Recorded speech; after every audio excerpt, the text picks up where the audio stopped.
Okay, good afternoon, everybody. It is Wednesday, September 25th. This is the Board of Commissioners' regular meeting. We're going to start, let's see, Francie Jacober is en route, and I think she'll be joining us online. The rest of us are here. Thank you all. And Rich, do we have any additions or deletions? No, sir, I don't have any deletions or additions to the agenda. Okay, then we're going to go right to public comment. I see we probably have some public comment in the room. Rachel, come on up. Welcome. Thank you. Nice shirt. Thank you. Yeah, got the fall winter weather out. Exactly. Close out. Got to go cut some wood soon. You never know when it's going to happen. Have you ever seen her cut wood? No, I haven't. I'm a Carbondale Mountain Fair champion. That's in right. years Oh, past, that's you right. know? Congrats. Yeah, I yeah, didn't know that. She split logs and then she baked pies. You It won was the quite log splitting Yeah. and the pie baking. Okay. Thank you. Okay. Well, My name is Rachel Richards, for the record. I've lived in Aspen for 44, 46 years, something like that, and I appreciate your time today. I'm here to discuss briefly the September 18th response letter from the Colorado Department of Transportation that came to the city of Aspen.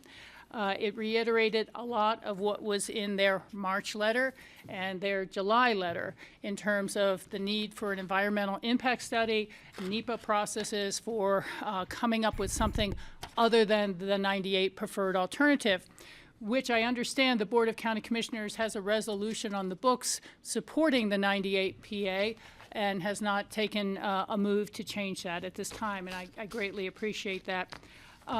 What you'll find in the letter, and I forwarded to John Peacock, talked to Rich to forward it to you, but Tony has provided a copy for you. You'll note in the very last paragraph, the question is asked, does CDOT agree that Jacob's analysis of the option available is complete and comprehensive? And the CDOT response is, Jacobs has prepared excellent work products to inform the City Council's deliberation and to advise the city of available options. What they do not say is that it is sufficient work for CDOT to make a decision, or the Federal Highway Administration or Federal Transit Administration.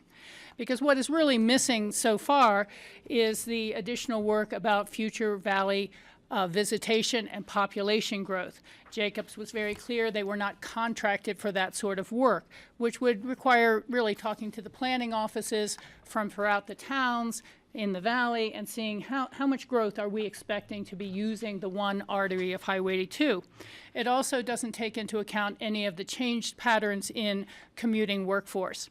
The Chamber of Commerce recently surveyed some of their members and came to a rough conclusion that 70% of the workforce in Aspen comes from the far side of the Castle Creek Bridge. So I think I'm really here to say I'm appreciative that the city is finally going to be potentially funding and doing the environmental impact study work that will tell us if the highway will be sufficient for the next 50 years after it's built. They're not going to be investing $200 million on that. I'd like to encourage everyone to reread the Aspen Mobility Study that the county helped fund. That was done through the Aspen Institute.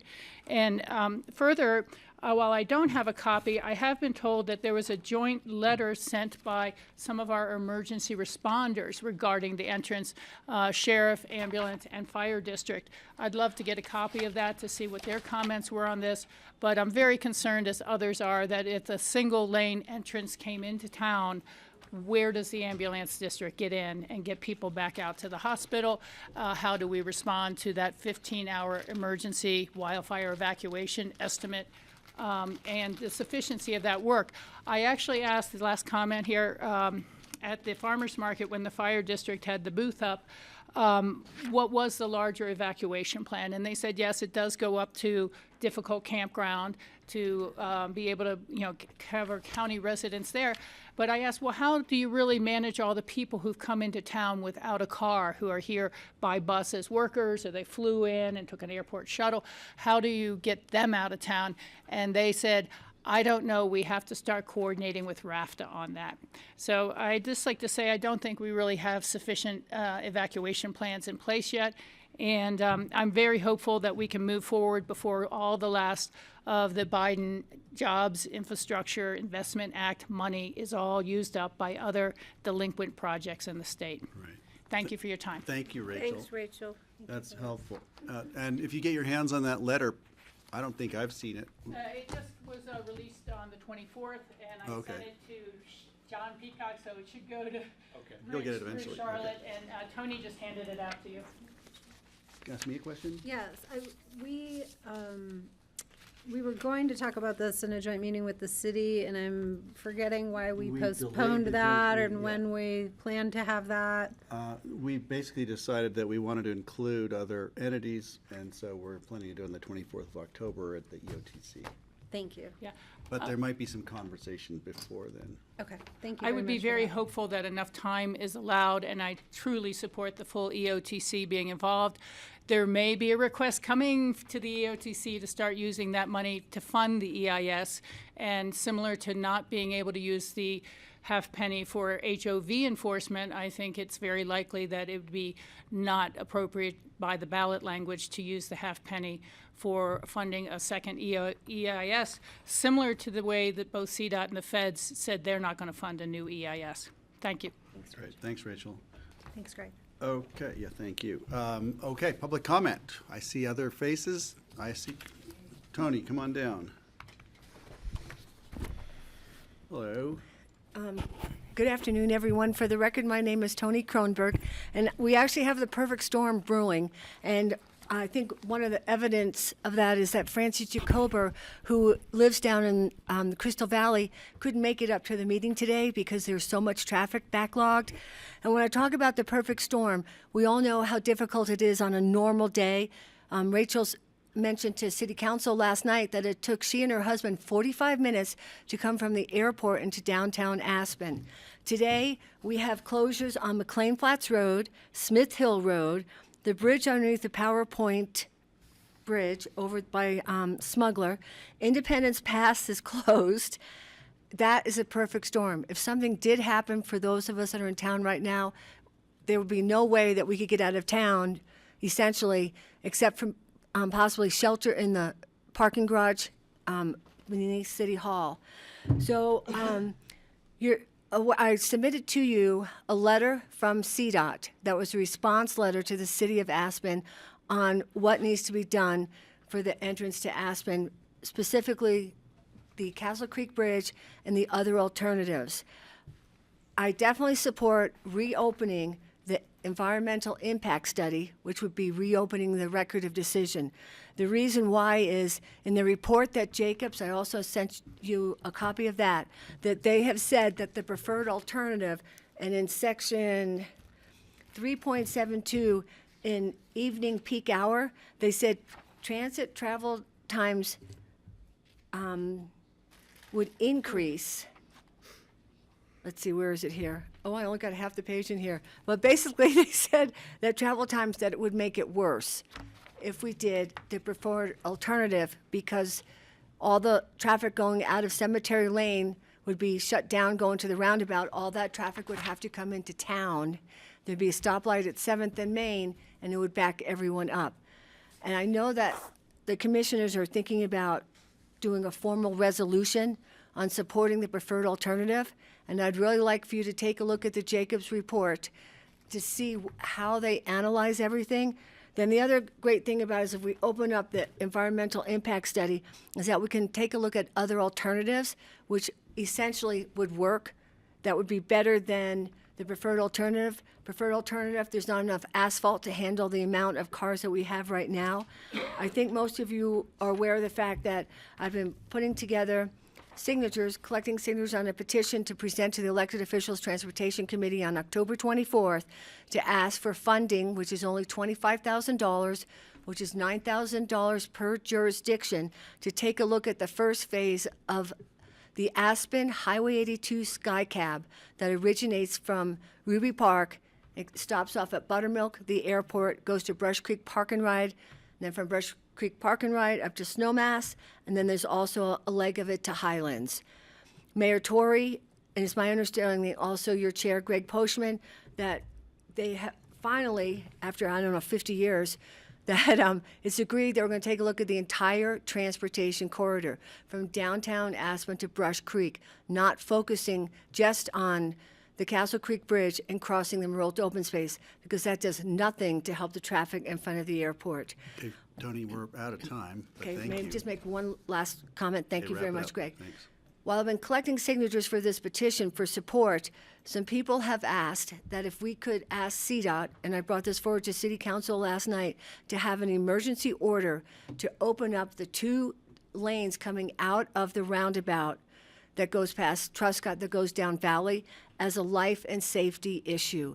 Yesterday, it was so jammed up. Come on, you're So done, just, okay? but thank you. So I would Appreciate it. love to see if you could support that request also.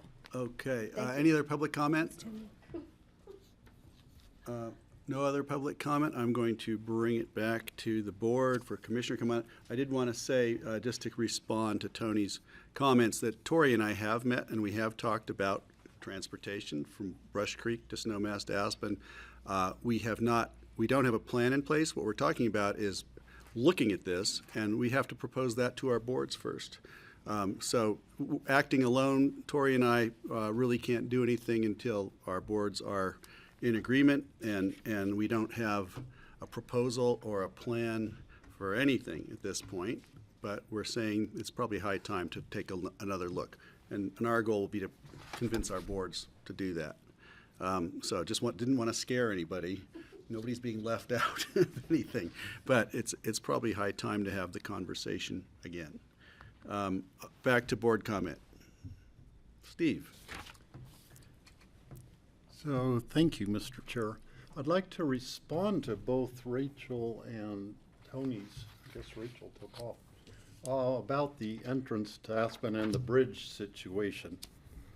A local resident told me they didn't think there was a wildfire danger in the city of Aspen because there's so many green trees and, you know, the houses are built of stone and one thing and the other.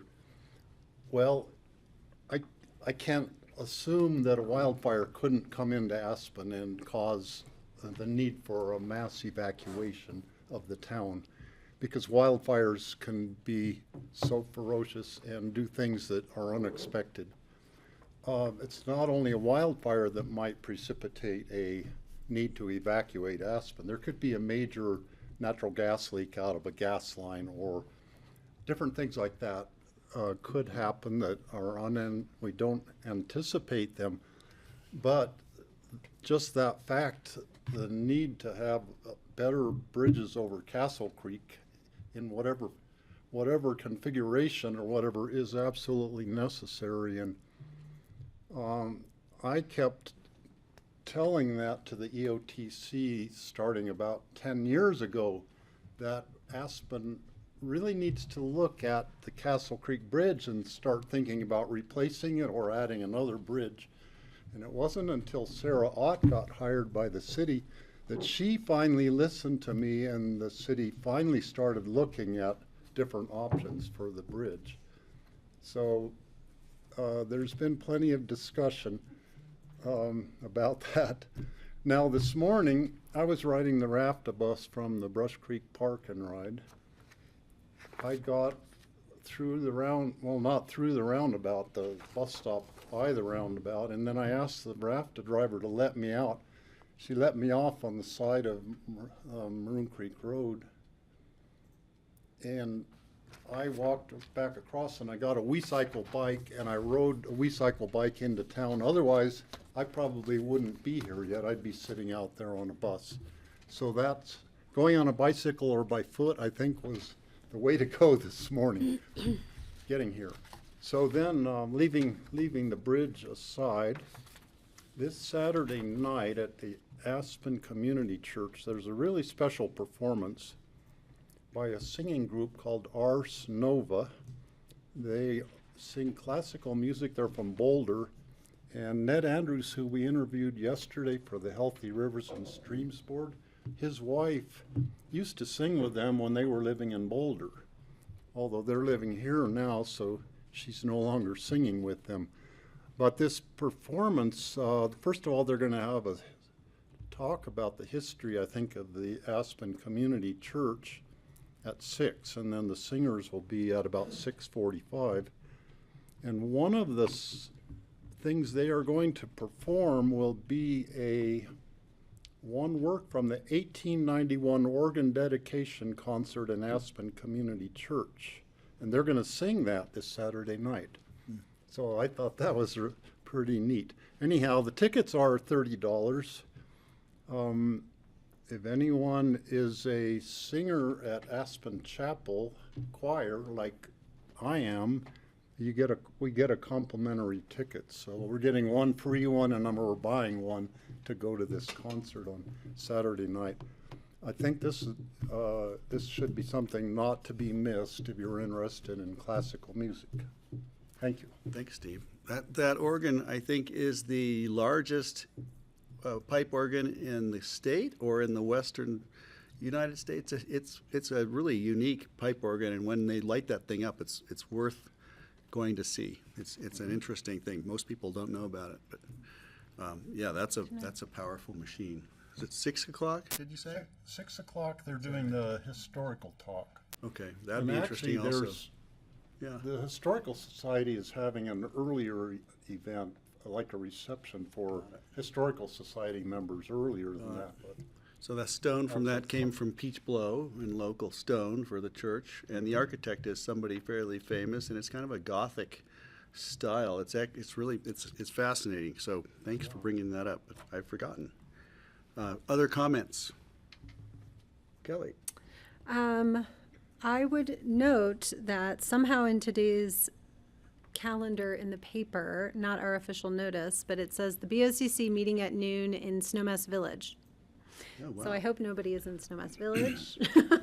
Did not give a location in Snowmass Village, but it might be helpful if we worked with our communication staff to make sure that it doesn't get listed like that in the future. That's why we have such terrible attendance. Well, and it's the community calendar. Who knows how it got on there or anything, but I just wanted to call you that to for that. attention. And then also just my biweekly reminder here in election season for everyone to check your voter registration information and the address at which you will be sent your mail ballot if you were traveling last year or 2 years ago or the last time you voted. And had your ballot sent somewhere else, that is where it will go again if you do not update your record. So please go check that out. All the information about our election is at pitkinvotes.com, and there will be a link to see where you can vote, how to update your registration there. Thank you. Thanks, Kelly. I don't have any comments because we have a long agenda ahead. Oh, you're waiting patiently. I can see that. Thank you. Francis may or may not be online at this point. I just wanted to say congratulations and thank you for grabbing a bike into town. Was it a blue one or a gray one? it was one of the pedal type, not Not an e-bike. Okay. no, it wasn't an e-bike. My commute, I heard that just this morning the commute from Brush Creek intercept lot to Aspen was an hour and 15 minutes by car. I can do it in 23 on my bicycle. So there's sales for biking half the year. Well, I will make a comment. It was Patty. noticed in the paper that the Castle Creek Bridge would be down for an inspection and that we'd be doing chip and seal on McLean Flats Road. So if the public, we put those notices out there not because we have nothing else to do in our lives, but because we want people to know for their lives and their planning that those roads were going to be closed and to plan ahead. Right. So I feel badly for the people who Didn't got read. stuck in that traffic, but if there had been an emergency, we could have opened up the Castle Creek Bridge by just getting the guys off the bridge that were doing the inspection, and we could have done the same with McLean Flats. So I want the community to be assured that if there was a safety need for evacuation, we could have worked it out, because it's not like we were tearing the bridge down and there was a hole in the middle of it. So I want people to know we still would have found a way to get people in and out of town. And I don't know why the Independence Pass was closed. Yeah, they're closing it on 20-minute intervals, but I don't know why. So it's kind of a perfect storm of road Well, it sounds closures like today. then they probably could have opened too if need be. I mean, emergency evacuations take precedent over bridge inspections or chip and seal projects. Just want the public to know that Thanks for that. we weren't leaving them high and dry or on fire. Okay, I'm going to keep us going. Thanks for that, Patty. Good point.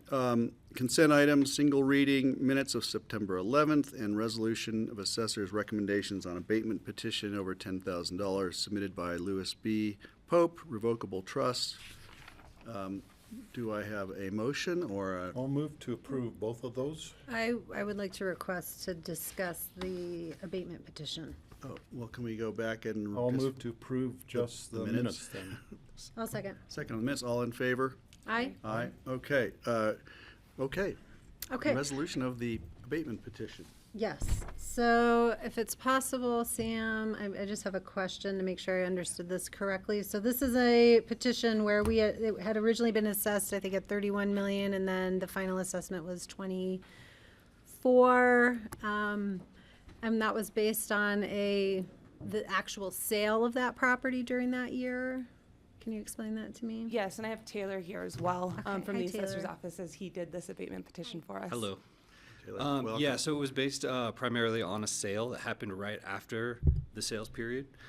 It was listed during the sales period. Went from 35 to 29 to 25. They got an offer for 20. And then they sold right after for 24.5.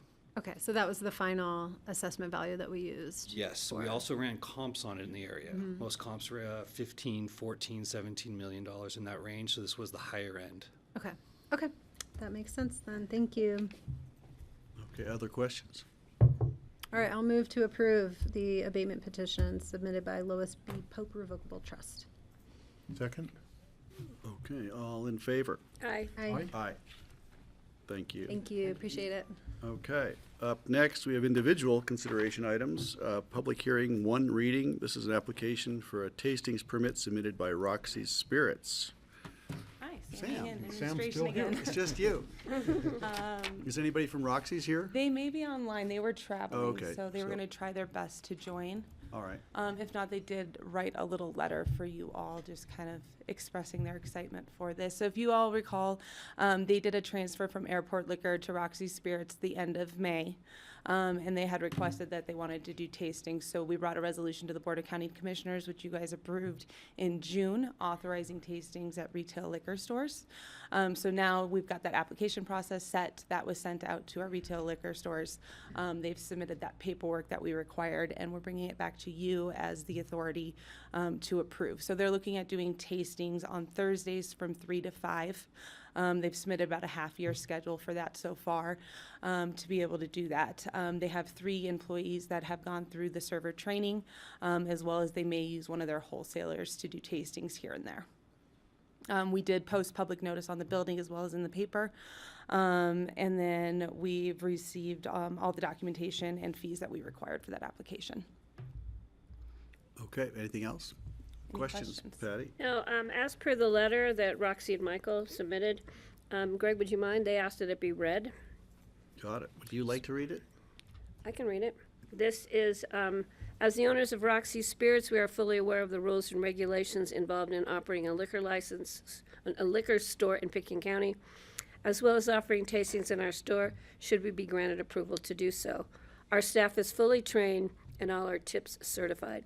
Additionally, should a liquor vendor or winery representative be present at our tastings, they too will be tips certified. We plan to offer tastings every Thursday from 3 to 5 p.m. We hope to create a safe and enjoyable opportunity for customers to, quote, try before you buy, unquote. Something new, as we know most people will typically purchase what they are familiar with. This tasting platform offers a chance to expand their palate and provide education about the plethora of other products on our shelves. Thank you in advance for your consideration of this request. Respectfully, Roxy and Michael Lawler, Roxy's Market. Great, thank you. And for the public, just so we know, the guardrails, the quantities of the tastings are quite limited. They're small, Yeah, I mean, limit of small. 4 tastings per patron. I believe it's a half an ounce for liquor and an ounce for beer. Okay. Thank you. Yeah, and then just to note, this would run concurrent with their liquor license, which I believe expires in June of '25. And then at that time, they can apply for a renewal at the same time they do their liquor license. Great, thank you. If we don't have any other questions, I'll open it up for a public hearing. Do we have anybody who'd like to speak on this topic? I don't see any hands up.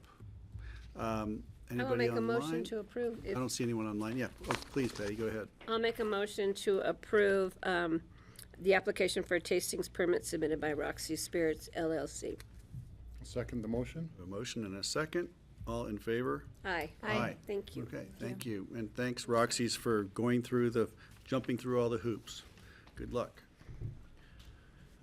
Okay, next we have individual consideration items. One reading, this doesn't say public hearing, but I just want to verify that. We have a reso authorizing state historic fund grant application for the Glacier House rehab work. Glacier. And Jesse's here. Hi. And hi. So Jessie Young, the Planning and Outreach Manager for Open Space and Trails, and I have with me Susanna Reed. Nice to see you, Susanna. We were talking about you when we were up in Redstone, Oh, yeah? at the Redstone, that nice Osgood little property. building, yeah. Great. Okay, please carry away. So we were here about this time last year, and so we are coming back to ask for the same thing. The Glacier Open Space Management Plan that was approved in 2020 had a action item to restore the Glacier House with the goal of housing either staff or agricultural lessees. And part of that process, we pursued and were awarded designation under the National Register of Historic Places, which made us eligible to apply for grant funding through the State Historic Fund, which is great. And it's a significant grant, but we're asking for the maximum amount, which is $250,000, which can go toward exterior repairs of the structure. So when we applied last year, we got feedback from the grant review committee that our numbers needed to be refined or tightened up a little bit. And so we spent the last year in summer working with a structural engineer and contractor team to kind of tighten our costs and understand what it's really going to be. And so we've got those, and I want to update them a little bit today because we had a couple of changes since the packet was due. But those costs, so we've kind of redone the grant application with those costs, and we'll be resubmitting on October 1st. And so for the exterior repairs, we're looking at a total project cost of about $700,000. And then 250 of that would be fulfilled by the grant. Now, just one question, mine says 634. Did you just round up, or is it No, actually, has it gone I'm up saying since? we I can updated give the you costs a that little Okay, bit. detail if you thank Yeah. you. I didn't catch that. Okay, thank So you. the 634 is the contractor estimate cost, so that's correct.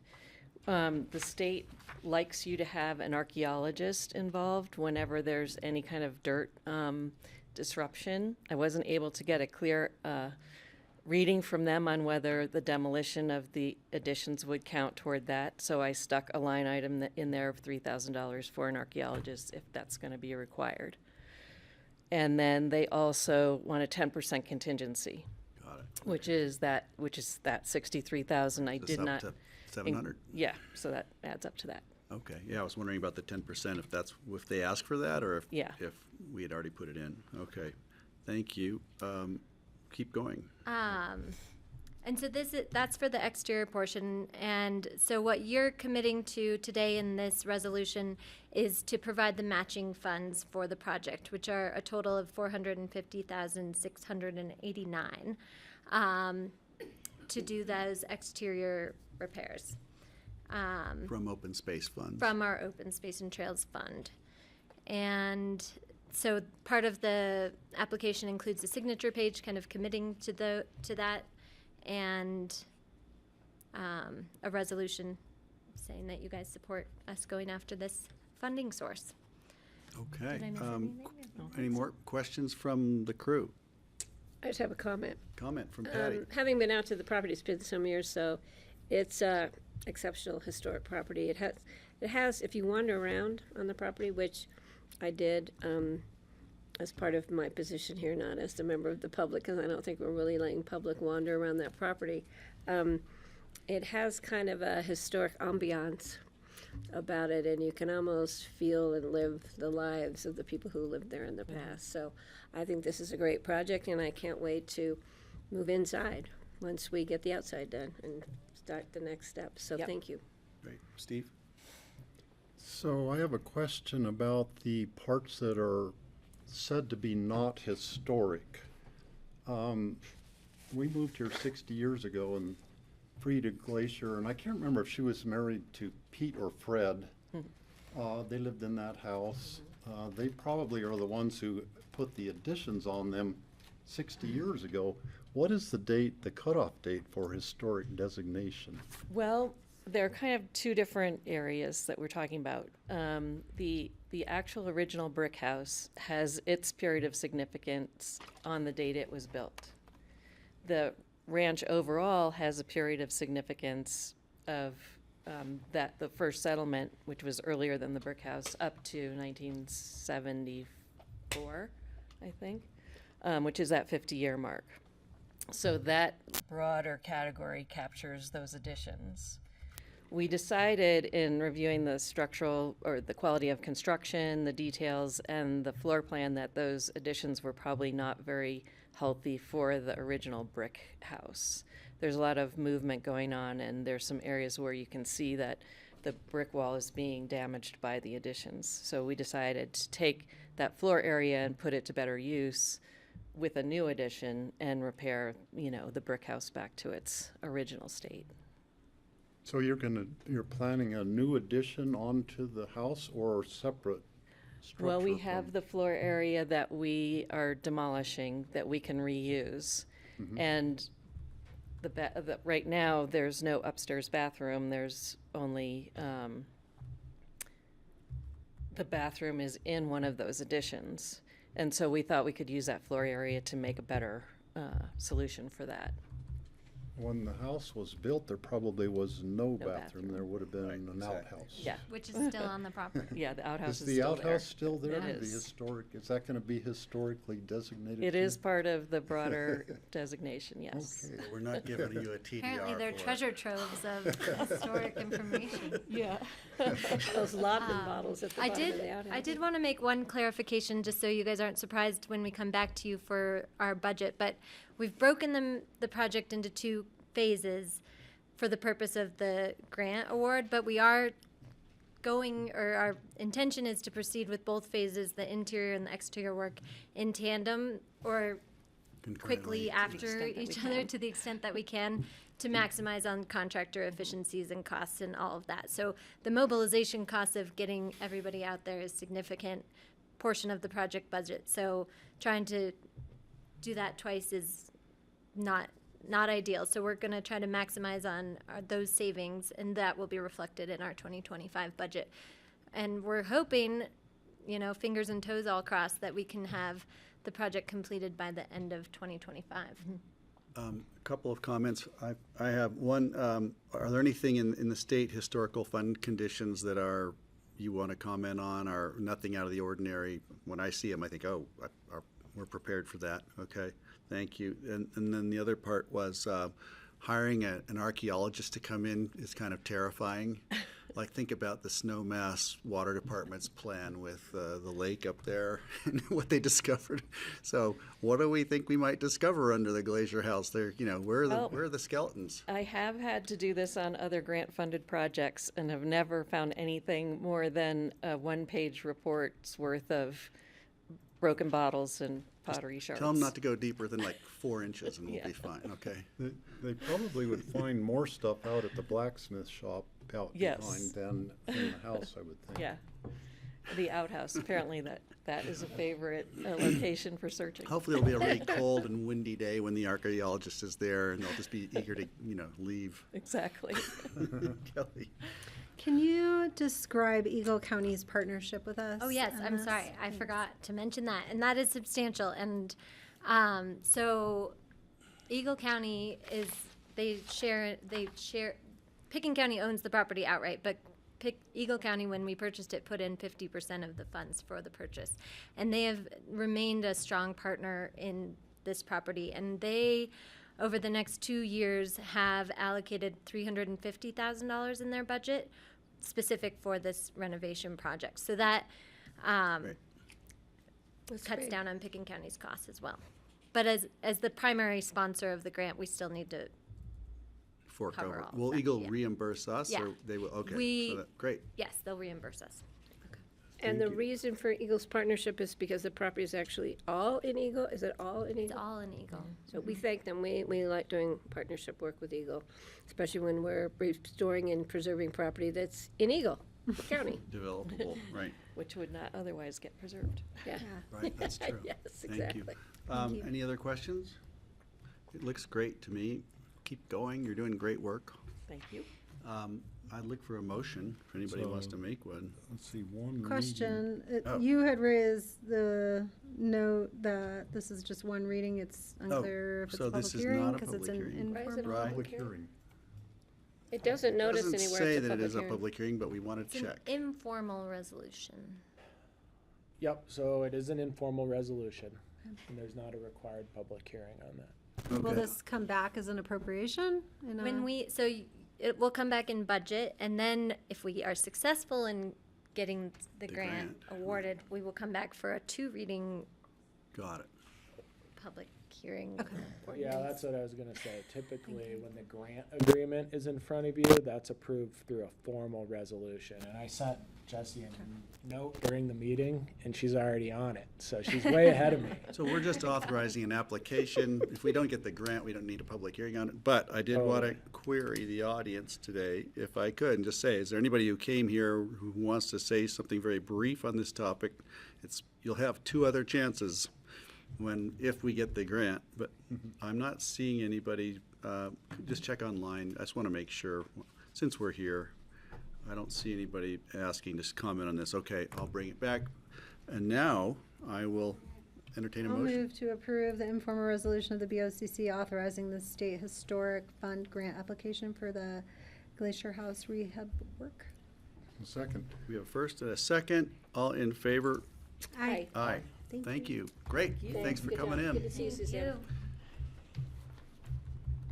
Okay, up next in individual one reading items. This is a resolution approving an additional project, Maroon Bells Comprehensive Recreation Management Plan for the 2024 Elected Official Transportation Committee Work Plan and Budget.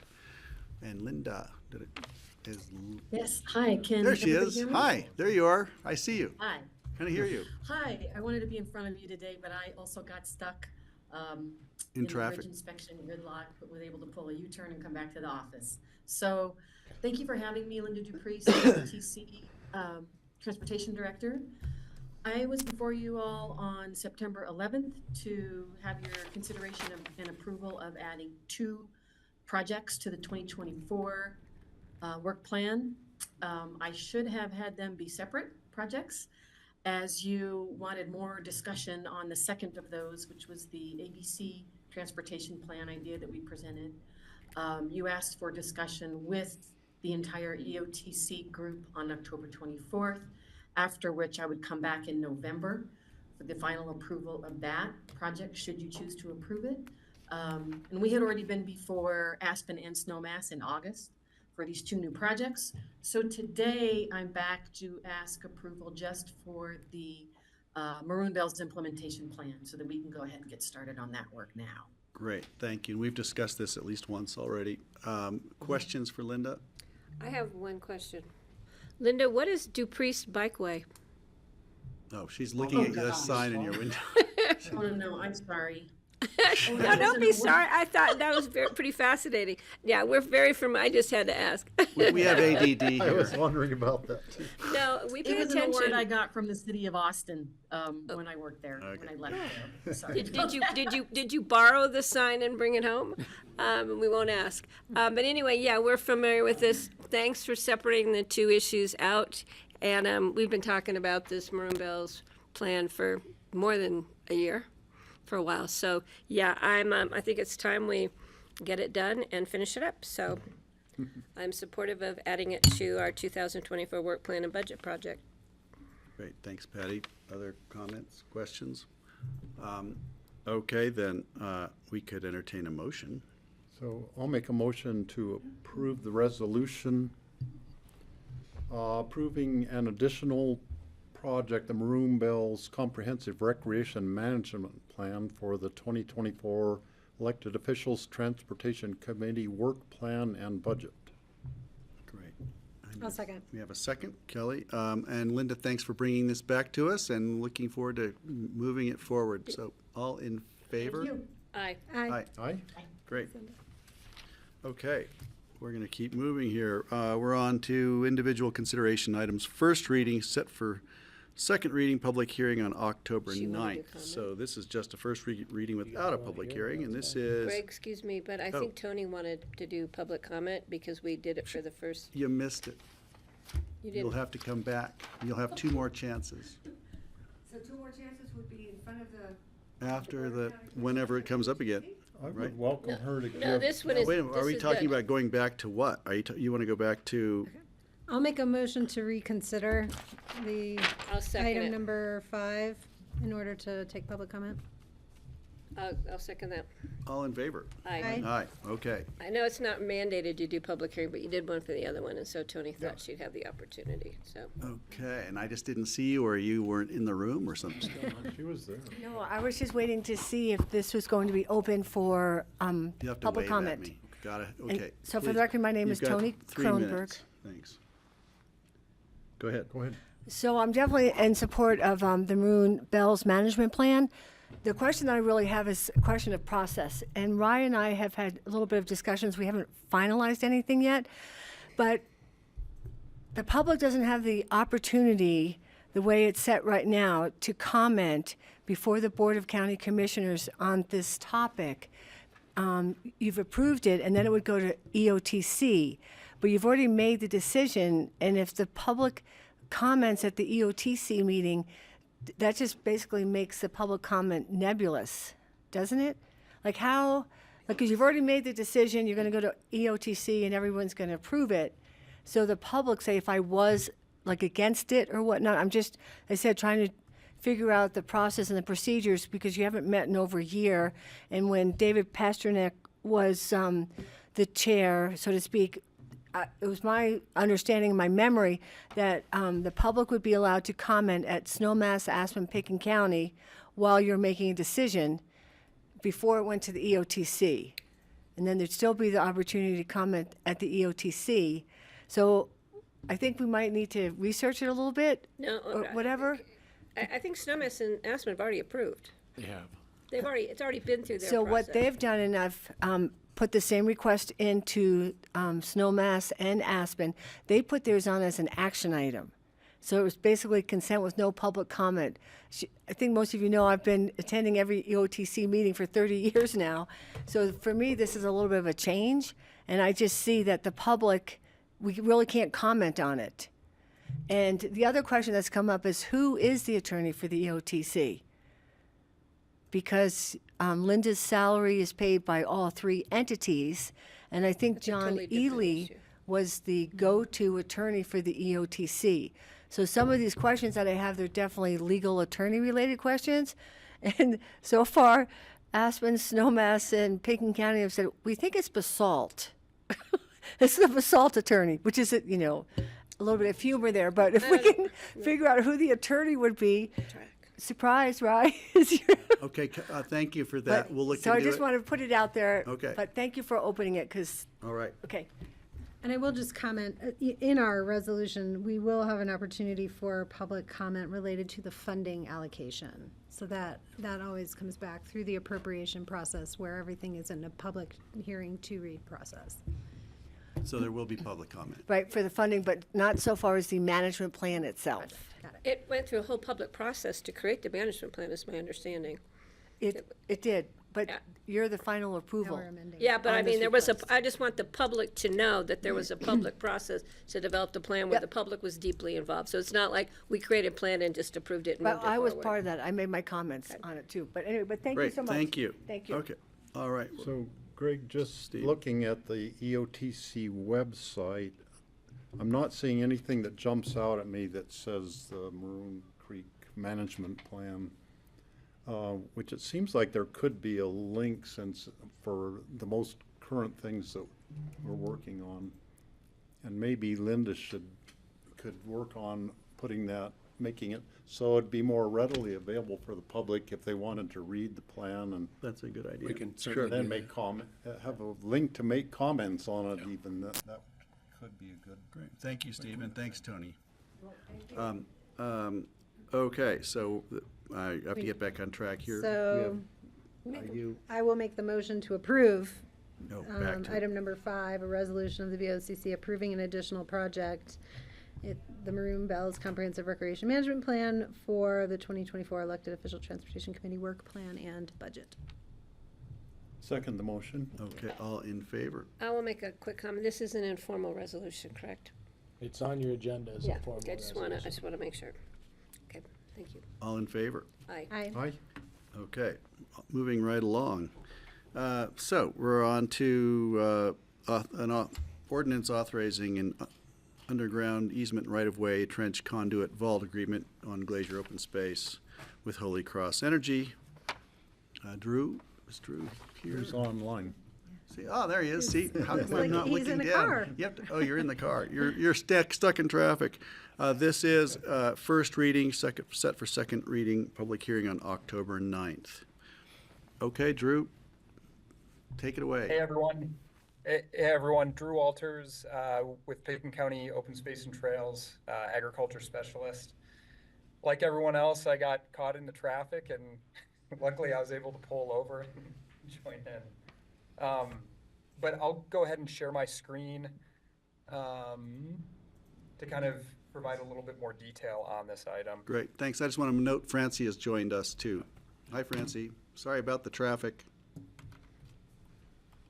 Hi, thank you. I made peach muffins for you guys today, but now they're back in my house. Now we really miss you. Yeah, I'm gonna come by tomorrow when I'm in We'll be Carbondale. down later, Francie. Okay, Drew, come on. Get there. Come on back, Drew. We'll get you back on track here. All right, sounds good. Okay, so this sort of goes along a little bit with what Jesse was talking about earlier with the Glacier Homestead rehabilitation project that we're beginning to work on. Particularly, this is more, I guess, a little bit more of like the meat and potatoes of trying to get the site set up for being able to stabilize the historic structures. One particular issue that was identified is the current, and this is, I don't know, can you all see my cursor Yeah. on your screen? Yeah, we see it. So this red line right here, this indicates the current primary electrical service line. It's an overhead line.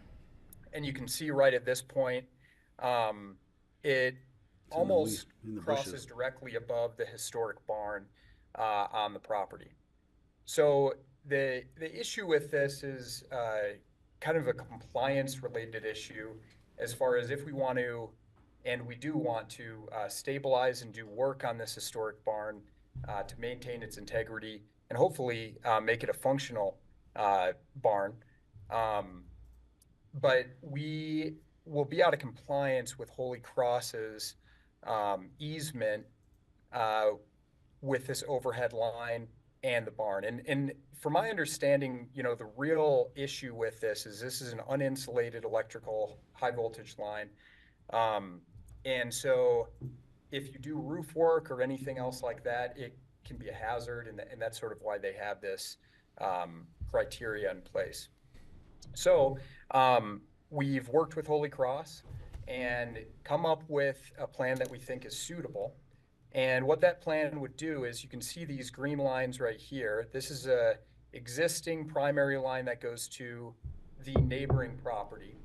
The neighboring property has an underground vault. And from that underground vault, we can trench an underground primary service line that goes to the existing panel that we have on the site. And so that would remove this red line as well as this electrical pole and this guy wire that's bracing that electrical pole. So this is sort of the plan that we've come up with. it utilizes existing infrastructure. We've already gotten an assigned approval. The neighbors have been working with us on this, and they've been amenable to it. So we've gotten their contract signed with Holy Cross that they will allow us to have, it's only a couple feet, but that couple foot easement from our property line here in the dashed black. So we'll be able to access that service from their existing vault. Thanks, Drew. And you said the panel, is that the panel at the end of the new trench? Got it. It is, yeah, and this it's an outdoor panel. This is a main panel for the whole site. This electrical panel is already exists, and so we won't have to make any changes to that, as far as I'm aware. I assume they're upgrading the amperage of the service to the, my guess is that place probably had a really low amperage service back in the day, and is that being brought up to contemporary standards? Do you know what the capacity of the electric is going to be? Off the top of my head, I don't know what this panel is rated at. This panel is actually fairly new.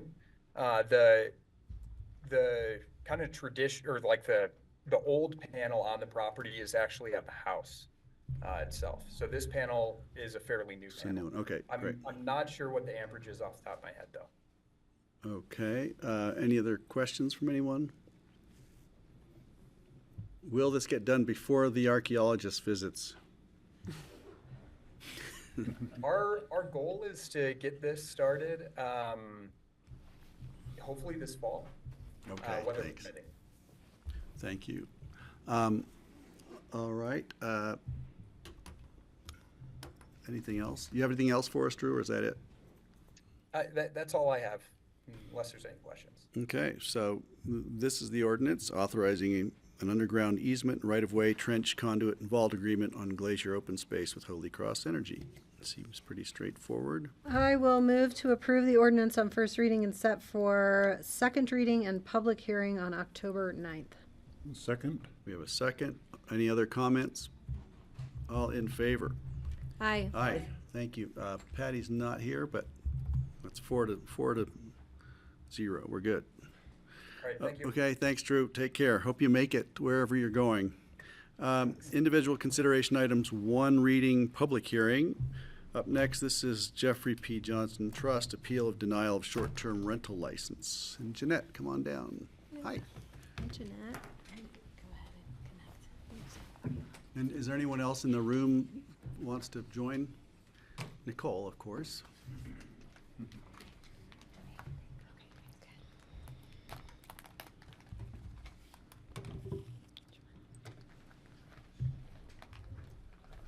Okay, ready when you are. Okay, just loading up here. Sure. Share my, Nice to see you. It's been a while. yeah, it has been a while. Let's see. Oh, no. Okay, there we go. All right.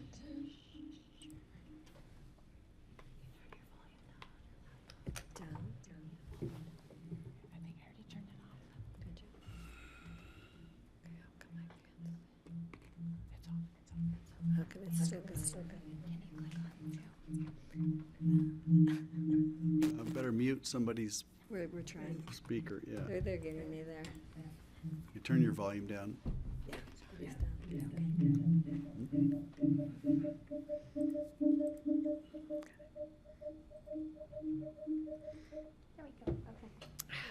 E.T. phone home. Takes a village. Exactly. Okay. And then how come it's not showing my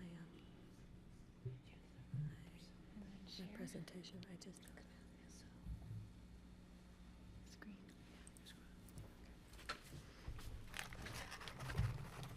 Sorry, I had to step out, Greg, for a minute. Okay.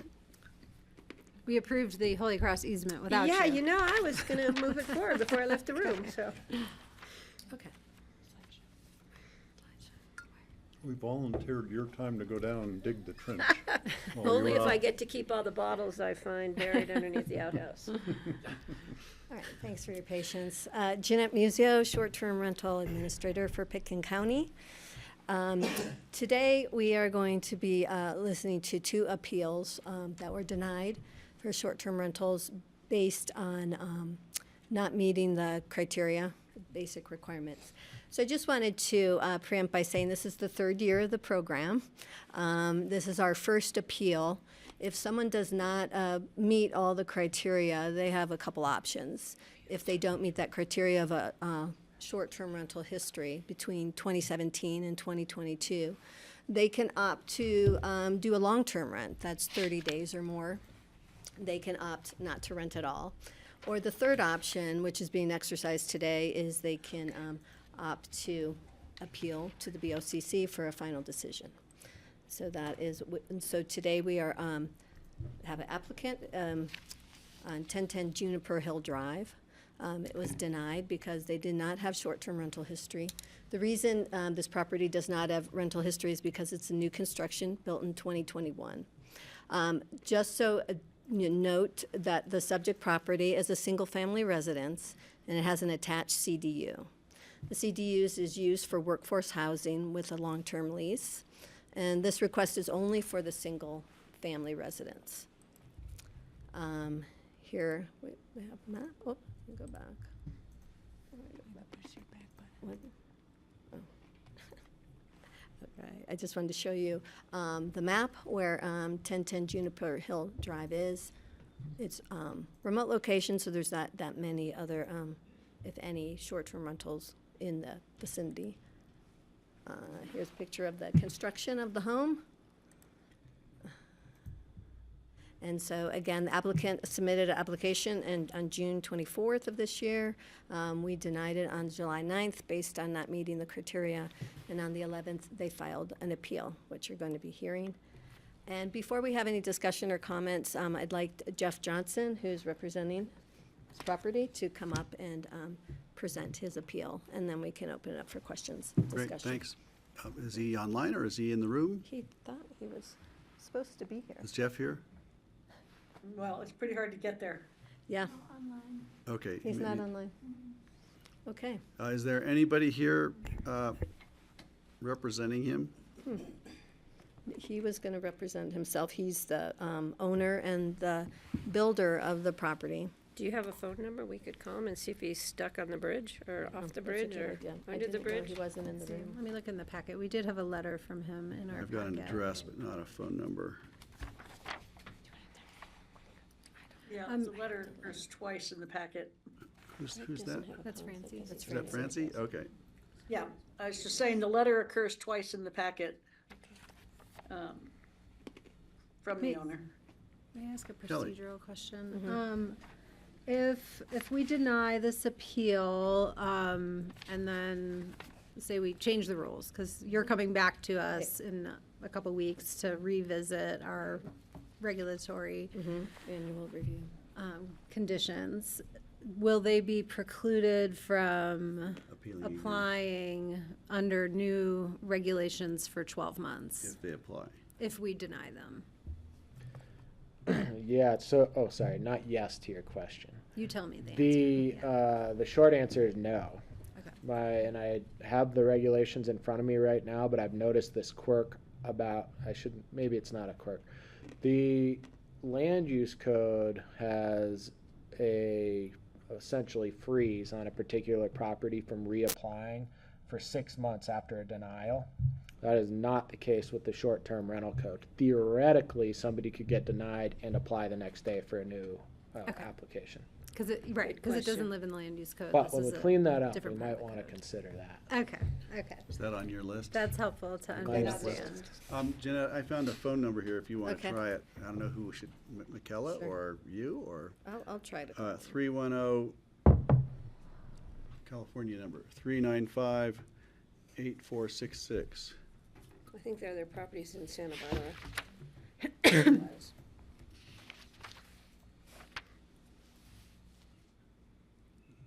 Greg? Yes, Francie.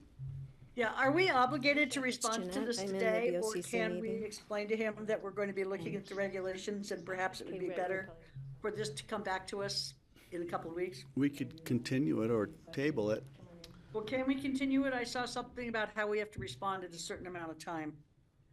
Right, We are, Walking in right now. He's okay, walking in okay, right he's now. walking in, He's all right. stuck in traffic.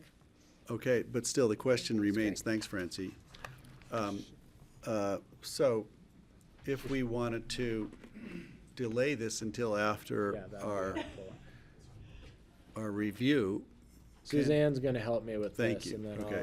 I'll help her. great. So just quickly, I mean, we're going to come to you in a work session to talk about the STR regs and things that we may or may not want to change. If we were to change regulations, we're going through a full ordinance process. We're changing the regulation at that point. I feel like this application has been denied based on the regulations in effect today. You would need to dispose of this application. And I don't start know if over. that's- Yeah, So- right. And then right now, obviously, as Rai said, the regulations don't prevent somebody from coming back at any time. Clearly, obviously, if the regulations change, then that would provide an opportunity Got it. under So, a different is regulation, that- if that provision is changed. Is the application process onerous? Is it a difficult thing to do, or could they just resubmit what they've already got? You're not Jeff, are you? Well, I'm Jeff. Hey, come on down. I'll clear up. Jeanette can respond. Okay, Can we all right. revisit Francie's Yeah, question then? yeah, so we're trying to solve it. We just started your appeal. Okay. Can you repeat the question?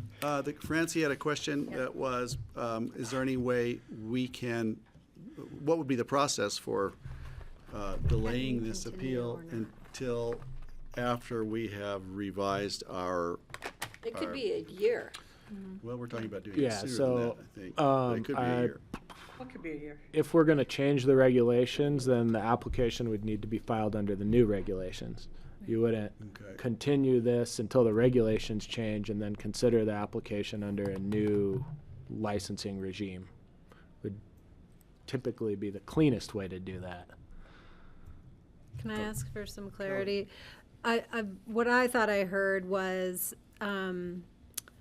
what, is it, if, say for any reason we want, could we continue today? What is our time-bound requirement for us to decide on this appeal? Or, I the think that appeals before us? and I'll glance through this while I'm sitting here, but I don't think there's any, I think there's a time limitation within which you all to schedule the hearing.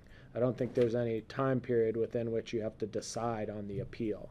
So you could hear the appeal today and hold off on making your decision for a reasonable amount of time. You could continue it today, presumably with the consent of the applicant, if you wanted to do that as well. But I'll double check that, but I don't recall seeing anything in the short-term rental code regarding appeals that said you have to make your decision within an X amount of time. Now, Jeanette may correct me on that if I'm wrong, but I'll look as we're talking. Because now the as well. applicant was time-bound 10 days Correct. to file the appeal. Yes. We're not time-bound to. We have to reply. hear it within a certain period of time, we just don't have to make a decision. Okay, thank you. And I'm not suggesting we need to continue, particularly since Jeff is here today, but Got it. thank you. Welcome, Jeff. Thank you. I went through the presentation. Just one, I would just like to note that, that you've applied for a rental license. We denied it because you don't have history of, it's a new construction that we've talked about. Right. Also, there's a attached CDU that we've discussed, and that you are using that for workforce housing. Correct, yes. Okay, so Great. Okay, Steve, question? Let's see, a question and a comment. The question would be, what other options would they have in the meantime to rent a room out if they're living in a house? And I can't remember what our short-term rental regulations said. Greg, there's one But here. it seemed like there was a difference. If someone is living in their house and they're renting out just one room of it, does that have a different set of rules than if someone is renting out a separate thing that they don't actually live in? Understood. Currently, the code does not distinguish between owner-occupied and just fully renting the unoccupied home for short-term rental. So, but that's something that we could look at next week if we wanted to differentiate that. Particularly with the fee structure that we have. You know, if you're owner occupied, you're not going to be renting out your entire home. So, but that's for further discussion. But currently, no, there's no difference. So the only option they would have would be doing a bed and breakfast then? That they could do a bed and breakfast, which is another official thing that we have in the county. Well, they would have to get a license for that. So then they'd have to go through a process to be a different approved as a process bed and than- breakfast. It's a whole different Yeah, process. bed and Right. breakfast is in the land use, defined in the land use code, so that would be a Yeah. separate process. But that is an But I- option that they could pursue if they decided to. But I think Jeanette mentioned this at the top of the meeting, and now that Jeff's here, the options that are available to them in the code is to abandon the short-term rental idea based on the way the code is written now, or they can elect to do long-term rental, which is a minimum of 30 days. We don't regulate those rentals, which some folks in the community have elected to do that when they don't meet the rental history. Okay. More often than not, if they don't meet the requirements, they tend to opt for a long-term rental situation. If that's what they want to do, is continue renting their property. Okay, and then if I may comment also. Go ahead. When we first did our very first short-term rental rules, we had no idea how many short-term rentals were out there. Correct. Therefore, we put on that people had to do the proof of occupancy in order to apply for the short-term rental. We did that so we could find out how many actual short-term rentals were out there and how many people wanted to continue them before we made any changes to it. And one of those potential changes would be we could open up the whole process that anybody could apply for a short-term rental permit, even if they don't have a prior history. That would be one potential change we could make. But we didn't want to do that initially because we had this feeling we had way more short-term rentals than I think it turned out that we actually did have. That's correct. So that's just kind of a bit of a history that, and I presume when we're talking about revisiting this, we can look at the various options that are available to us, that we might want to change the program or we might want to leave it the same. I don't know. And I think these two appeals, what the board decides, will help direct that change or to keep it the same. Great, thanks. Right. Yeah, so I checked the regulations. There is no time frame within which the board is required to have an appeal hearing. So there's that. Thank you. Thank you. Comment, question, suggestion? I was just thanking Rye for that clarification. Got it, okay. Oh, and in the zone district that Mr. Johnson's property is located in, bed and breakfast would be a special review use too, so just Thank you. FYI. Got it. I do know there are other, that's my neighborhood also, and I do know there are other people who would love to do short-term rentals there. We've received letters from them. I don't know how many you have. I don't know if you have any comment on that, how many, or what do you suspect the uptake would be if we change this dramatically? Right. In our review, we're going to go over the number that we have right now. Across the board, nationally, short-term rentals are down. There's not as many. I'd say we're probably about a third less than last year. In terms of occupancy or applications or? Applications. Licenses Applications. issued. It's an annual license. Right, Yeah, annual, thank you. yeah, okay. So I'd like to. Would you like to Well, invite? we have if the to, I think applicant we have has- a public hearing. The applicant, does he have any presentation? he Yeah, wants? definitely. Jeff. Jeff, do you want to speak? say anything? Yeah, well, I guess I just wanted to tell you the reason why I wanted to apply for a short-term rental. Basically moved here from California a year ago. It's been, I grew up in New Mexico. I meant to move to California just for 6 years and then come back to the Rocky Mountain States. But I ended up there like 31 years, and my goal was to basically move to a ski town. And I finally, after many years, finally made it, and just barely by my skin of the teeth, because how land and construction costs just went crazy. So when I built the house, it basically went up.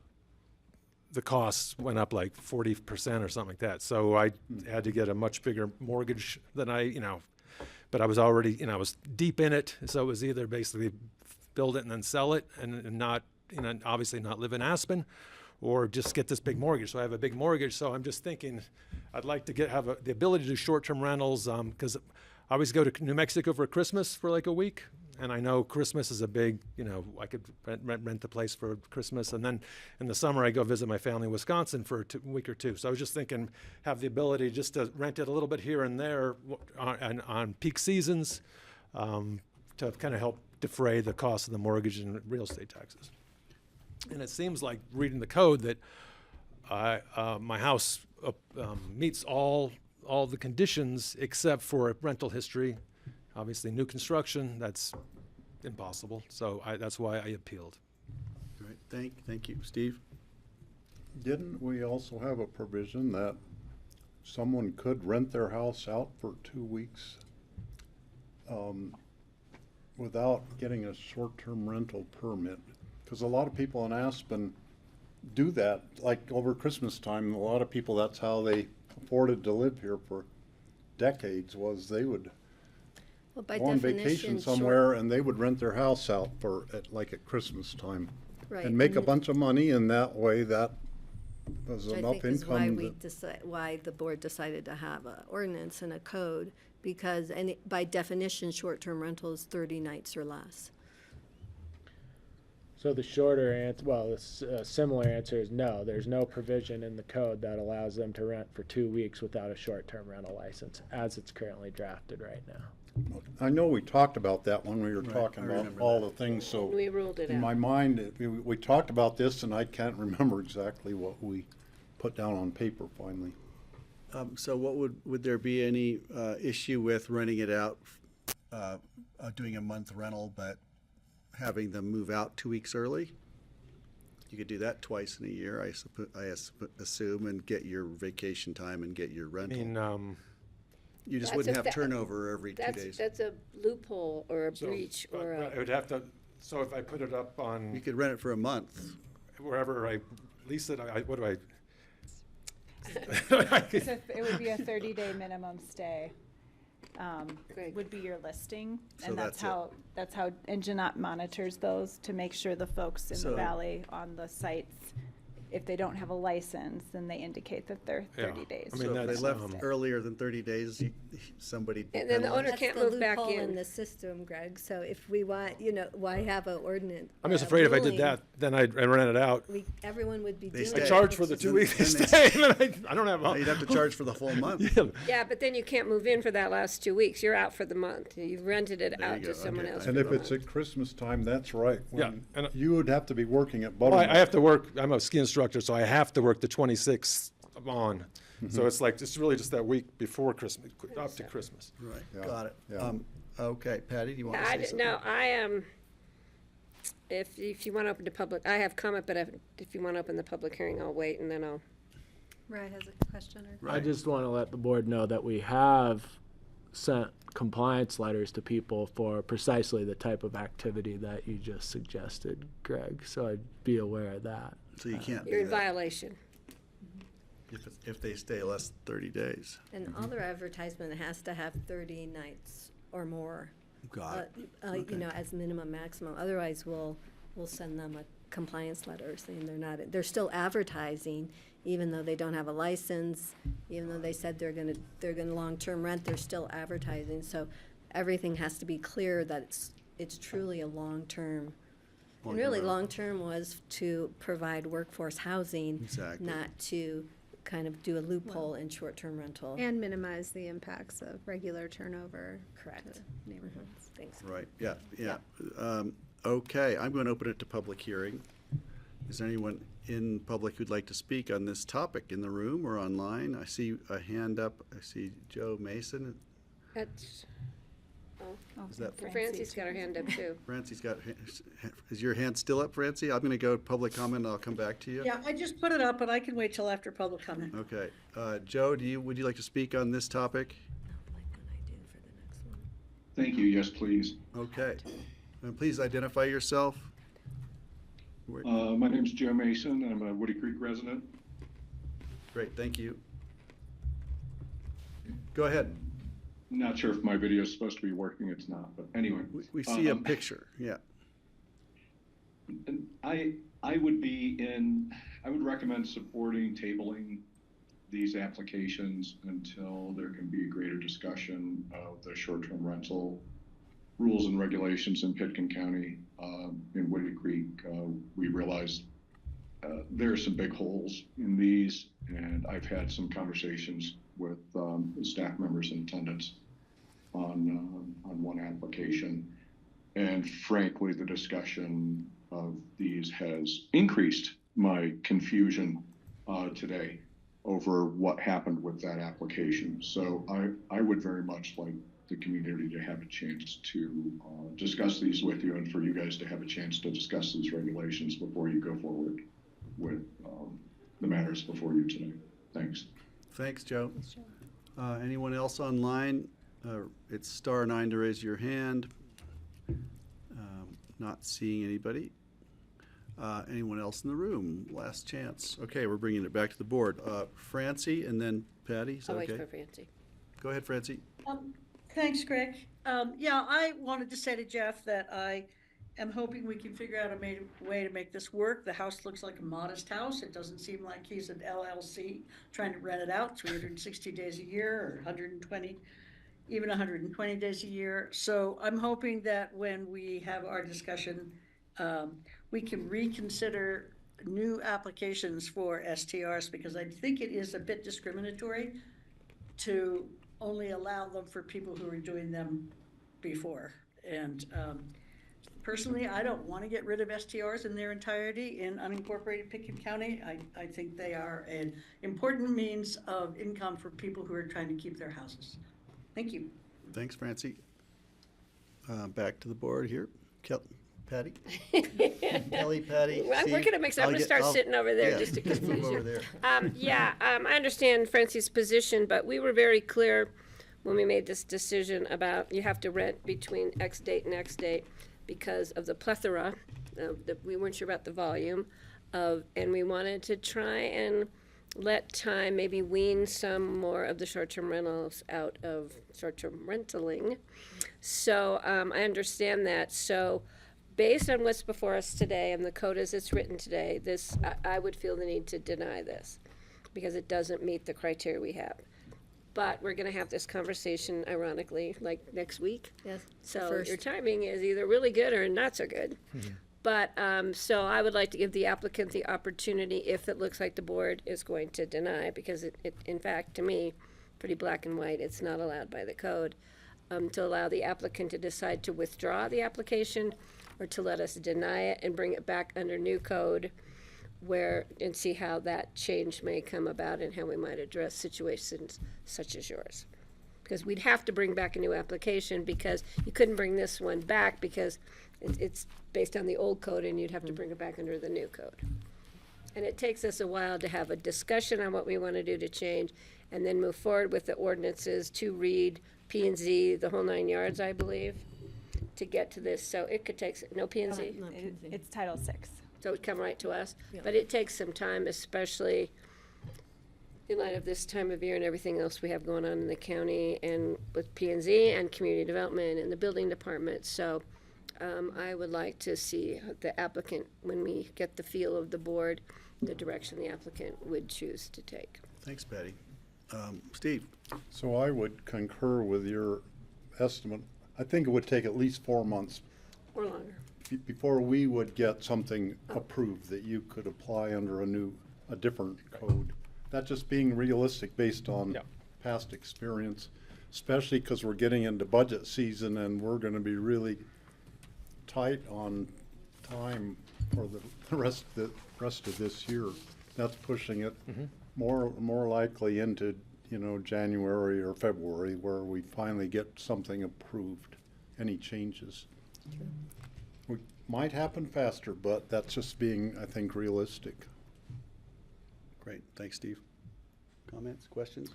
No, I agree with the direction that it Right. sounds like the board is taking. I would, Great, thank you. So I have a question.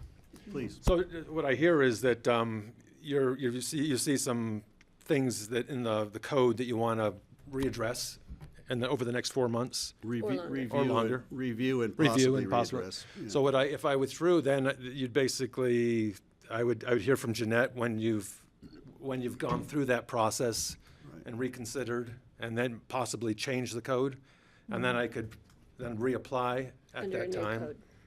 And if you, I guess. and You then- could reapply either way, either however you want to. Right. Right. And you can be involved in the process as it moves forward as a concerned citizen. You could come to the public meetings and give us Right. public comment and sway us in your direction if you possibly, yeah. Right, mine's very simple thing, just basically allow new construction homes to be able to apply for this.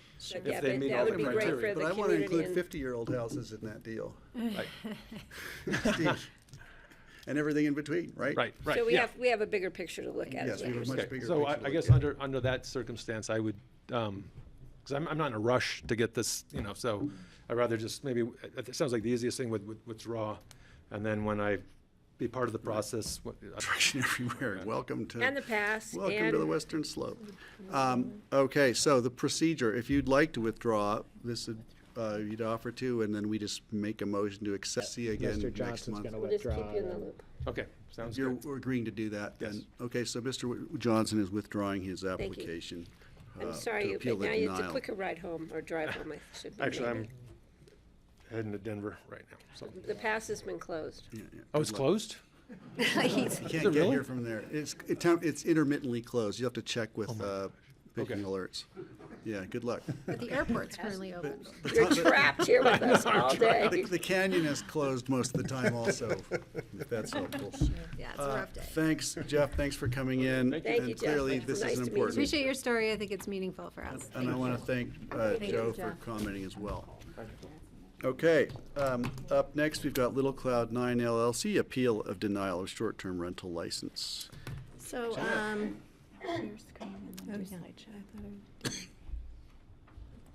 same situation.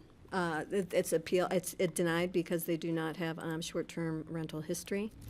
And this application is also has a CDU on the property, and in that CDUs are not permitted for short-term rental. And just go through it's 15 Little Cloud Trail.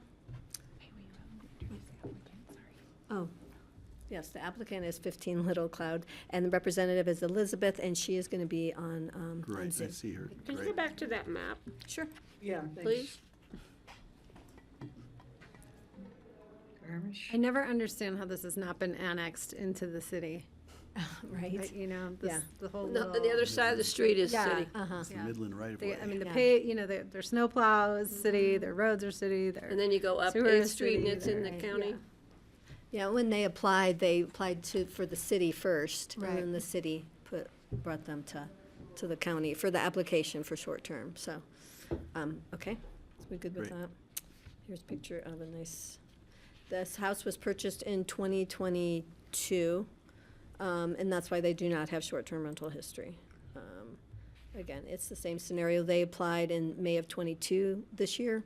We denied it in June, and they submitted an appeal, which Elizabeth is going to be presenting online. Okay, Elizabeth, I think we can hear you. Do you have any visuals, or is it, I think you're there. Oh, that's, Well, we got Francie and multi. can we hear you? Say something. I think she's rejoining as a panelist, so she Okay, got it. Hello, are you able to hear me? Hello, we can hear you. And we can see you. Where are you calling from? I am down in Denver, but I heard that it might be tough getting there today. So I'm in Denver, but my colleague Mike is also in the room with you guys today. But I will be presenting on behalf of Mr. Stern, the homeowner. And as you've just heard, yes, we are looking for a short-term rental license. And similar to the story that you just heard, the only reason that we were denied was because we didn't have a rental history at this property in the affected dates of this property. So, or at this property, my apologies. Mr. Stern did own, this is his primary domicile, and he did own a different home within Aspen just prior to purchasing this home. And we do have a rental history in that premises, but obviously not here. And so our main contention is that it is a bit discriminatory to say because Mr. Stern or the previous homeowner didn't choose to rent this home, now any new homeowner could not rent. So that's why we're here in front of you today, and we very much appreciate you guys taking the time to hear our claim, and look forward to this discussion. Great, thank you. A question from Kelly? Yes, I'm concerned that the appeal was not filed in timely manner. Based on what I'm reading here, it says they have 10 days, and the dates that were on the presentation said that they were denied on June 27th, and the appeal was filed on July 17th. So I'm curious if we should be hearing this. That's a question for Rye or Jeanette. Yeah. Well, the factual question is for Jeanette. What the code says is what Kelly said. Is that date right for when they filed? That date is right. Jeanette, are those dates correct? So I know you and I got it done. I think we had discussion prior to them submitting an actual appeal that was filed, but as soon as it was denied, we had communication, and so I guess with that. But you are correct; they didn't actually submit the appeal and have it into the file within that time frame. But there was verbal discussion Within that that they were 10-day going window? to. So within they that started the time. process. Yeah, they started the process. Do you recall whether you alerted them about the 10-day, they knew about the 10-day limit? Yes, it's in the code. It's right there. Got it. Thank you. Just want to be certain of that. Okay. I have comments, but I can wait till after We've got public hearing. We've got a public hearing. No other comments to begin. Francie, we're going to open the public hearing. Just wanted to make sure you didn't want to say something before then. Thank you very much, Greg. I'm good for now. Okay, I'm going to open the public hearing. This is regarding the Little Cloud 9 LLC appeal of denial of short-term rental license. Is there anyone in the room who'd like to speak on this or online? If you are *9 to raise your hand. And I don't see any hands up. Okay, I'm going to bring it back to the board. And I'll start with Patty. Yeah, this is different to me than the one we just heard. Because I remember specifically having discussions about the property sells, does a license go with it? No. Right. And the other thing is if the property had been prior used as a short-term rental, this one? No, it has not. Okay, so there's no history on this property. Correct. The fact that they have a short-term rental history in the city doesn't really apply to us. That to me is not even part of this discussion. So for me, it's different than a new house being built. It's a house being bought with an intent to use as a short-term rental. And you can't blame them when you're spending the value is 30-something million. So, and they maybe need to defer some of the mortgage by short-term rental. I don't know their personal financial situation, but to me, it's a different ballgame. And I don't know if we're going to be discussing this opportunity as part of our land use code potential revisions. But if we are, if it could be a possibility that we might allow this to occur with people who buy properties and then want a short-term rental, I'm not sure I'm going to be able to support that. But I will again be in the same position of letting the applicant either withdraw or I'm going to deny. It doesn't fit the code today. So it'd be a denial today or withdraw and come back into the same premise that we just did with Mr. Johnson. Thanks, Patty. Steve? This seems like a situation of things that could be considered when we look at revising the short-term rentals. We could put in a provision, and it would be more likely, I would think, if someone had a short-term rental in unincorporated Picken County, they sold that and they bought another place and they wanted to use quit using the other place for short-term rental and transfer it to the new place, to me, that would be probably an okay thing to do. Transferring it from the city where we have no control over that, for all we know, it's being used as a short-term rental in the city still, the previous place. That's a different situation to me. What if their short-term rental was in Basalt or in Carbondale or Glenwood or something, and then they sold that and wanted to do one in Pickens County? I'd be a lot more skeptical about approving that.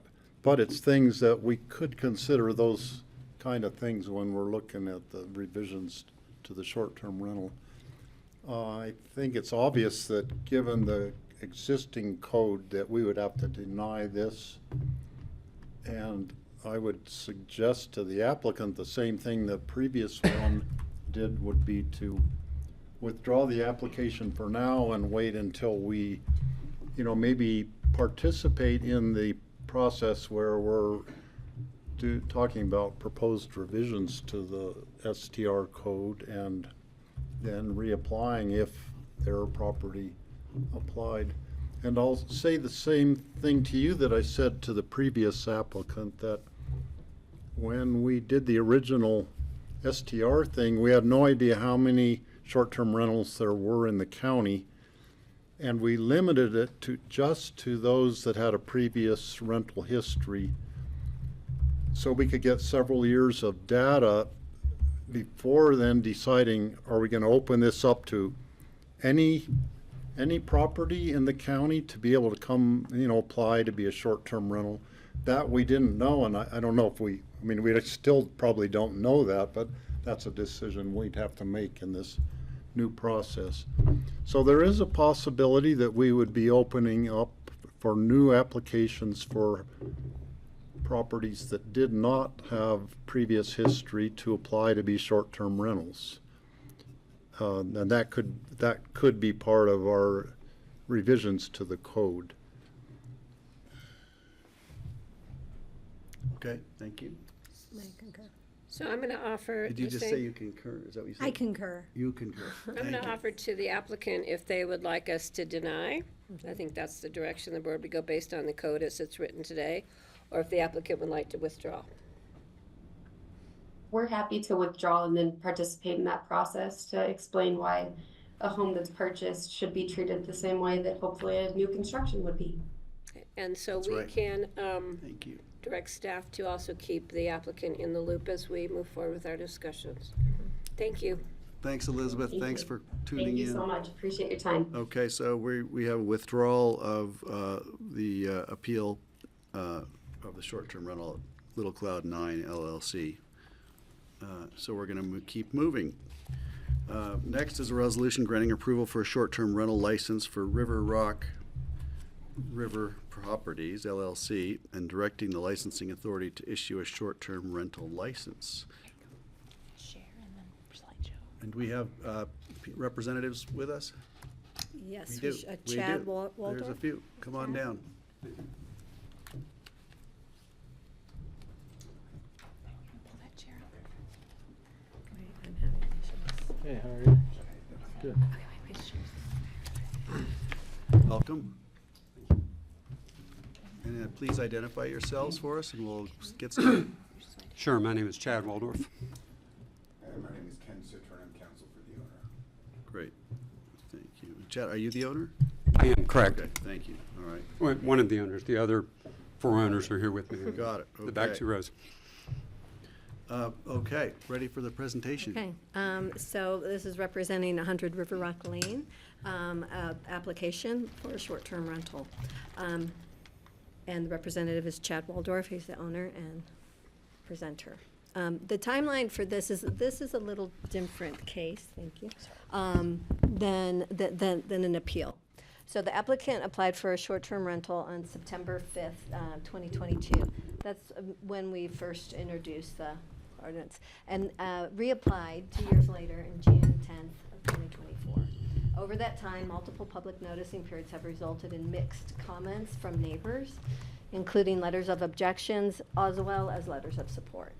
The main concerns raised here, I think, in this objection is the rental operation may negatively impact or is detrimental to the character of the community of Little Texas, where it is in Woody Creek.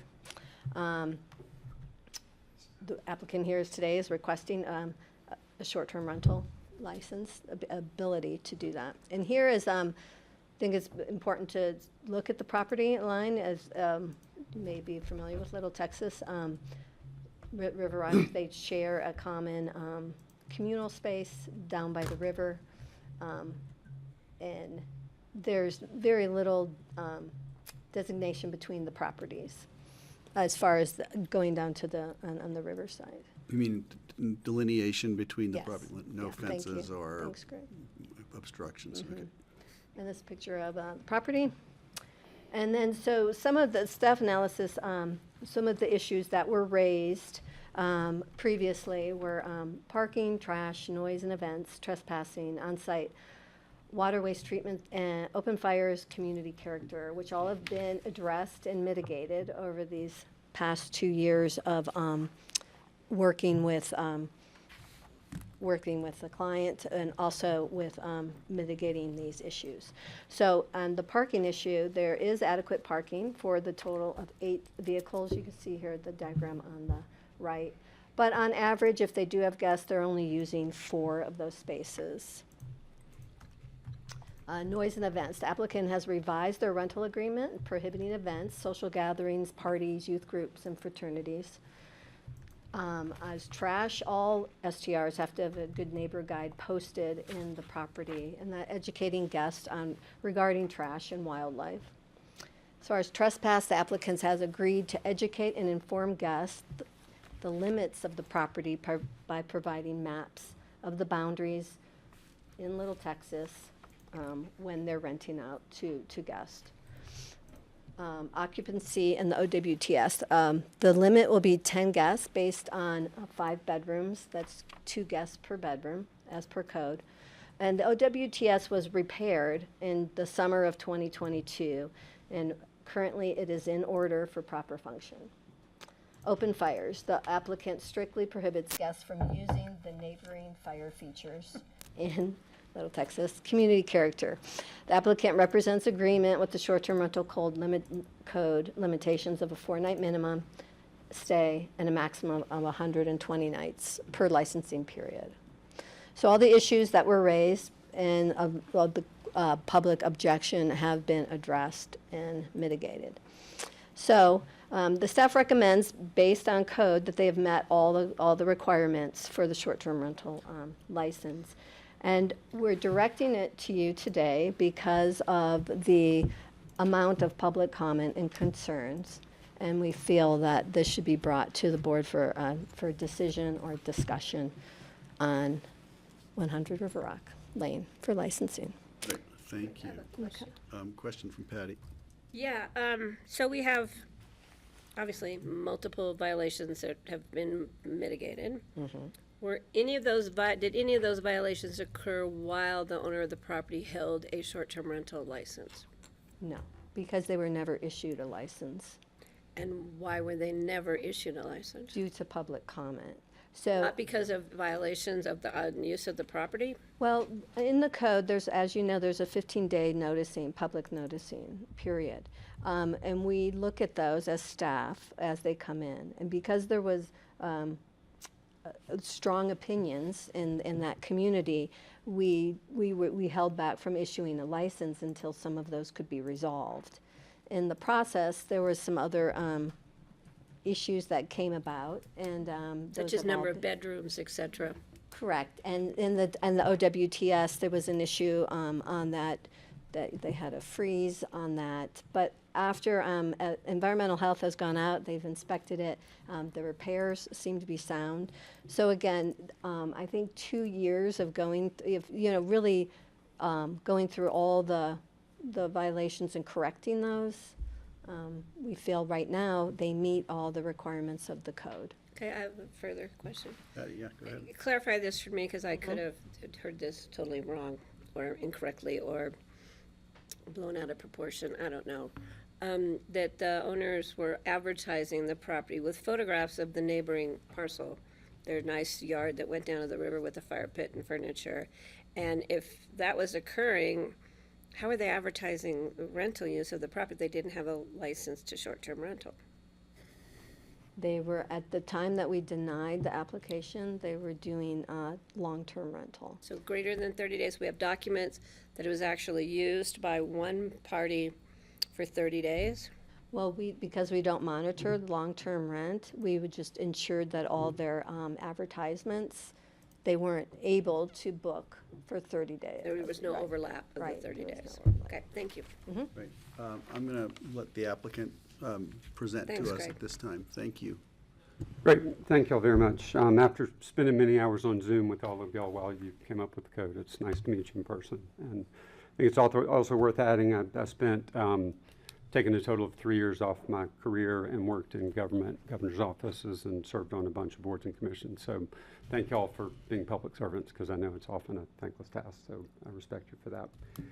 Y'all may recall me weighing in when you were doing the Zoom as the guy who lived in Aspen in the early 90s. Worked a couple of jobs, living in cramped employee quarters, part of it at Chateau Roaring Fork, a few blocks from here, with two of the applicants here with me. My future wife worked at the Little Red Schoolhouse. 26 years ago, we were able to buy a cabin in Little Texas. I couldn't afford to buy it myself, and so I bought it with my two friends that I lived out here with and their two older brothers. We're all in our 50s and 60s. We're responsible, civic-minded people who desperately want to be good neighbors and be a part of the Aspen community. Our 5 families use the house whenever we can, but also have rented it out, some on a short-term basis since we bought it 26 years ago. Obviously not for the last couple of years. We renovated it about 10 or 11 years ago on the belief that we would be able to have some income from short-term rental to be able to offset the cost of our increased mortgage. If you look at our neighborhood, there are 2 very vocal neighbors in Woody Creek who oppose our request. There are several houses that back our request, and one who initially opposed it, and I think now is fairly neutral on it, although probably not 100% in favor of it. To sort of talk about that a little bit, Hank Hurst, who is here, uses his house as a second home. He's just below our house, and he asked this summer if he could rent our house on a short-term basis when he was talking about sort of remaining neutral, and I told him obviously we didn't have a license, and Keith's son was out here anyway with his family. Tom and Rob sent in letters, other neighbors that I think paint a very inaccurate picture of our situation in Little Texas. But fortunately, we have all of our text to look at, so I can present you with demonstrable facts. And so I've got 24 pages worth of text with Tom that I submitted. I don't know if they were in y'all's packets or if you've seen them. We had 122 pages of comments submitted, so. Right, oh, gotcha. So yeah, if I were y'all, I probably wouldn't have read them, but I'll summarize them for you. Oh, we did. I read them all. We, I read everyone. So our text history of Tom over the last decade shows that he has sent us a total of 6 legitimate complaints about renters. 4 times about our guests walking on the shared riverfront, 1 time about music on our deck being played too loudly, and 1 time about bears getting into our dumpster, although he can't see it from his street or house. So that's about 1 complaint every 18 months, and the last complaint was over 3.5 years ago. That's because we've worked to better equip our part of the shared riverfront, so with seating, so there's no reason for people to go to his. We put a maximum volume on our speakers, and frankly, we've done a better job warning our guests to avoid walking on Tom's side of the grass or trying to do anything to upset him. Every guest receives a visual like this to sort of show where our property is and where our property is not. Our text history also shows he admitting to falsely accusing us several times. Once when his daughter Maggie, who ironically used to run the SDR division at his real estate firm, came on our property to set up a hammock that Tom accused our guests of setting up. Once when he admitted music he complained us about actually came from a different house, and there are other texts from him apologizing for when his dogs knocked over my daughter on our property, one apologizing for his dogs barking incessantly when he and Lady went out to dinner, and even 2 texts from him asking to rent our house out on a short-term basis for his own clients. I have a 34-year career in the restaurant business that started when I worked at Abattonia just a few blocks from here in the Little Nell, so I pride myself on hospitality. I have also 2 short-term rental houses across the street from my primary residence, so I understand the need to be good neighbors. So our average response time to any text from Tom regarding our guests, no matter what time of night, be they renters, family, or friends, is 24 minutes. And our responses have always been courteous, no matter the tone or language he used with us.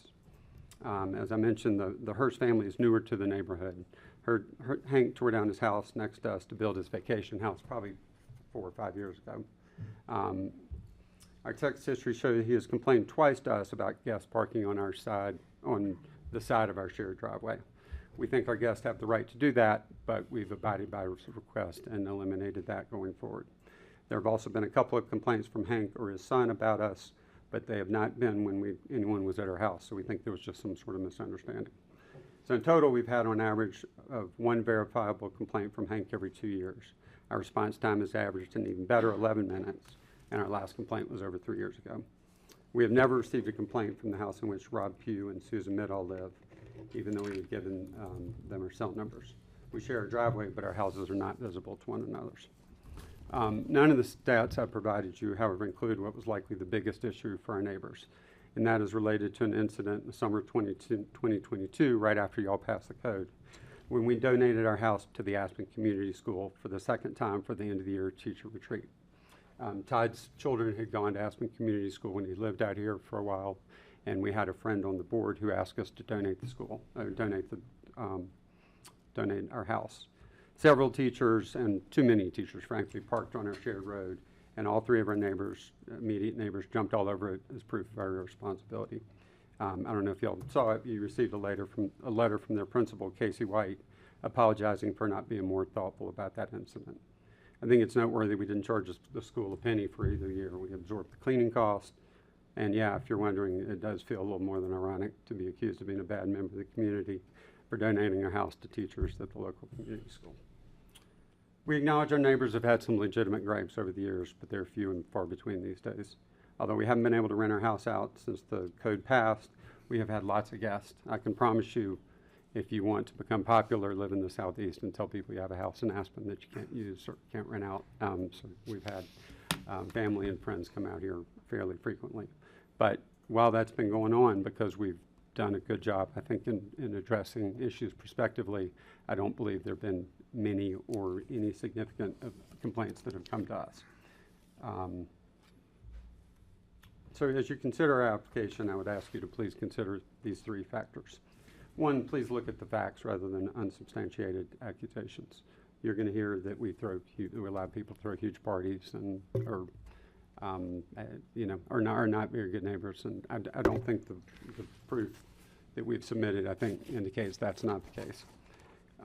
Given our track record of responding to issues within an average of 17.5 minutes, addressing the issues immediately, if our neighbors had a lot more legitimate complaints, I don't know why they wouldn't have reached out to us to have them addressed and resolved. Secondly, I'd ask you to please read the letters from several supportive neighbors. I've been involved in government enough, and I think y'all have as well, to know it's rare for people to reach out and be in support of something. People normally just come out against something. So they've just voiced their support because they think it's the right thing. And finally, I would say that y'all wisely created a process to pull short-term rental licenses once granted if they're not handled in a responsible manner. I was there when y'all spent, frankly, sometimes agonizing hours over many months debating the short-term rental policy. I think your end result was a common sense compromise to deal with what is admittedly a tricky short-term rental issue.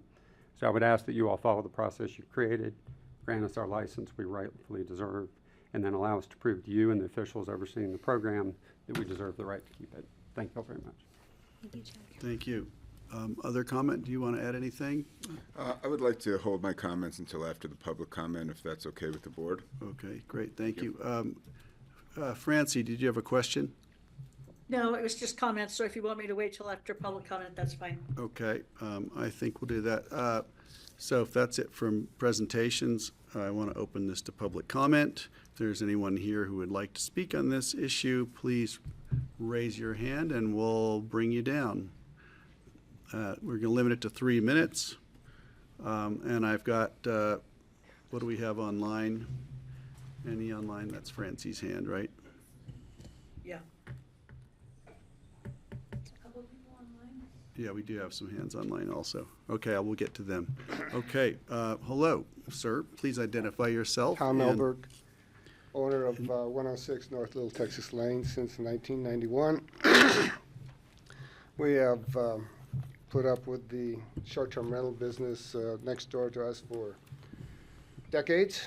And finally, when the state of Colorado allowed the counties to regulate short-term rentals, we were very excited, felt that we've been impacted, and it's been old and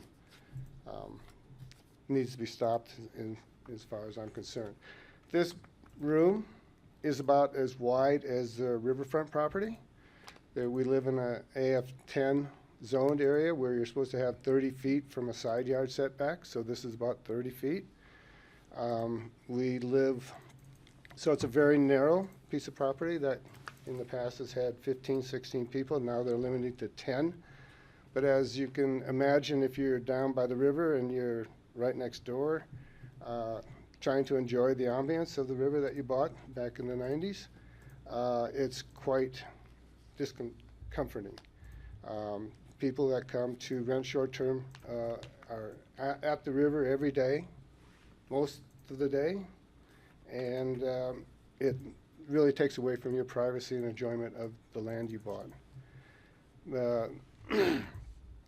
So we live 10 feet away from, we have 10-foot side yard setbacks, so the noise and the music and conversation, it can be heard quite easily. And it's just a impact that we have endured and would like to have it stopped. The idea that we have not had a lot of complaints is somewhat far-fetched. We're making calls where the music has to be turned down at, do you stop it at 9? Do you stop it at 10? Do you stop it at 11? It's finally at midnight you say, okay, I got to make a call to their assistant, who is in South Carolina, to call the neighbor to shut down the music, and consequently, you finally get some relief that way. And this has been an ongoing problem for, like I say, decades, and it hasn't stopped. Last year, when they said they were not renting, on July 26th till August 4th, the Straker family from Houston had a wedding at the Snowmass Club, but the groomsmen had their big party down by the river. Then on 8/4, right after they left, Scott and Carla from Austin stayed for 3 weeks, and they notified us because they thought our property was being rented short-term, and they said there's vacancies when we sent in our $7,000 deposit. And I shared that email with Rye last year. So they came up and they stayed for 3 weeks, and obviously they paid something because they had a $7,000 deposit. Then on September 25th, the owners arrived, and for some reason they were excavating, and they hit their electrical line, which was blew a fuse on their house, which also controlled the well, a shared well, which is on my property. And after 3 days of trying to get it covered by Little Electric, they were leaving, and they had a temporary generator at the time, supplying power to the house and to the well. And their position from Chad was, well, if you want to have the generator working, then you're going to have to pay the $150 a day to have it continue to go on over the weekend while the Little Electric comes back in the following week. Fortunately, Little Electric would not do that, and I was able to continue to have water over the weekend until it was repaired. On October 6th, there was a 4-day stay by Thayer Montong and guests There was a group of guys that were celebrating a 50th birthday party that had a house, the guy that was celebrating had a house up in Snowmass, so 10 of the residents or guests stayed up in Snowmass and 10 stayed down in Little Texas. So, unbeknownst, and what was presented here today was that they were not short-term renting it, but in actuality, they have been continuing to do it throughout the last summer. It's the great guys. There's 5 of them that own the property. Now their kids are getting old enough to have their own, parties and coming up. So the house is heavily used throughout the year. It's a narrow lot. It's an environment where the owners of the rest of the owners will occasionally go down in the evening to enjoy a glass of wine or sit by the river and enjoy the ambience of what we bought many years ago. And that has been transformed on this one particular house, residence, because it's fully occupied not only by the 5 owners and their grown kids and now grandchildren, but now by short-term rental people. So it's a continual commercial enterprise in a residential area. And I think that's something to consider when you do your short-term rental regulations, the location. When you have someone that has a house, 10, 20 feet away, it's pretty close. And that's... Thanks, Tom. Thank I you. appreciate it. Thanks. Okay, public comment. I have someone else. Come on down.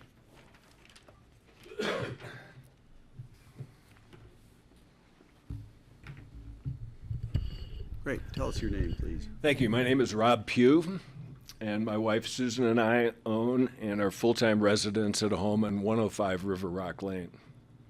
And I'm here to ask you not to grant the STR license to the owners at 100 River Rock Lane.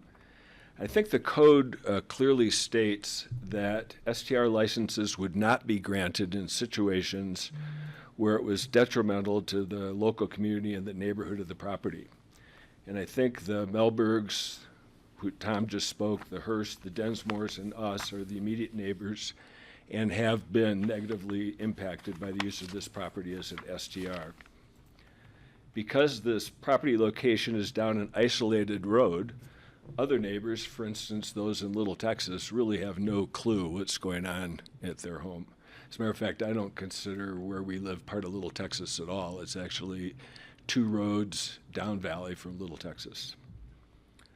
I believe you have ample evidence to the detrimental effects of the STR use, and it includes, but is not limited to, garbage spread about, excessive cars, noise, overflowing septic systems, and trespassing.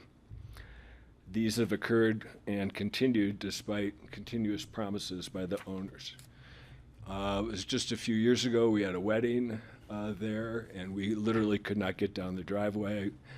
During X Games past, now a number of years ago, there'd be so many people there and beer cans spread out all over the road that it was really pretty disgusting. I'd like to believe the owners could manage this property and trust them to do what's right, and they've certainly asked us to offer them that opportunity.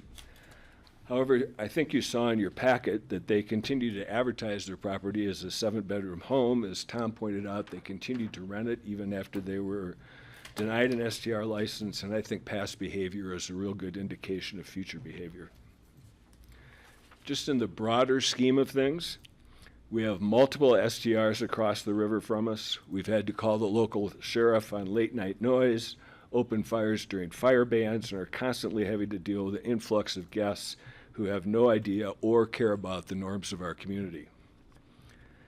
The wide acceptance of STRs in the valley has dramatically affected the cost of housing. It's hard to imagine that a county commission so committed to affordable housing could permit the broad use of STRs and the creation of an industry that has such negative effects on affordable housing, not to mention local hotels and lodges. This is a bigger issue and much bigger than the one issue we're talking about today, and I certainly hope that you'll delve into those wicked problems in a systemic way in the future. What I'm asking you today is simply to deny the request of 100 River Rock Lane on the basis of the detrimental effect it has on its neighbors, which has been demonstrated many times over. Thank you. Great. Thanks, Rob. Thank you. Other public comments in the room?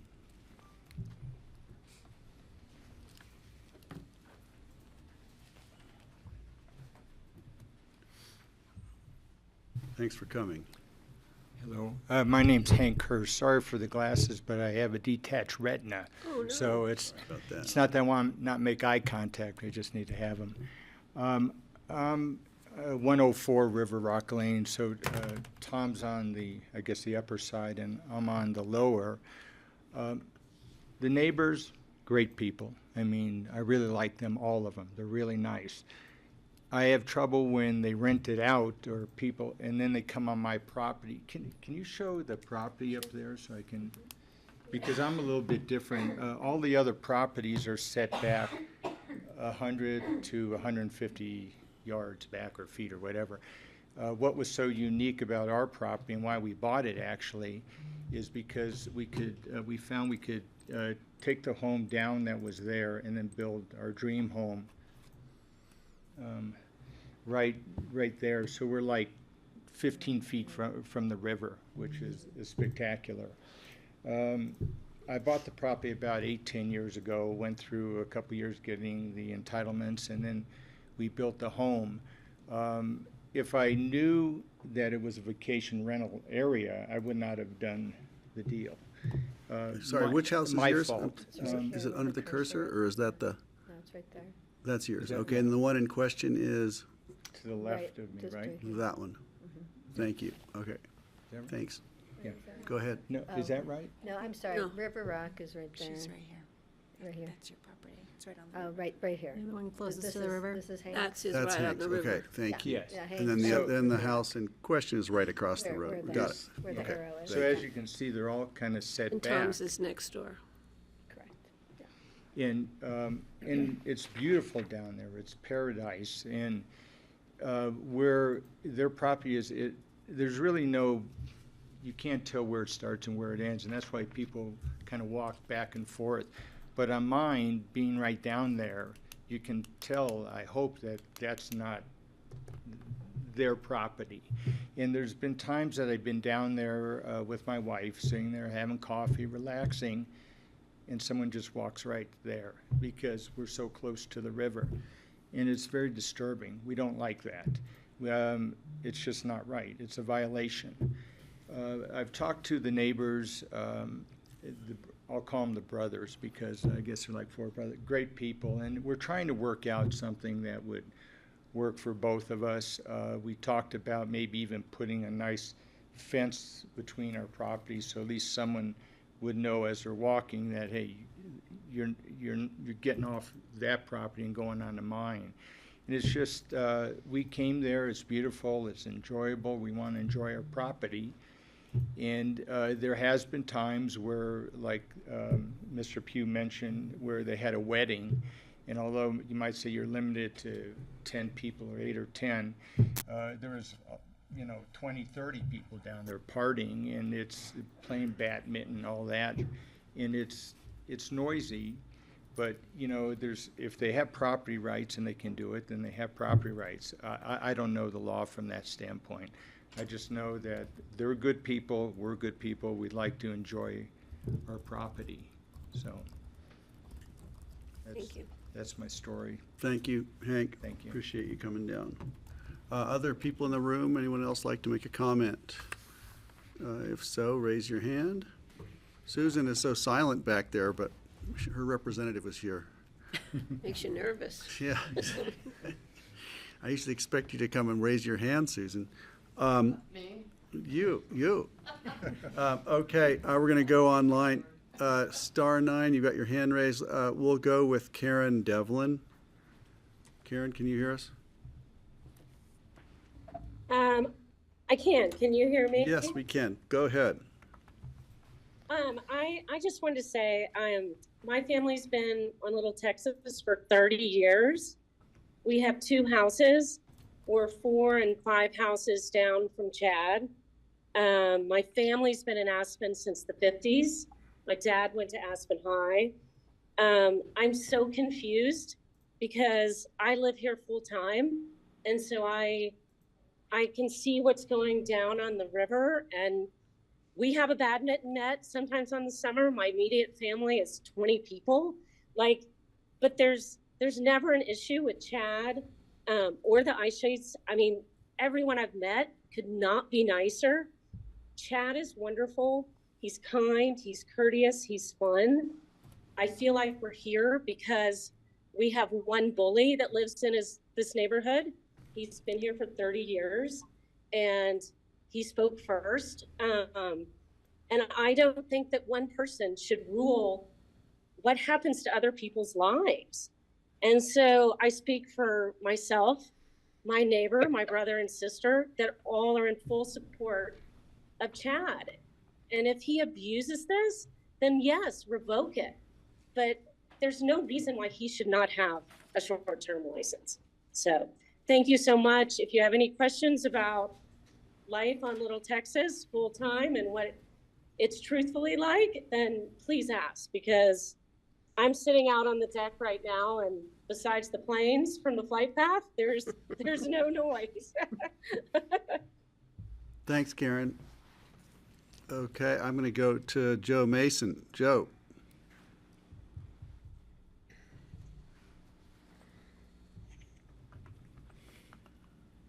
Hey, Joe? good afternoon. Yeah, we hear you. Okay, go ahead. I just want to take a moment to speak from the perspective of the Woody Creek Caucus. I'm a member of the District Planning Committee at the Woody Creek Caucus. I was advised a few months back by county staff that master plans are not taken into account in the STR process. The Woody Creek Master Plan opposes short-term rentals in part because of the unique aspects of rural properties in unincorporated Pitkin County. And those are the types of aspects that are the basis of what's alleged to make 100 River Rock unsuitable for a short-term rental license in discussion here.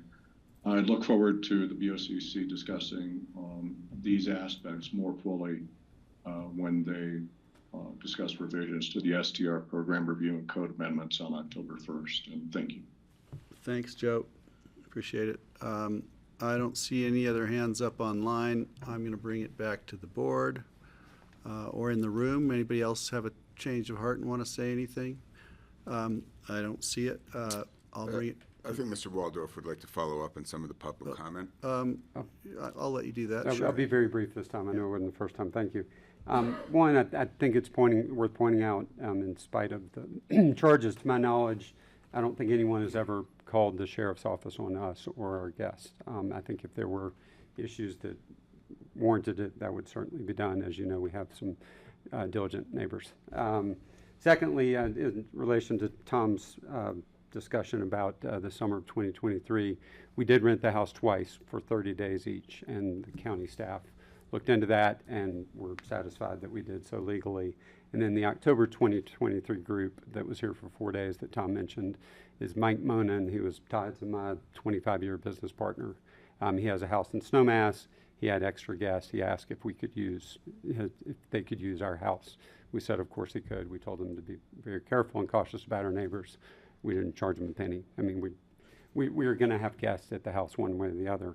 And I would say to y'all, if our neighbors and y'all want the ability to make sure that our guests behave and act appropriately, then granting us the short-term license is the best way to do that. If we don't have a short-term rental license, then we're just depending on us being good people to be good neighbors, as opposed to having a punitive way for y'all to enforce that. We will anyway, honestly, because we are. But I just wanted to point those things out. Thanks, Chad. Did you want to say something? If I may, thank you. Tell us your name, please. Ken Citron, C-I-T-R-O-N.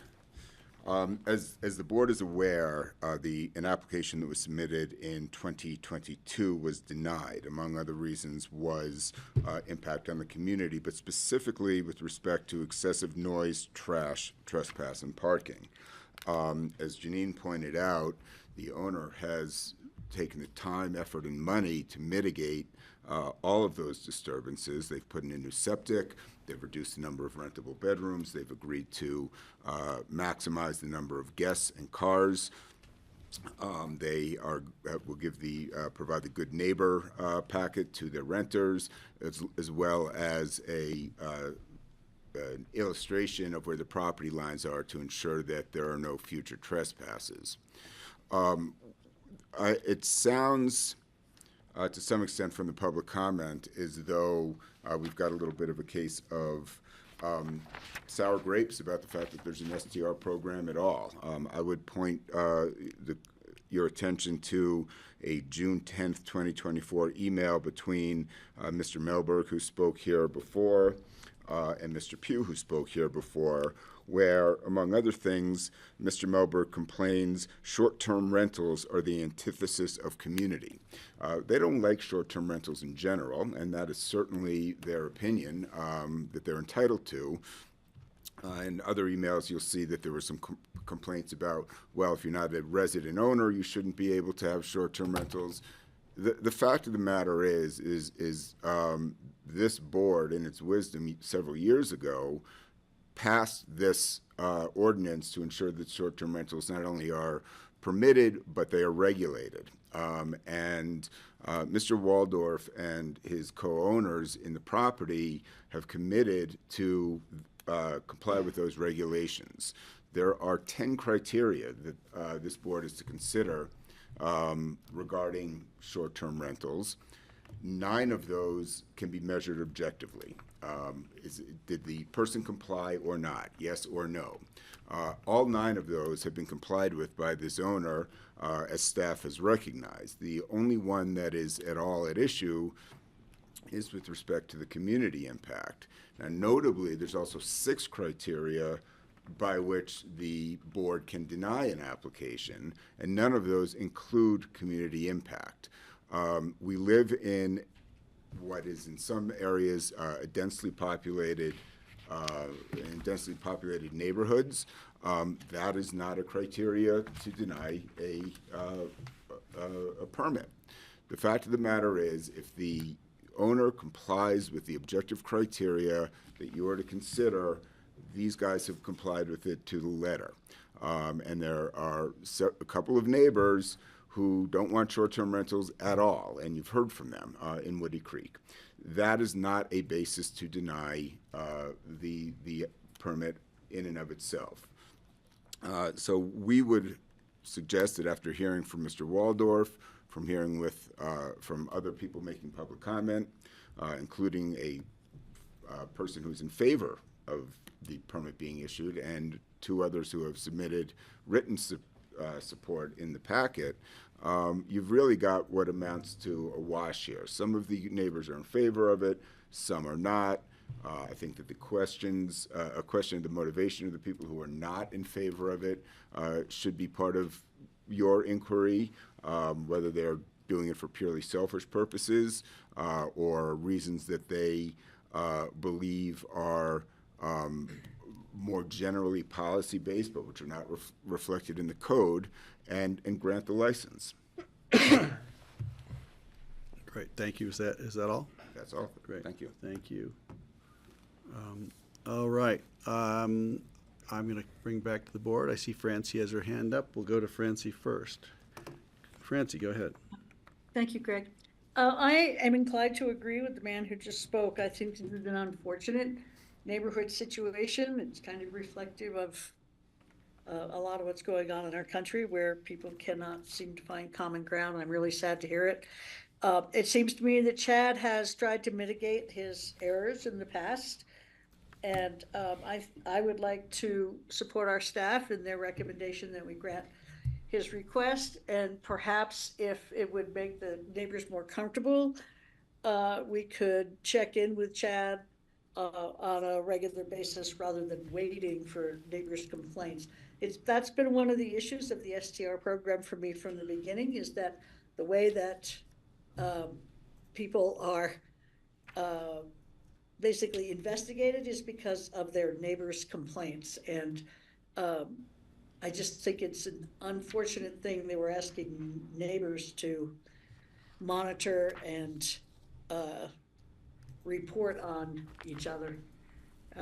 So anyway, I'm in favor of granting this, and I'm hoping that Chad's people who rent this place, I mean, I understand if you're down by the river and somebody's walking by you and they're not supposed to be there and they're invading your privacy, or there's big parties, I'm sure that is really a drag in the neighborhood, and I understand that.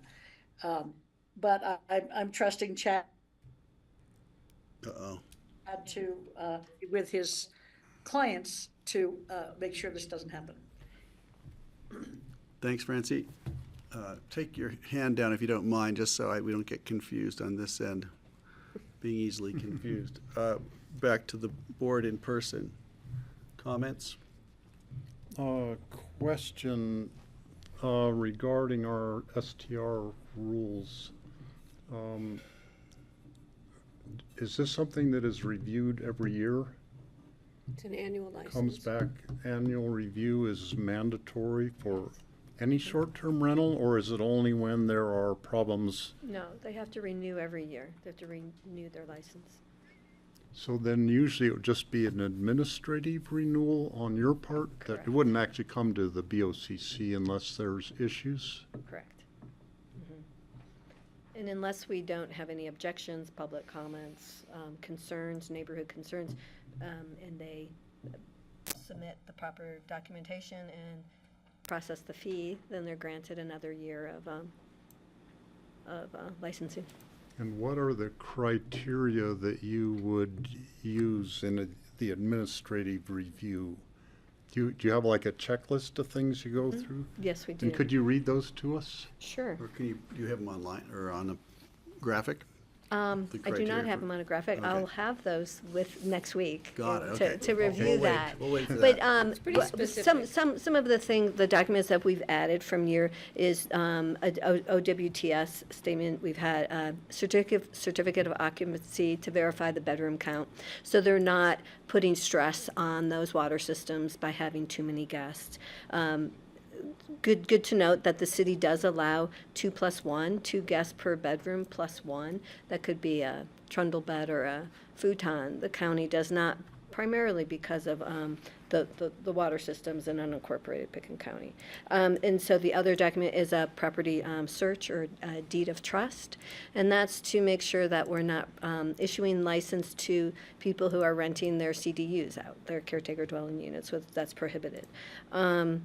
In addition to that, did they have to have assessor's report, again, checking on bedroom count, and so more looking at the structure and making sure that they're code compliant with the rules. Now, unless we hear from public comment, and usually that's in the public noticing in the beginning, we aren't requiring them to public notice a second year. It's in the code that they don't have to. Maybe that's something you want to revise and look at again. Maybe they have to public notice every application period. But right now, they're not required to renotice. That's Okay. it. Yeah, that's about. And one other question, is there not something in our STR rules that say that any property that has been violating the STR rules before are not allowed to get a permit? So if they were running an STR without having a permit, that's violating And the we rules. send out compliant letters for that. That's why we use a third party. And then they would not be eligible that year for getting a permit. Ever. Or maybe ever, I don't know. All right, I'm gonna make a clarification here. Okay. So the existence of a prior violation, whether that be a county code violation, a land use code violation, or a violation of this short-term rental code, in of itself is not a reason to never grant an application again under the code. It's something that can be considered, but it is not a flat-out prohibition on the issuance of a license. So, yep, that's actually all. Can I add to that? Yeah, Wonder go if ahead. I have a short-term rental license and I have a violation and I mitigate my violation, am I okay? Or I thought it was just you violate, you're done. No, if you work with staff, but in the licensing authority, which would be me, and we find that they have met the the violation and have mitigated it, then How many strikes and you're out? Can you keep having different violations and different violations and different violations? Patty, you're bringing up a scenario that we haven't totally encountered, because similar to how we're dealing with this applicant is we want the violations to be resolved prior to us granting approval or bringing it to you. I will note that there is a provision in Title VI that if there is a repeat complaint or unaddressed violation, then we would take that to a hearing officer. That doesn't come to you. And then the hearing officer has 3 options to either continue with the license, suspend the license, or revoke the license. And there's nothing that I'm reading that would prevent that person from just reapplying when their time is up. I would like that to be discussed as part of our future discussion. Absolutely. I would also like to be part of our future discussion, the noticing every year, or whether or not we want to pursue that. I think the neighbors should have that opportunity, but that's, I think, for further discussion. And then I have more, but I'll wait to see where the board's gonna go. You sure you don't want to just keep going? No, I'm good for right now. Okay, I can keep going for the rest of my life, and you don't want me to do that. It's Well- amazing I offered. I know, I'm Okay, good. surprised. Now, I have not made up my mind yet on my decision here today, but to note that we have heard more about this property than any other property in Picken County regarding short-term rentals. Because there have been so many issues with this property over the years that, I mean, sometimes it was when we were discussing the short-term rentals rules in the first place that we heard from the neighbors about this property, because there were so many issues with it. It sounds like that's mostly been mitigated, but then it's also eternal vigilance on the part of the landowner to make sure that they follow the rules, which I'm not sure, I'm not quite there yet in trusting whether that's gonna actually happen. I would like to be able to, Francie's able to, it sounds like. I'm not sure yet I'm there. Great, thanks, Steve. Thank you for coming in person. It's nice to put faces to voices we heard, I don't know how many years ago now, but during the pandemic undoubtedly. I am not going to support the approval of this license. I think that the activity and behavior that happens on this property, quite honestly, probably happens on a lot of short-term rentals, and maybe on some of our short-term rentals in the county that are on 35-plus acres. The disadvantage of this property is the density of the neighborhood of where it's taking place. And, I don't think that we can discount the community impacts. We require our applicants to meet all criteria, not 9 out of 10 of them. And so I do think that it's important to honor that. Had this been in a neighborhood where you're surrounded in good company by a bunch of other short-term rental owners who are also interested in the same return on the property and interested in having the same type of use, this would be a different discussion. But you're surrounded by neighbors who live there full-time, year-round, and that is their home, and they deserve and are entitled to the quiet enjoyment of their property. I don't think that by denying this that we're robbing you of use of your property in multiple various ways and by all of your families. That we would run into some other conversations at this board if this were a takings, and it's not. There's other use available for it and for you to all enjoy it during your vacations. So I don't, for me, think that I think those are that's the context on which this is a tricky application, but I'm not going to approve it. Thank you. Thanks, Francie. Patty? Yeah, I'm coming from the same place Kelly is, but I want to ask a further question as to, does the board have any options or opportunities with a 30-day plus rental if they violate noise and trash and parking and septic and yada, yada, yada? Do we still have what are our options and opportunities then? And so the board does not regulate rentals of 30 days or more. when you And we get can't. into realms of those types of activities, you're talking primarily with either county code stuff, state law, and or just good neighborly standard. So the sheriff can be called as a shorter answer, I guess, if there's problems. That brings me to my next question, thank you, this segue. It's my understanding the sheriff's office has been called. Do you guys have any staff, have any? I don't have record of that. Well, I think that's something we need to inquire, because I know there's been noise issues, and usually they call a sheriff who carry noise monitors with them at all times, because it's not just little Texas that has noise violations. But in agreeing with where Kelly's coming from, I think that it still provides the applicant and the family to continue with 30 or more days of rental opportunity, and how you choose to do that. But it's not depriving you of all use, whether it's financial income-based revenue source or just enjoyment by your family and your friends, which you seem to have a lot of. And I'm kind of envious of the relationship you have created with your friends, brothers, and family. But this is a neighborhood that sits right on the river. I have concerns about protecting the river and the quality of life for the neighborhood, and for just that. That's a special neighborhood within Pickens County, and I'm very familiar with it, going back over 45 years almost, with friends and family down there, and so I'm going to not support this application moving forward. Great, thanks. Okay, I just wanted to make some comments here. I'm summarizing, and I think I definitely tend to agree with Patty and Kelly on this. It's pretty clear to me. You all seem like really nice guys, but from my experience and what I've heard through the complaints over the years, the continued comments and complaints we're getting, you're not good neighbors, you know. And part of that could be, I don't think you have an on-site owner or anybody here looking after the place. So people with the best intentions in North Carolina or South Carolina can't do a bloody thing to mitigate a problem until it's a problem.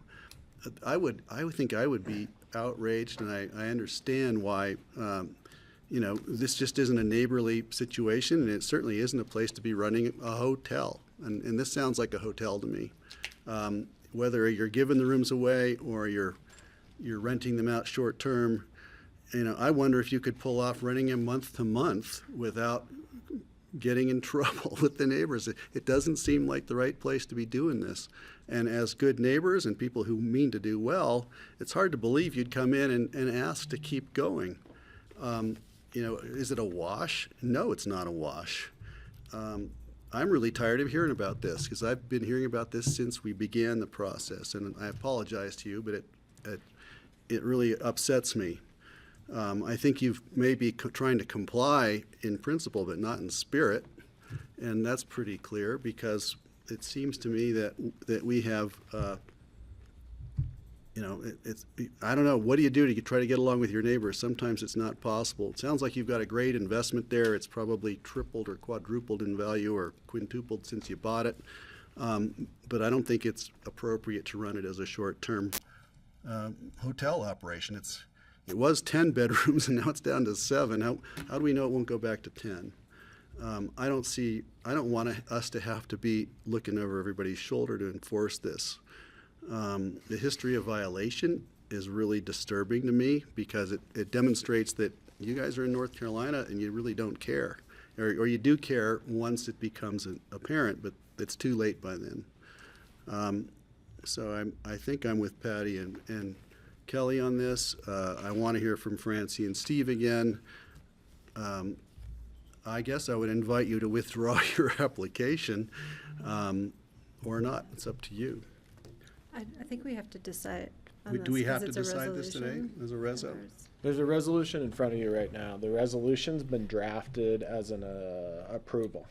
So as you've done in other circumstances like this in the past, is if ultimately the board is leaning towards denying the application, it'd probably behoove you all to direct staff to bring back a resolution in the event that you do deny it at the next regular meeting.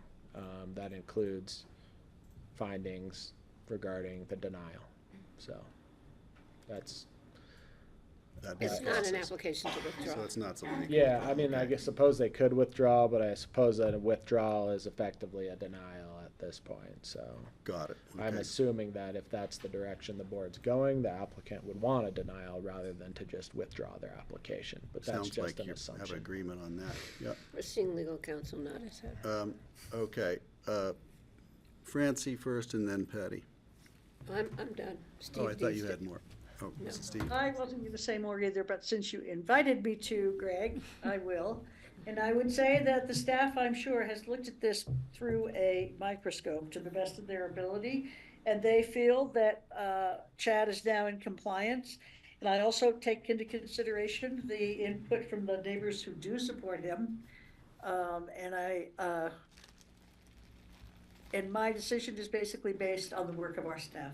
Thank you. Great. Thanks, Francie. Steve? So I'm going to talk about another property that's owned by, had been owned by multiple family members. They weren't friends, they were all family members. And whenever any family member went and used the property that had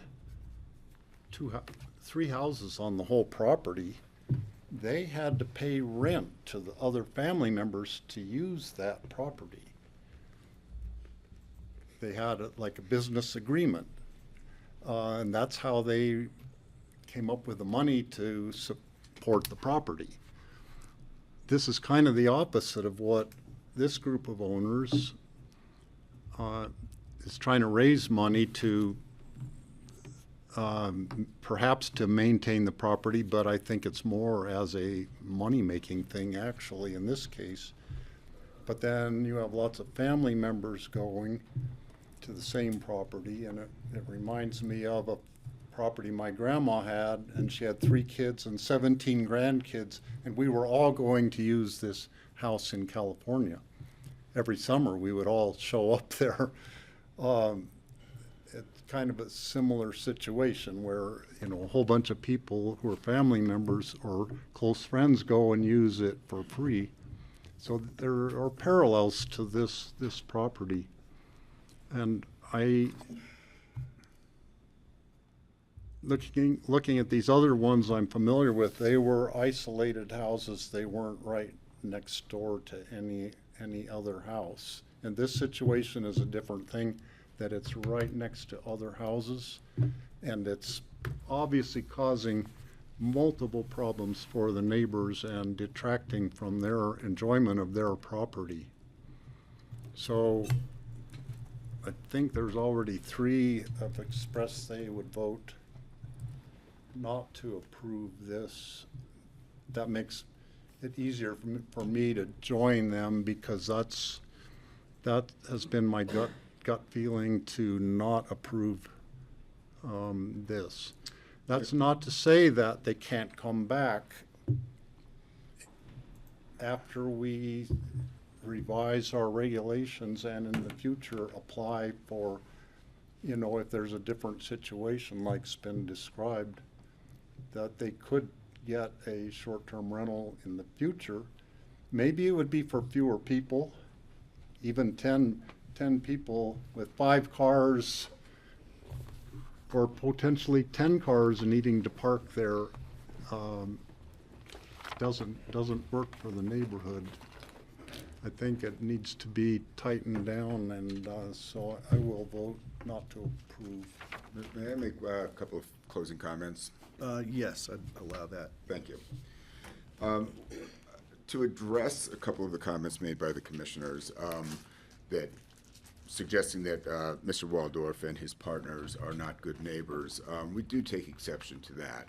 Mr. Melberg made a comment during his opportunity, essentially saying that, well, past is prologue, and we can tell a lot about what's going to happen from what's happened in the past. Well, what's happened in the past here is that Chad and his partners have done everything they've been asked to do by staff to get this property into compliance. They've updated their septic. They've cut down the number of bedrooms. They're going to limit the number of guests and cars. They are going to make sure that their guests observe the property boundaries, which, as you saw from the graphic, are not clear to the naked eye. They've done everything they've been asked to do, and they're running up against opposition from 3 people, one of whom doesn't even have a sight line to the property issue. As opposed to other community members who are fully in support of it. So if past is prologue, I think that the impact on the community has been mitigated. I think that any concerns going forward are eliminated, and has been suggested by the board, there are remedies if that is not the case. The remedies are to report it to staff, to come back to council, to deny a future application for renewal.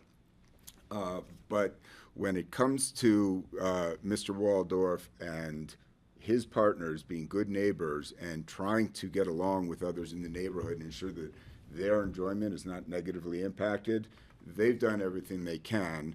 And I think it's notable that, as Mr. Waldorf has expressed to you, that whenever there is a complaint, it has been addressed within minutes, not hours, not days, not weeks. They get the property manager on the phone, and the issue is remedied.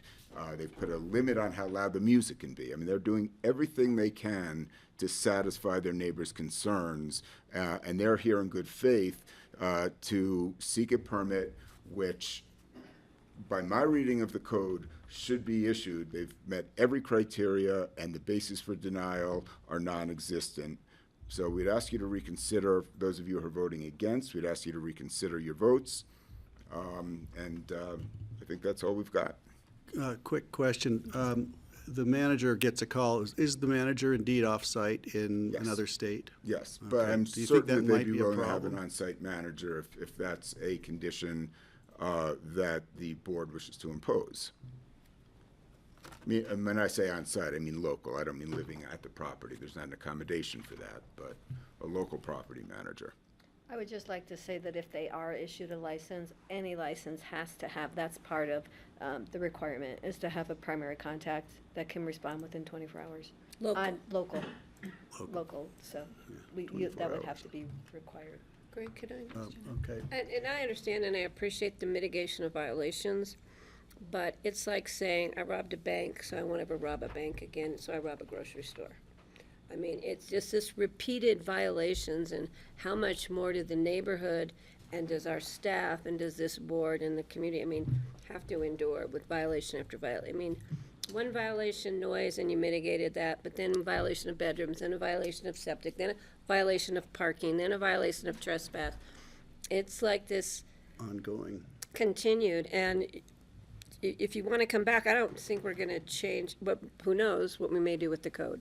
Well, but those violations, two points. Number one, they're all intertwined. The fact that there were excessive people staying at the house leads to excessive cars, leads to excessive trash. So those intertwined violations are all going to be eliminated by the single move that these guys have made to limit the number of people and cars in their home.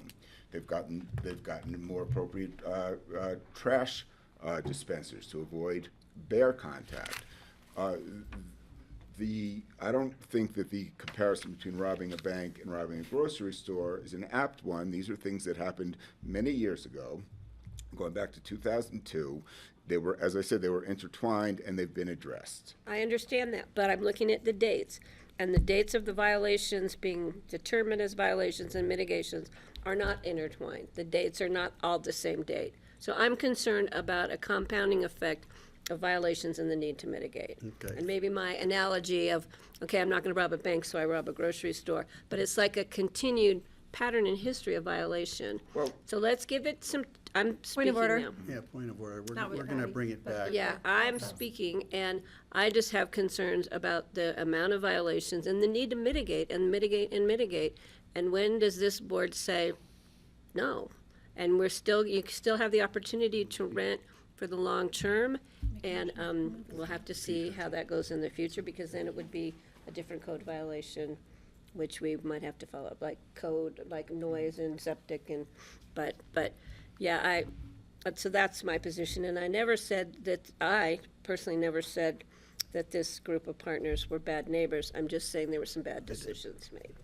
So, Okay, question. I'm gonna go to Steve, and then Kelly had it. Question for Roy. I think the procedure we need to follow is to continue this at this point, and then you would bring back a different resolution with different wording? So if the board is leaning towards a denial on this, I think that the best procedure at this point would be to direct staff to bring back a resolution that reflects the direction the board goes today at the next regular meeting, so that that resolution can be reviewed and voted on at that time. So yes. So, and to your point, that gives 2 more weeks or 3 more weeks. I can't remember when our next regular meeting is. It's October 9th. 2. October, so 2 more weeks. That we could change our mind in that time, most likely wouldn't, but that it does buy a little bit of time for, us to think about what we heard today, and we could actually change our mind on October 9th. So given that, I can make a motion to continue this till October 9th and direct staff to bring back a new resolution reflecting that we would want to deny the approval. I'll second. We have a first, we have a second, further I just have a discussion. question, is that or did we just deny and direct staff to bring back? I think it would be best to continue it today and bring Okay. back a resolution Great, of denial just want to in the clarify future. that. Thanks, Steve. Okay, all in favor? Aye. Aye. All opposed? Was that in favor? You joined us, Francie? Well, I'm joining in the continuation. I'm not going to vote against it in Okay, October 9th. got it, thank you. So that's Thanks, Francie. 5 in favor of, I want to request that Ryan and Jeanette work together in order to clearly illustrate our criteria and our discussion related to denial. Sure. Thank you. Of course. Thank you. thank you for the If I may just conversation. ask a We'll- question, on the 9th, is there going to be, is that just going to be for the purpose of the vote, or is there going to be a further hearing? I could reopen the hearing again on the 9th, and the board's practice in the past has been to reopen public comment at that time, too. Okay, thank you. Great, thank you. Thank you. Thank you all for coming. Food We for appreciate thought. it. Okay, does anyone need a break? I do. Okay, we're gonna take a 5-minute break. Thanks.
let the party continue. First beer. Wednesday, I know. There was a history, a precedent for drinking beer at these meetings. Tom. Tom Blake. Wednesday, September 25th, BoCC meeting. We're on item number 10, which is a resolution approving third quarter budget supplementals. We've seen these before, and Connie's here. Good afternoon, You're Connie welcome. Baker, Picken County Budget Director. And the board did discuss these supplemental requests at length at the September 10th work session, and staff was here to review them with the board. So I will just give you a quick summary. There are quite a number of requests. There were 4 from community development, the largest of which was Vision 2050 professional services, an increase of $245,000. And then their 3 other requests were for Sage's software development, building contracted services, and long-range planning contracted services. For the assets department, there are 2 requests.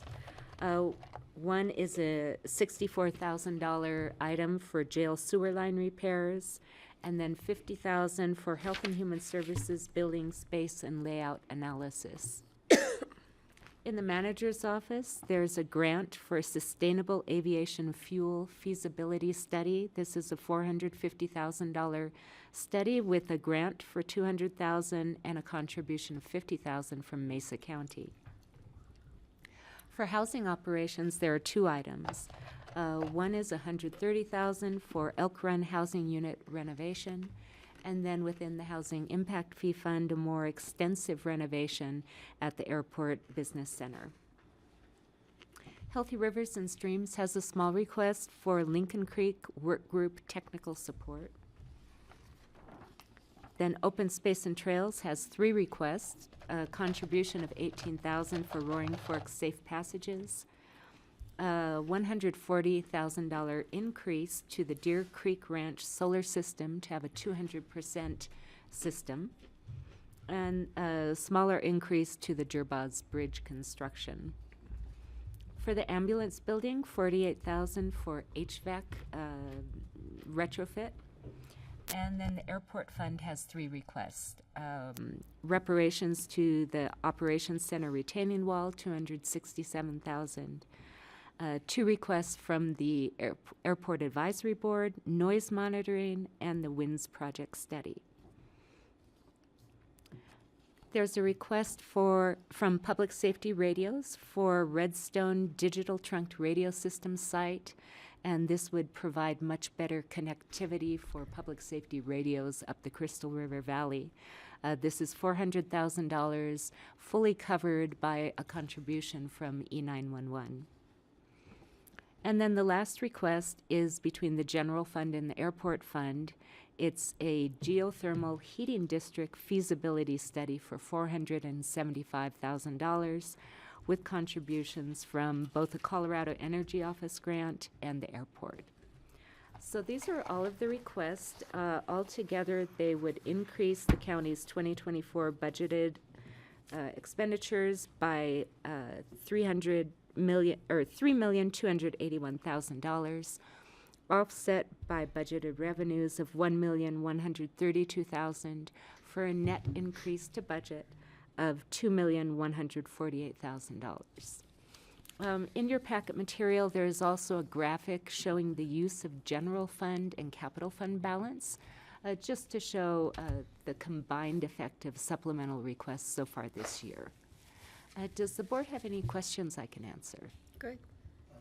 Yeah, what I was really, thank you for the information about the fund balances, but what I really was wondering, help me with this, because sometimes it gets a little confusing.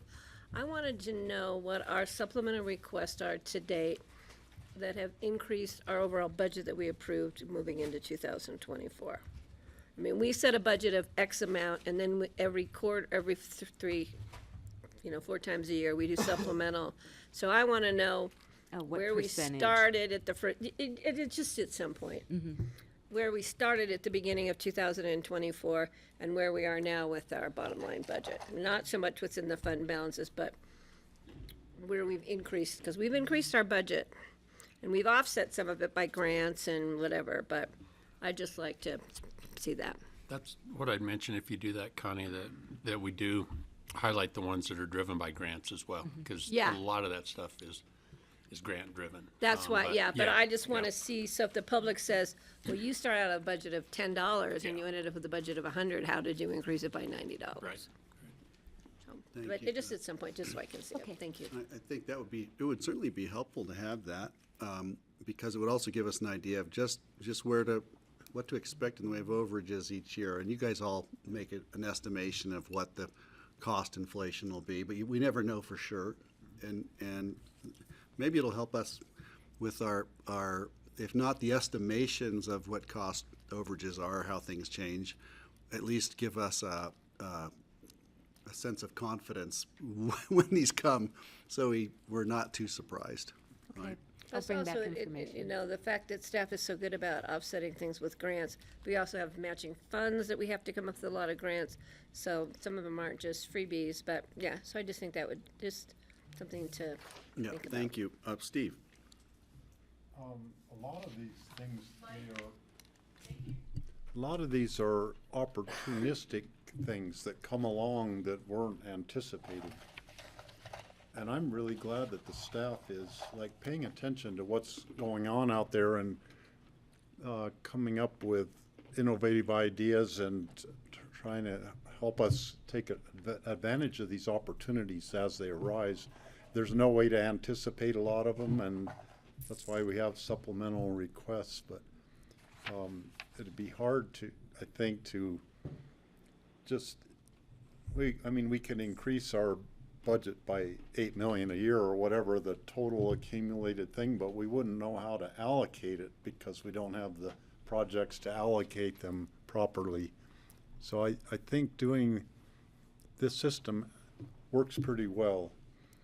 We always are asking for more money in the supplemental requests, but it's for the specific projects that are new and have come up since we did the budget the previous fall. And I think it's a testament to the way the system works. You all are setting great policy for us. You give us the ability to go out and do that. Under John's leadership, he encourages staff to really go out and try to figure out different ways to meet your guys' goals. And so that point, there are things that come up that we find out there that hadn't anticipated, and we have to come back and get that approval. And you guys have been very good about, as long as it's meeting those policies, have been supporting those. So it's working well. I believe this group of supplemental requests in particular, it stood out to me that a number of them are regarding employee housing and climate, whether it's feasibility studies or other types of climate initiatives. Okay, other questions, comments? It is a public hearing. We do have a public hearing here. I'll open it up. This is the second reading. Anyone in the room? Doesn't look like it. Jonathan doesn't want to say anything, but you're welcome to. JR, you could, chime in. Online, I don't He's see keeping his any mouth very hands up. tightly closed. Star 9 if you want to raise your hand regarding budget supplementals. One attendee does have their hand The up. Pitkin County Attorney has raised their hand. Is that you, Rye, or is there a ghost? Sorry, bad timing. Okay, I thought you were going Jump to right in. complain about something. Yeah. Okay, all right, then, I'm going to bring it back to the board, and I would entertain a motion. Well, I had one more thing that, Oh, well, keep but going. I have the hardest time finding it. The 50,000, is that in this? For the The Health and HHS Human building? Services Yeah. Space Study. I and- still and am in fact, concerned. that GR we're- is here. I know, look at him, he knows I was gonna do. I still am concerned that we're spending $50,000. Francie, you can, to move furniture around the room. But I know it's more than that. I know we have some emergent needs with the changes with our homeless shelter and our detox. So we decided that since we have to look at that, we should maybe bring in all the other needs of the nonprofits in the building and any special issues that may have arisen for them. So with that clarification, GR's on the hot seat. which I think is correct, that I don't need to bother you, and I will do a motion to move this forward. Well, How's that that's surprising? the briefest. I don't think I've ever heard you be more succinct. Hey, look at he's still, because His lips he's are still sealed. waiting for me to ask another question. He's like, I know she's not done yet. So So I made a motion. You made a motion. Steve, I seconded. Francie seconded. Further discussion. I have a photograph somewhere in all my files of a spaghetti wire thing at the HHS building a few years ago. The before and the after product of when we were doing some renovation there. And maybe you remember that photograph. And I'm like astonished at the skill of our technicians who rewired all of that computer stuff, and I don't know the things running the building. I should dig that I'm out. astonished you have that photograph in your file. He'll be doing it again. Is that your comment? Are we Yeah, good? that's all. Yeah. Okay, I'm going to call the question. All in favor of the reso approving third quarter budget supplemental requests? Aye. Aye. Thank you. It's unanimous. Thank you. Thank you, Connie. I'm going to be very nostalgic the next 3 months, every opportunity I get. There's going to be an anecdote associated with every item in our agenda. I just know it. I'm going to ask you to confine them to the lower 48 and the topic at hand. But that goes to the whole board. Good luck with that, I know. Okay, next up is an ordinance approving and accepting the deed of conservation easement for the J&A Albany property. And Paul is either online I or raised Rich is- my hand Oh, because I'm covering this you're for Paul Paul today. today. Okay, And right. in true open space fashion, I'd like to share my screen so you all have an image of the property, which I do think is useful for this particular project. Oh, God, yes. Yeah, I'm sure it's fantastic right now. Anyway, so Valley this as you week, know, right? I'm Ryan Neely. I'm the interim county attorney. I don't get to do this very often, but I do have the pleasure of covering an open space item because Paul's on vacation, Dale's on vacation, and Gary is otherwise disposed or indisposed. He's Indisposed. indisposed. So I get to do this one.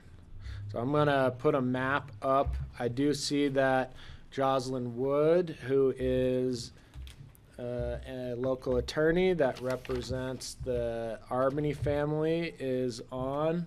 So this is what I put up on the screen is an email that Paul sent me in preparation for this. I'd point out that there's some highlights that he would like you all to be aware of.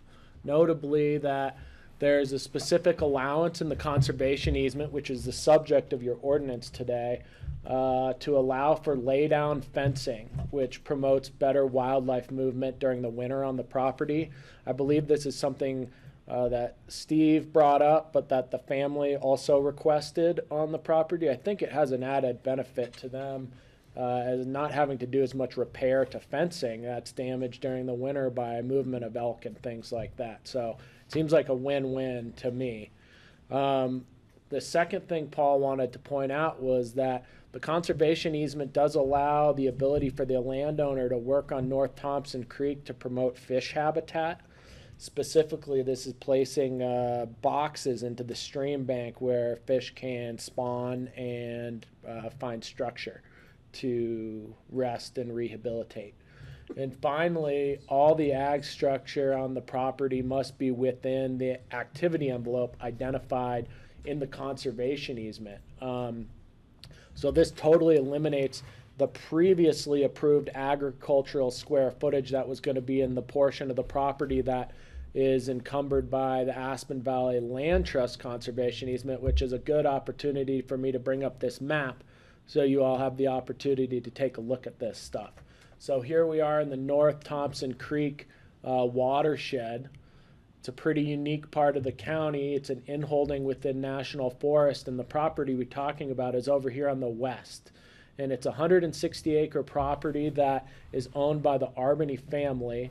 A portion of the ranch is already encumbered by a AVLT conservation easement. And now if you had to make me tell you whether it's the one that's in the hash mark or not, I don't know. Unfortunately, it's in the hash mark. All right. Ultimately, the county's conservation easement that is in front of you today is going to cover this portion of the property. And now that I look at it, that makes sense because you can see there's some previous ranch type improvements on this section of property. In any event, ultimately, the entire property is going to be conserved, which is great news in the context of this area as a whole, which includes the county's ownership of Thompson Divide Ranch. To Kelly's point, as we were getting into this, I'm sure it is absolutely spectacular up here right now, given that all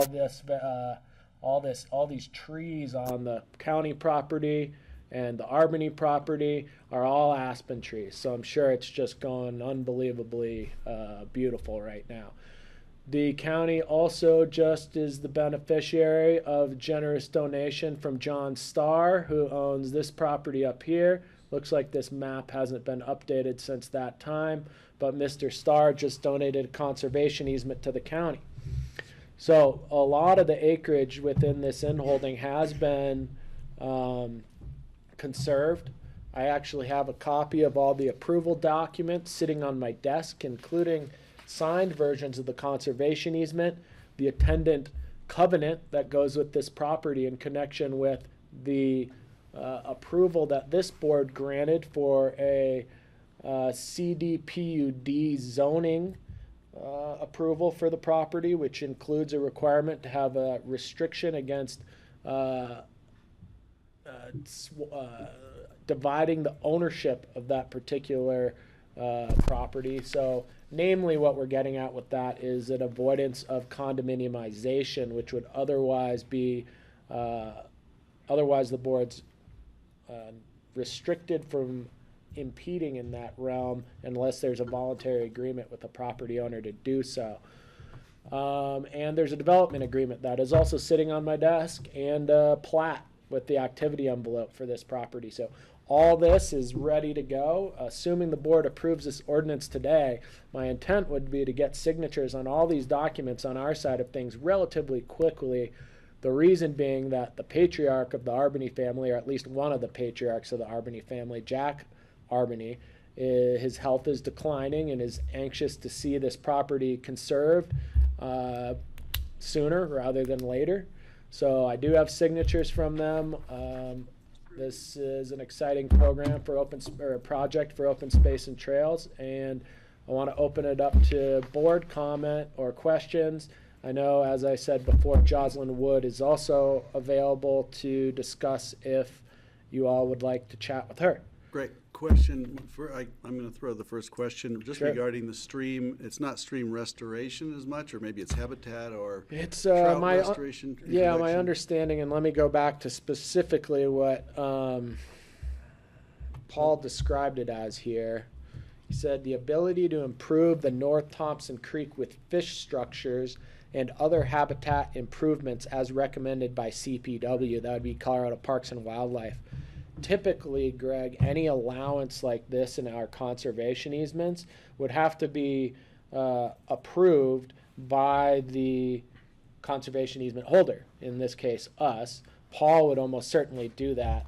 It likely would not rise to the level of something that the board would look at, but in making that decision, the conservation values of the property are always considered by, even if it's an allowed use in the conservation easement. An allowed use cannot be conducted in a way that jeopardizes the conservation values as stated in the conservation easement. No, this doesn't rise to the level of needing like a Corps of Engineers or anything like that. This is some pretty minor stuff, but still Paul will have oversight. Paul would have to have oversight to the extent that it did rise to that level. We would, to your specific question, our conservation easements require that any activity on the property that would require an approval of some kind, whether that be from the county or the state or the federal government, that before that activity is engaged in, the property owner obtains the necessary permits to do that. So if this rose to the level of needing some kind of discharge permit or whatever it is to be in the stream, they would have to do that. Got it. Okay. Before getting Paul's sign off on it. That was my only question. I'll open it up to the rest of the board here. Any comments, questions, thoughts? Or do you want to just keep rolling here? And if you're don't have a comment, I'll open it up to Jocelyn. I don't see hands up, but Jocelyn, if you can hear us, would you like to say anything? I can hear you, and I really don't have anything to add to Rye's very thorough presentation. I think, again, as you know, they're anxious to get this done. We're thrilled to be at second reading, and hopefully we can get this done today, and documents can be signed, sealed, and delivered. Great, thank you. I'll promise to, after this vote, I will plan to go upstairs and sign them if that's what Great. we want to get it done. We'll get it That would done the be next day or awesome. so. Yeah, Okay. that would be great. All right, I'm going to bring it back to the board. So I'd be proud to make a motion to approve. See, Let me get this did down. we do I see the that public hearing? Francie's looking. Oh, I'm sorry. Let me look at this. Just double check, this is a public hearing, Yeah, right? and that's my fault. I should have reminded the board that today is second reading in a public hearing, and I do note that Commissioner Jacober does have her hand up, so I'm sorry. Okay, we're going Two to back up. things Let's on go my to Francie part. first. And we'll go to Francie, then I'm going to open And it up. maybe just she to be wants sure. to make the motion. She's Yeah. eating peach muffins without us. Don't eat all the peach muffins. Come on. What? Don't eat all the peach muffins, ma'am. I haven't eaten any. I'm having crackers right now. So because I drove around for 2.5 hours trying to get to Aspen and didn't have any lunch. We can't get here from Anyway, there. I was going to be thrilled to make a motion to approve this. I don't have the wording in front of me, but if you want me to wait till after public comment, that's fine too. Thank you. Okay, then I'm going to open public comment. If there's anybody online, I don't see anyone in the room who would like to make a comment other than our own. I don't see any. I'm going to close the public comment and bring it back. Steve was making a and Steve was motion going to- honorably, proudly. I could read it, and then Francie could make the motion. There you go. So, Okay, great. so it reads, an ordinance of the Board of County Commissioners of Pickens County approving and accepting the deed of conservation easement for the J&A Albany property. So moved. Second. And we have Beat a you to second. it. All in favor? Aye. Aye. Aye. Aye. Okay. Thank you, and Got thank you it to the done. Albany Thanks, family. Jocelyn. I'll be in Thank you. touch. This is an exceptional piece of property, and I'm really excited. Send our greetings to Especially the for Jack. Albany's and to Jack. We will do so. Thank you all so much. We appreciate it. Thank It's a pleasure you. working with you. Okay, we're going to keep moving here. This is an ordinance authorizing execution of a license and You use doing it? agreement Where's- with Avis. there And then they we're are. going to follow that up with Enterprise, and we're going to follow that up with Hertz, and then follow that up with Sixt. So I think we're hearing virtually We the have same Avis, thing. Enterprise, Hertz, and Six. That's correct. Okay, and Diane's online, and Dan's You online. have Diane, Dan, and actually, we have Josh Frankowski with Recondo on as well, if he's in the queue. Great, I see him there. And with your permission, Chairman, we can discuss items 12, 13, 14, and 15 all at once. Yes, please. This is a second read, coming back requesting your approval for the license and use agreement with our 4 incumbent rental car companies.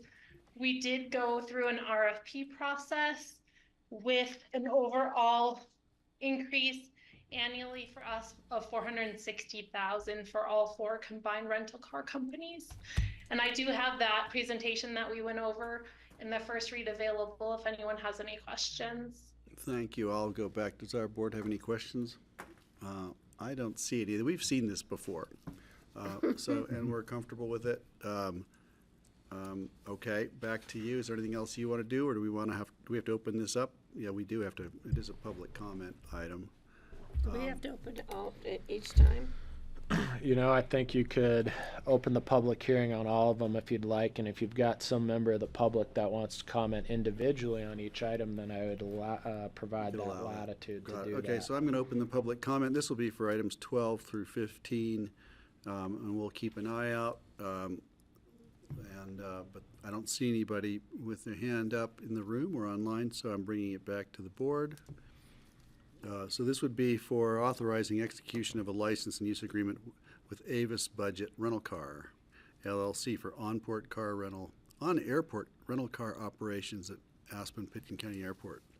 I'll make a motion to approve the Avis rental car resolution. Second the motion. Okay, all in favor? Aye. Aye. Okay, I'm going to go to an ordinance authorizing execution of a license and use agreement with Enterprise Leasing Company of Denver, LLC, for an on-airport rental car operations at the Aspen Airport. I'll correct my motion to say it's a resolution, not an ordinance. So I will make a motion to approve the resolution regarding enterprise leasing at the rental car operations at the airport. Mine says ordinance all the way down here, so I'm glad you caught that, but is that correct, Rye? I see ordinance on the agenda. Typically, the way agenda item summary says reso. I hear you. Typically, the way that these would be approved is by an ordinance. So I'm not. Let me. What's the actual? Let me pull up what the. Then it says ordinance down here, but Right. it's listed as reso. Let me pull up the. The title has maybe- reso.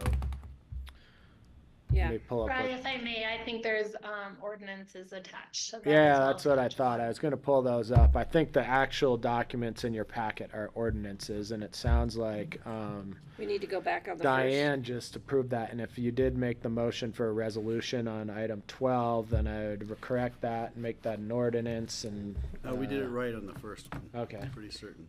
first. No, I did. Did you? Oh, did you say reso? I thought you said ordinance. I thought she did too. We don't remember. Can we play back?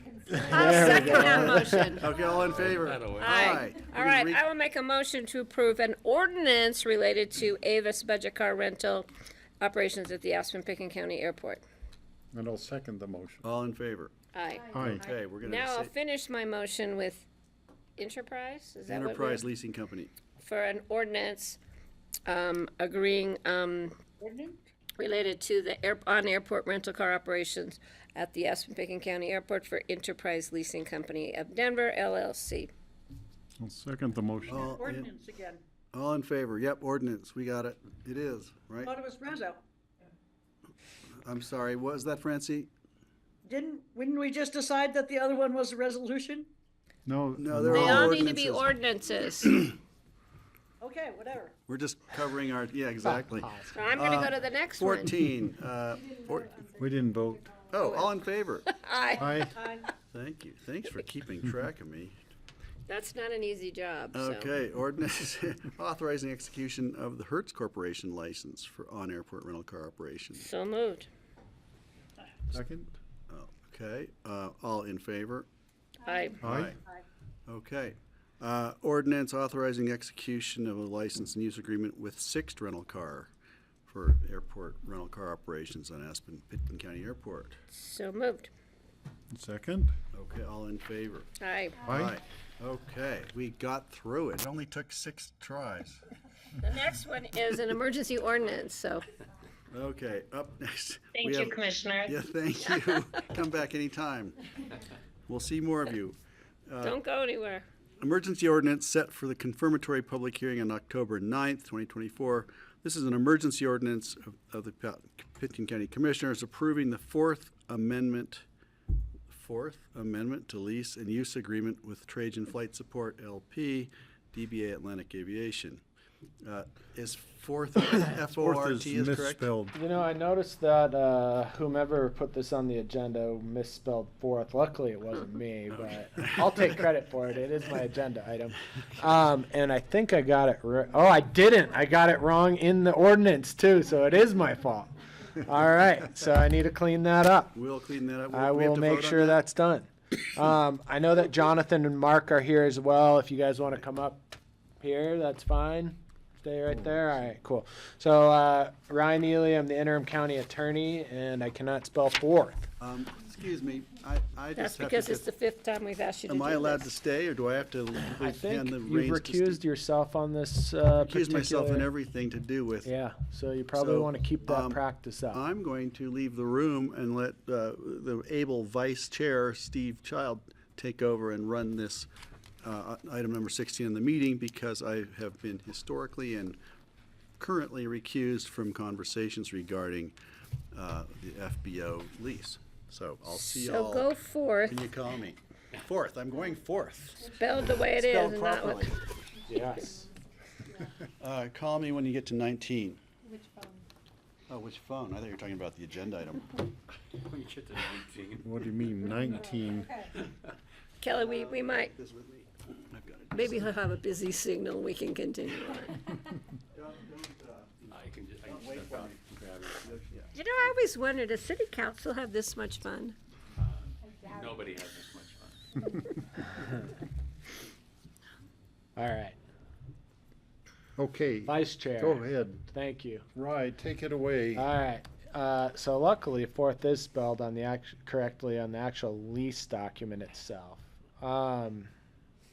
So we are here today to discuss an extension of the existing lease for Atlantic Aviation out at the airport, and we've got Dan, Diane here, and Rich. To the extent you all need some help with this.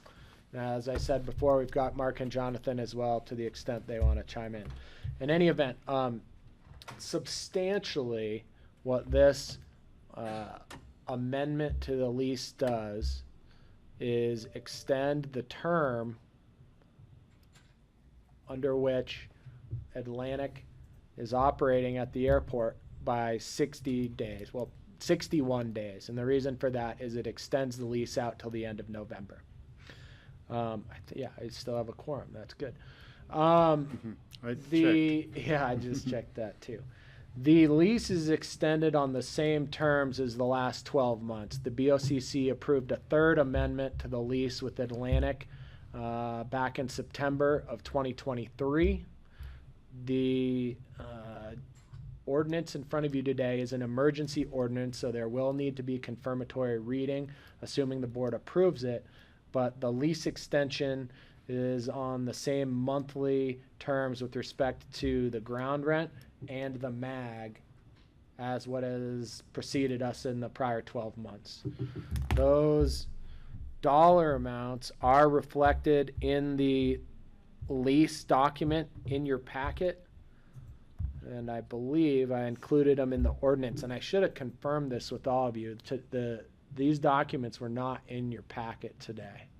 The reason for that is we are still working on this with our partners at Atlantic up until the end of the week on last week and up until Monday this week. So they are in there, I believe. Yeah, I'm looking at the ordinance now. It does have a reference to the amended lease document, which I sent all to you. I give Patty a copy. I hope you all have that today. And She asked when you sent it. yeah, let me get the time for you. It was. Was it today? Yeah, it was at 8:49 this morning, Francie. I can bump it to you again if you'd like right now. Why don't I just do that? I see it. I got it. All right, great. I'm there. Thank you. It really is about as straightforward as that, other than, the elephant in the room, I guess, is negotiating the larger lease with Atlantic, which we're diligently pursuing.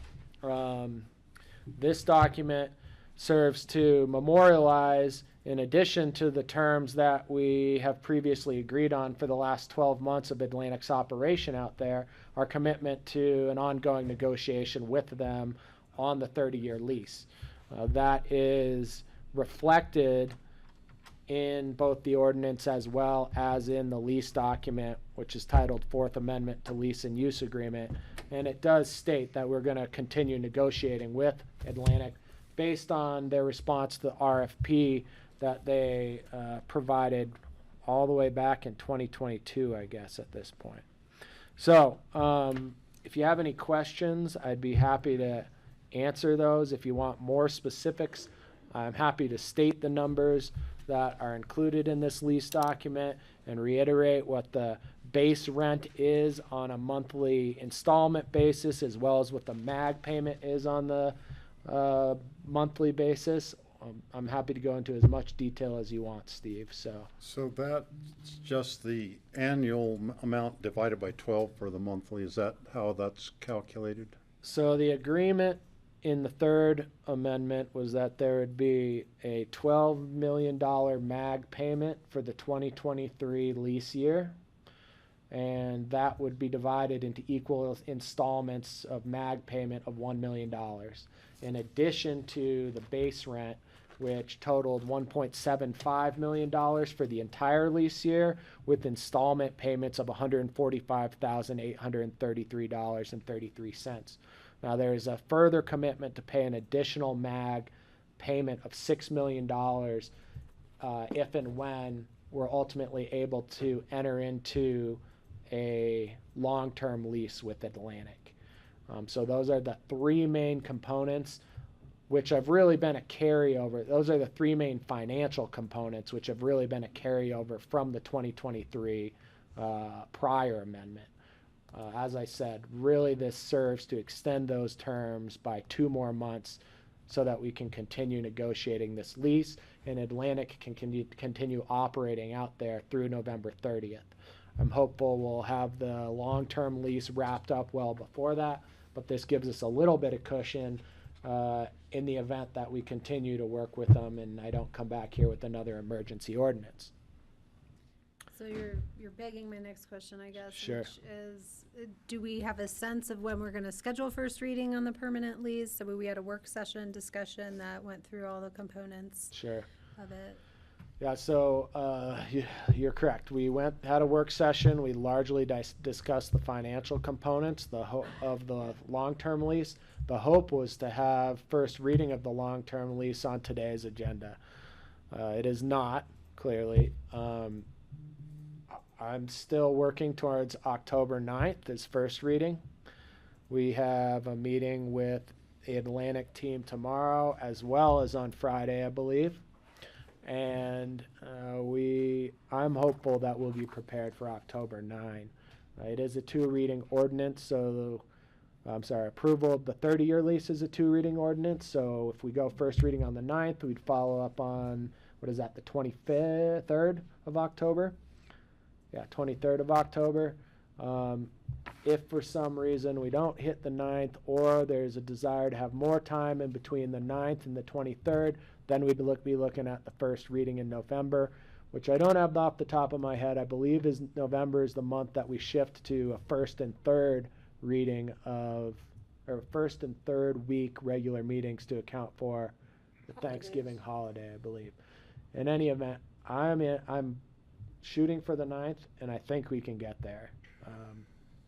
Okay, thank you. Dan, Rich, anything else? No, I think it's more about the length of time rather than the terms, so I think that's what right. we're really looking for. So I think this is pretty straightforward. It's not the first time we've done an extension, so it's similar thing. Any other questions from commissioners? Francie, do you have anything? I have nothing. It's very clear. Thank you. Okay. Looking at the timetable going forward, I really hope that we get the long-term lease completed while I'm still commissioner. Me That would too. I'd feel really good about that. If we don't get it done, I'd be disappointed. I think I can't guarantee anything, but I feel like it's high likelihood we'll have it done before your tenure is up with us. Well, I hope we get it done before I leave, which is in 2 years and 2 Oh, months. come Oh my on. gosh, don't even say that. So I'm making this plea to, not just to you, Ry, but to our members in our audience here today too. I really hope that. I'll just add to that my opinion is that we are working well with the folks from Atlantic. I think the things that we're trying to wrap up right now are largely attempts to contemplate unlikely circumstances that may come up in the future in a way that's going to work well for the county as well as for Atlantic going forward, so that in the event that we do things like utilize the lease revenue to pay back bonding or something like that, that we're all in a solid place doing that 10, 20, and 30 years out from now. So those are the kind of things we're trying to wrap up at the moment. I think the financial components of the lease were largely the subject of what the BoCC reviewed, and we're not actively negotiating those terms anymore, and I wouldn't think we will be re-looking at those from what was presented during the work session on this item already. So. Okay. Right, and, or Dan or Diana, Rich, have you received comments after the work session From interested members of the public about the direction that we're headed? You know, I haven't received any comments directly. We did meet with the Airport Advisory Board on Thursday last week. Rich is the staff liaison to them, but I think I managed to bore the AAB by talking too long about this subject. But in any event, Rich, you may want to relay what the AAB comments were on this particular topic. Yeah, thank you, Ry. We did provide the slide presentation that you all had received and gave them a heads up that you had been privy to the financial side of what was happening here. We had also foreshadowed that we thought this Wednesday we would be taking this on, so we had to go back and correct that this week. But overall, we did remind the AAB that they have been pretty much arm length on this. This is a negotiation with the BoCC. And so, you know, they have been not involved in any of the details, but have been highly interested. I think they were very pleased with the outcome of what we were seeing here. They still have a real high level of interest in what happens after we get this going with just the local pilots and the relationships that we have with Atlantic. And but I can tell you that Atlantic, Diane and Dan have been working closely with the Pilots Association to include a lot of things within that. And we haven't gotten them all, but that's part of negotiations. And but I see a bright future ahead for that portion of it. But overall, I think whenever we talked about the terms, I think people are very pleased with the outcome. Okay. So, thank you. I appreciate bet. that. I've been surprised that we haven't gotten anything to the BoCC in response to the work session. Yeah, and you know, we really have a partnership with two entities, one Atlantic Aviation and the other with the FAA in terms of the running of the major aspects of the airport. And I guess also with the airlines, include the commercial airlines in that, and all of them, we have good relationships with all of them, but that's backed up by good contracts that have been scrutinized and vetted, and that helps get the relationships on good footing and to carry us forward for 30 years or however long, or forever in the case of the FAA. You know, I might mention that during that meeting, it reminded me Howie, as a board member, asked the same question that Rye just talked to, that we're still trying to get that information fine-tuned on the long-term obligations to be able to bond off of. As Howie has that financial background, so he was curious about that, and Rye did a nice job of walking him through that. So that was the only question that actually came out of the AAB at the time. I think that was largely it, as Largely, well as just, and we're getting a little off topic here, but just, I believe Mr. DeRemus also expressed that he had been some concerns about the local pilots and fixed base pilots had been expressed to him, and he was passing that information on to the board, and I think we responded to the questions that Mr. DeRemus relayed to the AAB, and the AAB was generally satisfied with that, with the general understanding that they do, as Rich said, are, I don't think concerned is the right word, but they want to make sure that we're all considering the fixed pilots when we're working on this deal. And I know the board has had that in mind for substantially the entire time you put this out to RFP and up till today. So they're certainly in our minds.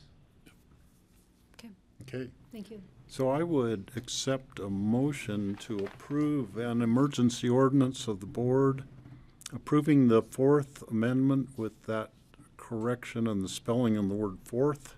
I will do that. Amendment to lease and use agreement with Trajan Flight Support LP, doing business as Atlantic Aviation.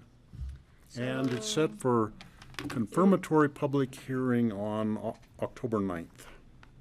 I will, so moved. Moved by Kelly, I'll second.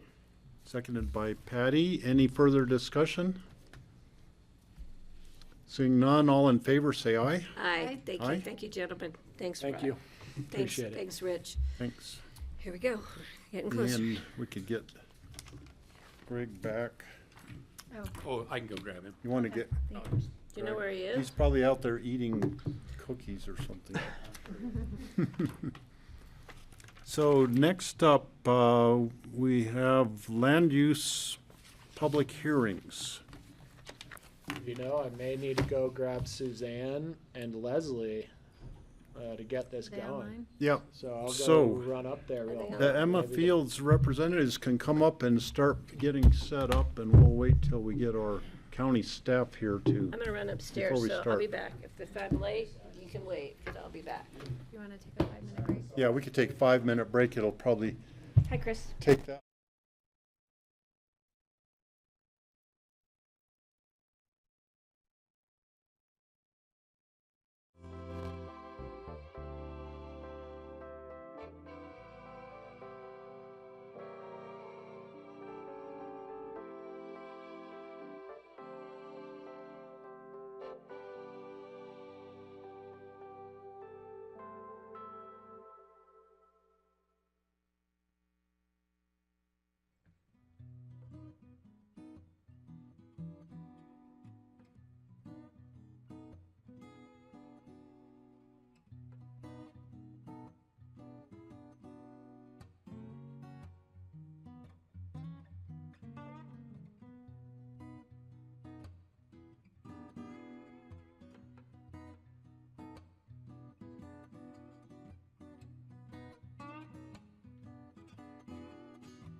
Okay, welcome back, everybody.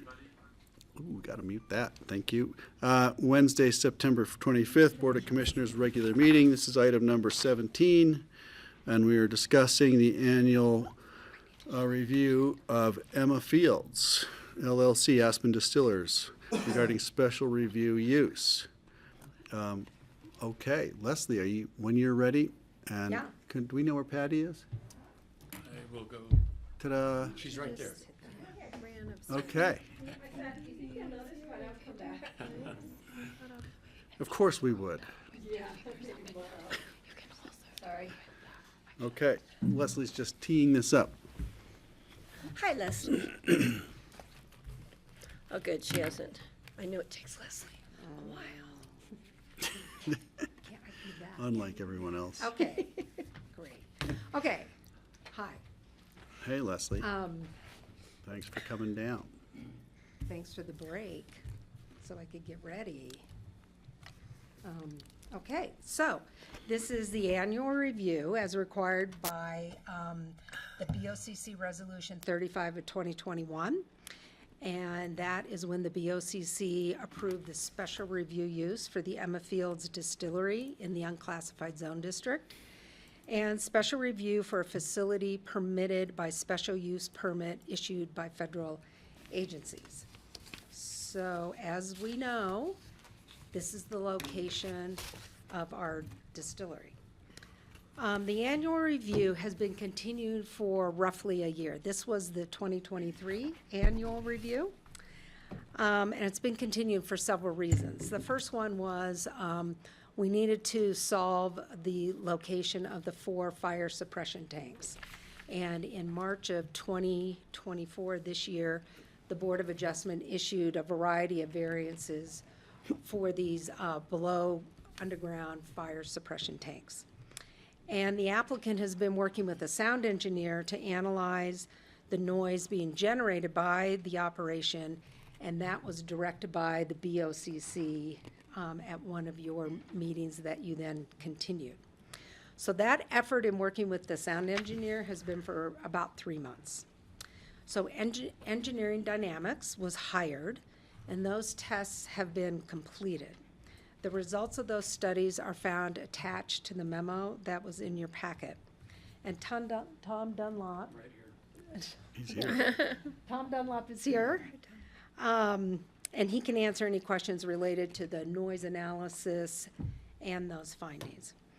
But based upon the studies, the applicant has not proposed any mitigation measures yet.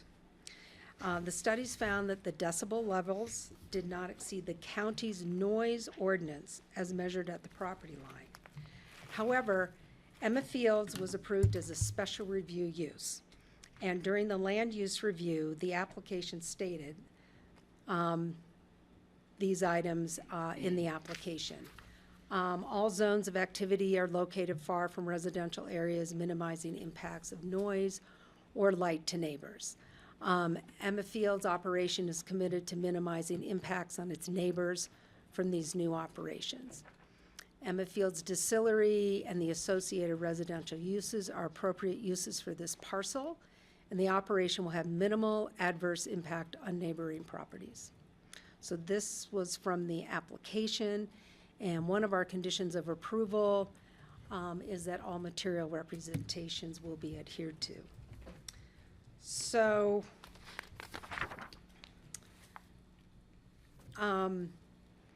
one of the conditions of approval in the original resolution was the requirement for an annual review.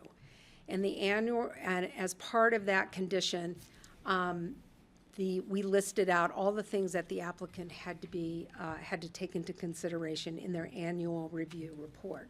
A lot of that was based upon teeing up to construct the property, and they're related to water consumption, number of FTEs, traffic on the property, the fact that the property cannot be opened to the public. But these three items here, I pulled out of that resolution as it relates to the noise complaints that we all have been receiving for almost a year now. So odor, noise, and light pollution, response to any neighborhood complaints, and then any other requests made by staff or the BoCC. So staff has drafted a resolution for BoCC review and approval. And based upon the criteria of the special review use approval and the numerous complaints from the neighbors, the resolution creates a list of mitigation measures that the applicant is required to design, develop, and implement. These mitigation measures are commonly found in the industry. And I believe, though I was not on site during the testing, I believe was verbally talked about with everybody who was there on site doing the noise analysis testing.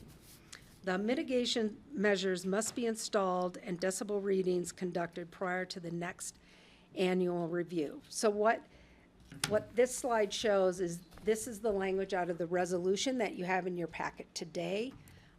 Number 3 is where we specifically call out noise canceling mitigation measures that need to be designed and implemented. I also am amending the resolution right now and adding number 4, requiring that that we need a timeline of when we staff need to see the mitigation measures, and we want a timeline of when these measures are going to be implemented. And county staff and the Environmental Health Department, which is also your county staff, will review what is being proposed. So I'm also recommending that you shorten your next annual review date to July 22nd, 2025. Sorry, Steve.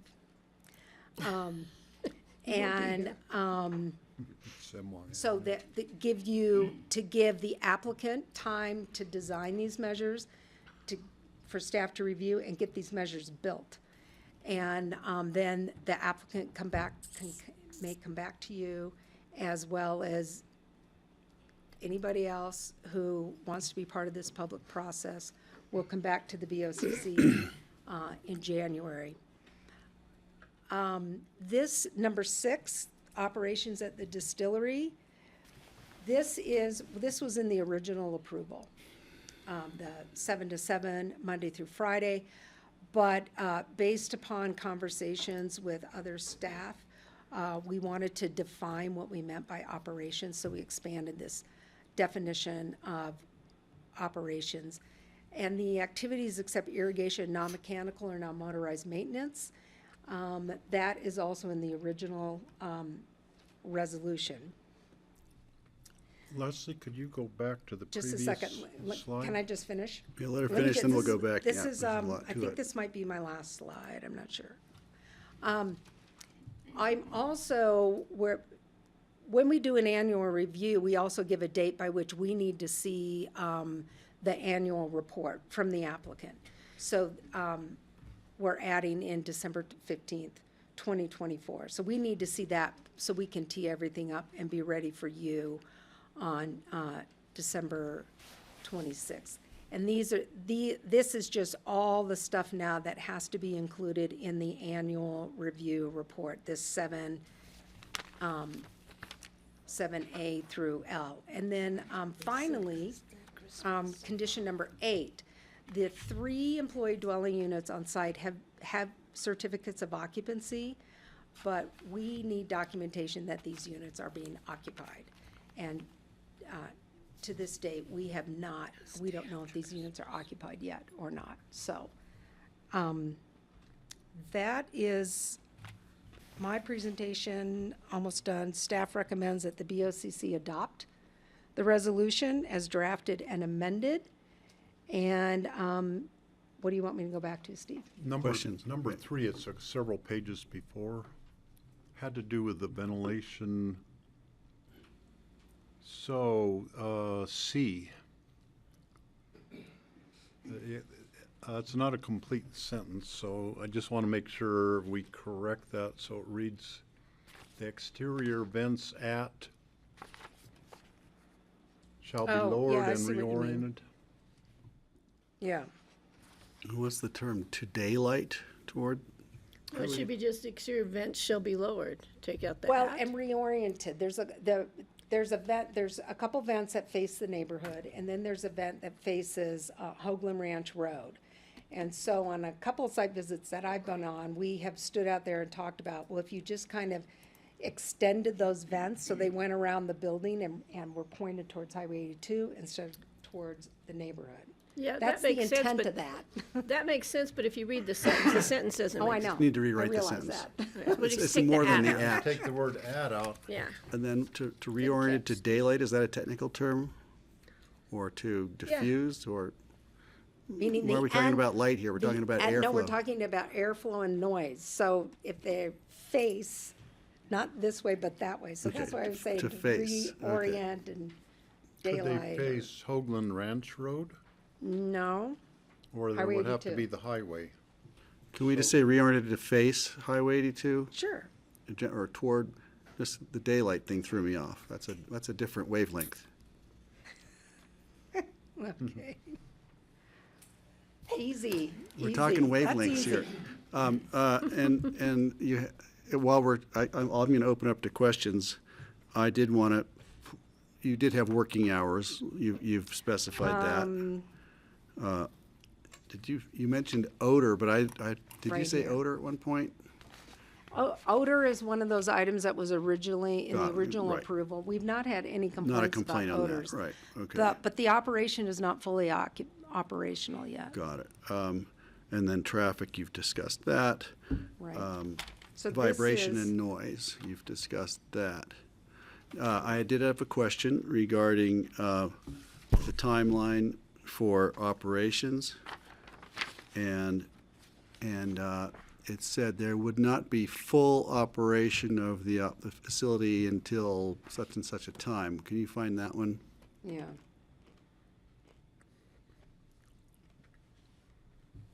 Number 5.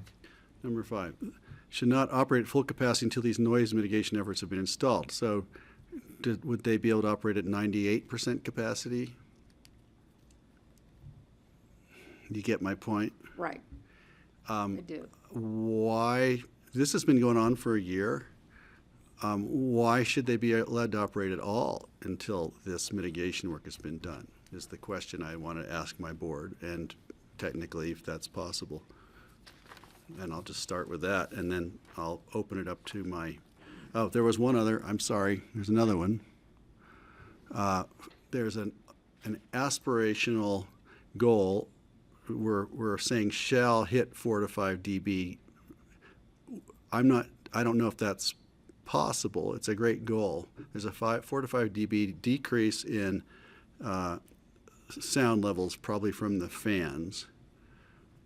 Where are you? It's in there. It went by. I just have to find it Oh, again. it's probably right. There it is. A. It's A. Noise readings shall occur after installation to confirm that the wall reduces the sound by at least 4 to 5 dB. I'm not enough of an audio expert, and I don't know if that's a reasonable goal. So I wanted to flag that for Tom and anyone else who could talk about, is it possible? I don't want to create a scenario that's not possible, but I also want to make sure that we're trying to really seriously mitigate the situation. So thanks, Tom. The 45 decibel reduction was a comment that Stuart made during the first test, and Chris, you may have been there as well it was later on in the evening when we were talking about some of these additional mechanical measures, that he felt that a reduction of additional 4 to 5 decibels on the A-weighted scale could be accomplished by the ventilation reorientation, some work on quieting the chiller, in particular the mechanical pieces of equipment that are outside the building. So those were his words that, and again, I'm certainly not right. He estimated representing that him. Maybe we could get that. He said maybe we can get to 4 to 5 less. Is That there would make it, right now they're at 50 or 50 at night, 55 during the day at the property line. So that would reduce it down to 45 Right. at night. If it were, You know right. what anyway, That's the goal. take that away from what the county standard is right now. What I'm wanted to find out is, to me, that just seems slightly, I don't know if that's a reasonable request. And I was hoping we could just discuss that. It might be, but I don't know. And I just wanted to be fair, say, what if it gets down 4.5 or 3.5, but there's nothing else to be done. Decibels are measured logarithmically. I don't know what's exponential, but it's, so like a 10 decibel reduction would be reducing the sound in half. Is that right? So if one of 4 or 5 would be, or let's see, this thing I'm reading, it says a 10 decibel increase would mean 10 times louder. So a 5 decibel reduction should be 5 times quieter, as 80% I'm quieter. reading this approximately anyhow. Yes, that- you're correct, it's on a logarithmic scale. And so if you, for example, if you have two sources of noise next to each other, both are generating 60 decibels. One individually reads 60. You add another one that reads puts out 60 decibels. On the sound level machine meter, it'll read 63 instead of 120. So it 3 to 4 to 5 is pretty significant. Okay, thank you. And I just want to clarify, that reduction is anticipated at the property line? Yes. I think we should say that if this stays in, so you know where to measure in the future. Thank you.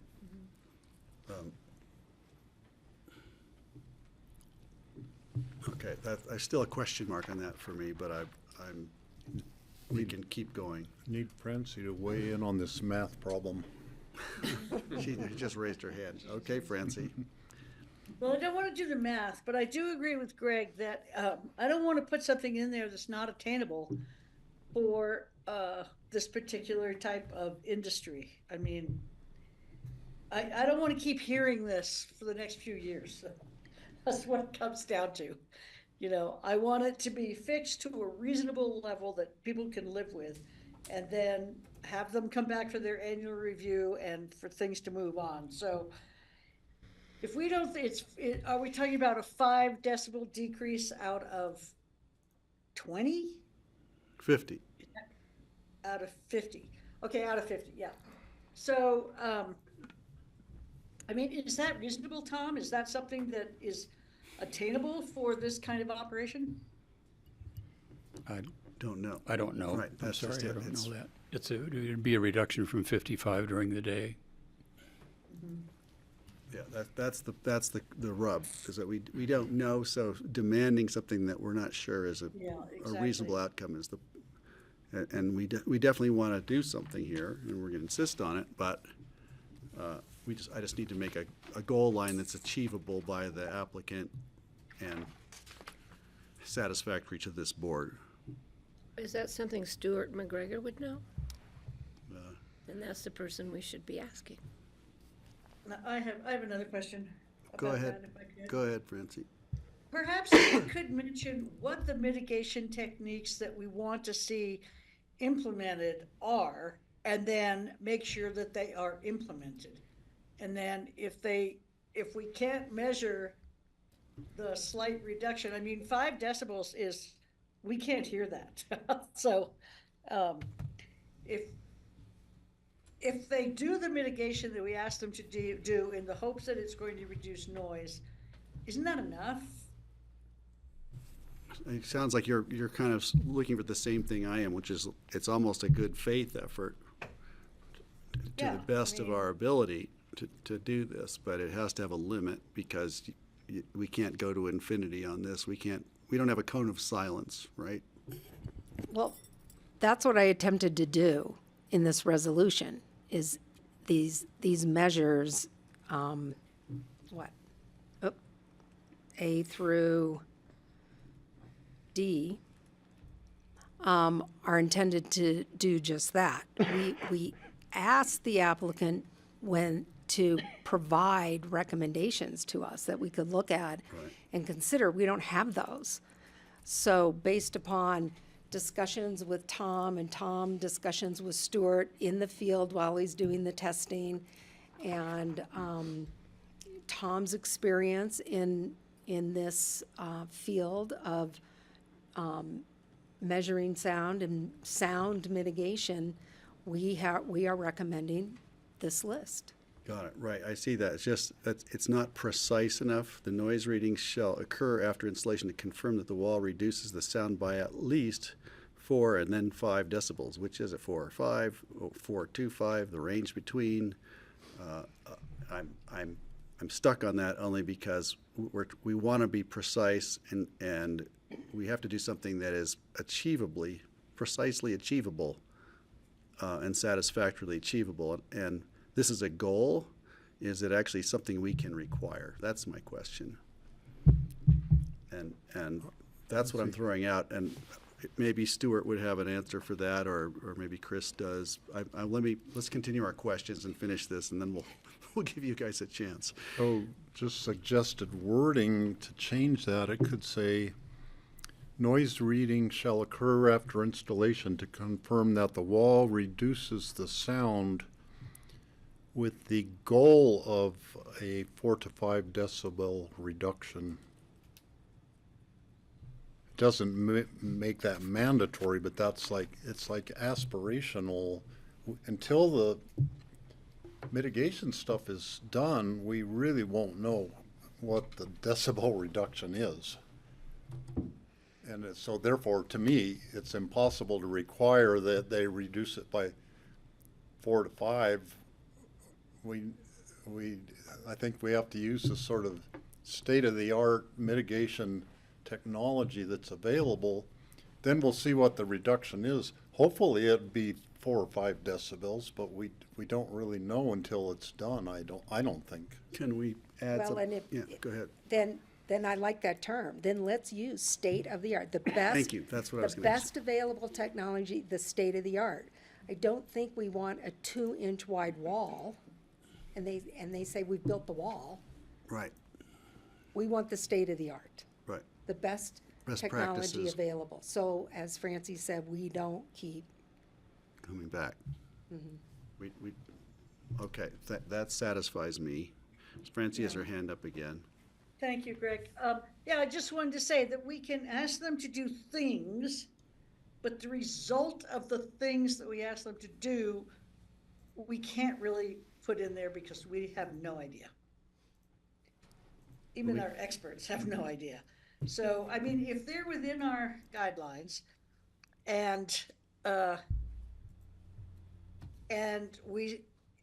so you're asking them, Leslie, to bring to us the mitigation methods that they're going to be employing? the way my language is written right now, it's to bring to staff the measures that they're proposing. Why aren't we proposing measures? You are. What do you mean? Why aren't we saying you need to do this exact thing to the transformer box and this to mitigate the sound? Why are we letting them say what they think they should do? I'm confused. My resolution, what I have up on the screen, is the resolution that Tom and I together drafted, and we are proposing these mitigation measures because they have not proposed these mitigation measures. So that's why we're doing it, because it's September 25th. No, I know, I understand. So you're proposing them and they're gonna have to do them all? Yes. Or choose the best ones? No, all. All, okay. So, I think that's all we can ask them to do. I don't think we can predict any numbers. But we can set a goal. Yeah, but if the goal isn't met because it's a It's- one piece yeah. of drywall, I'm sorry, you may jump in. Go ahead. Thanks.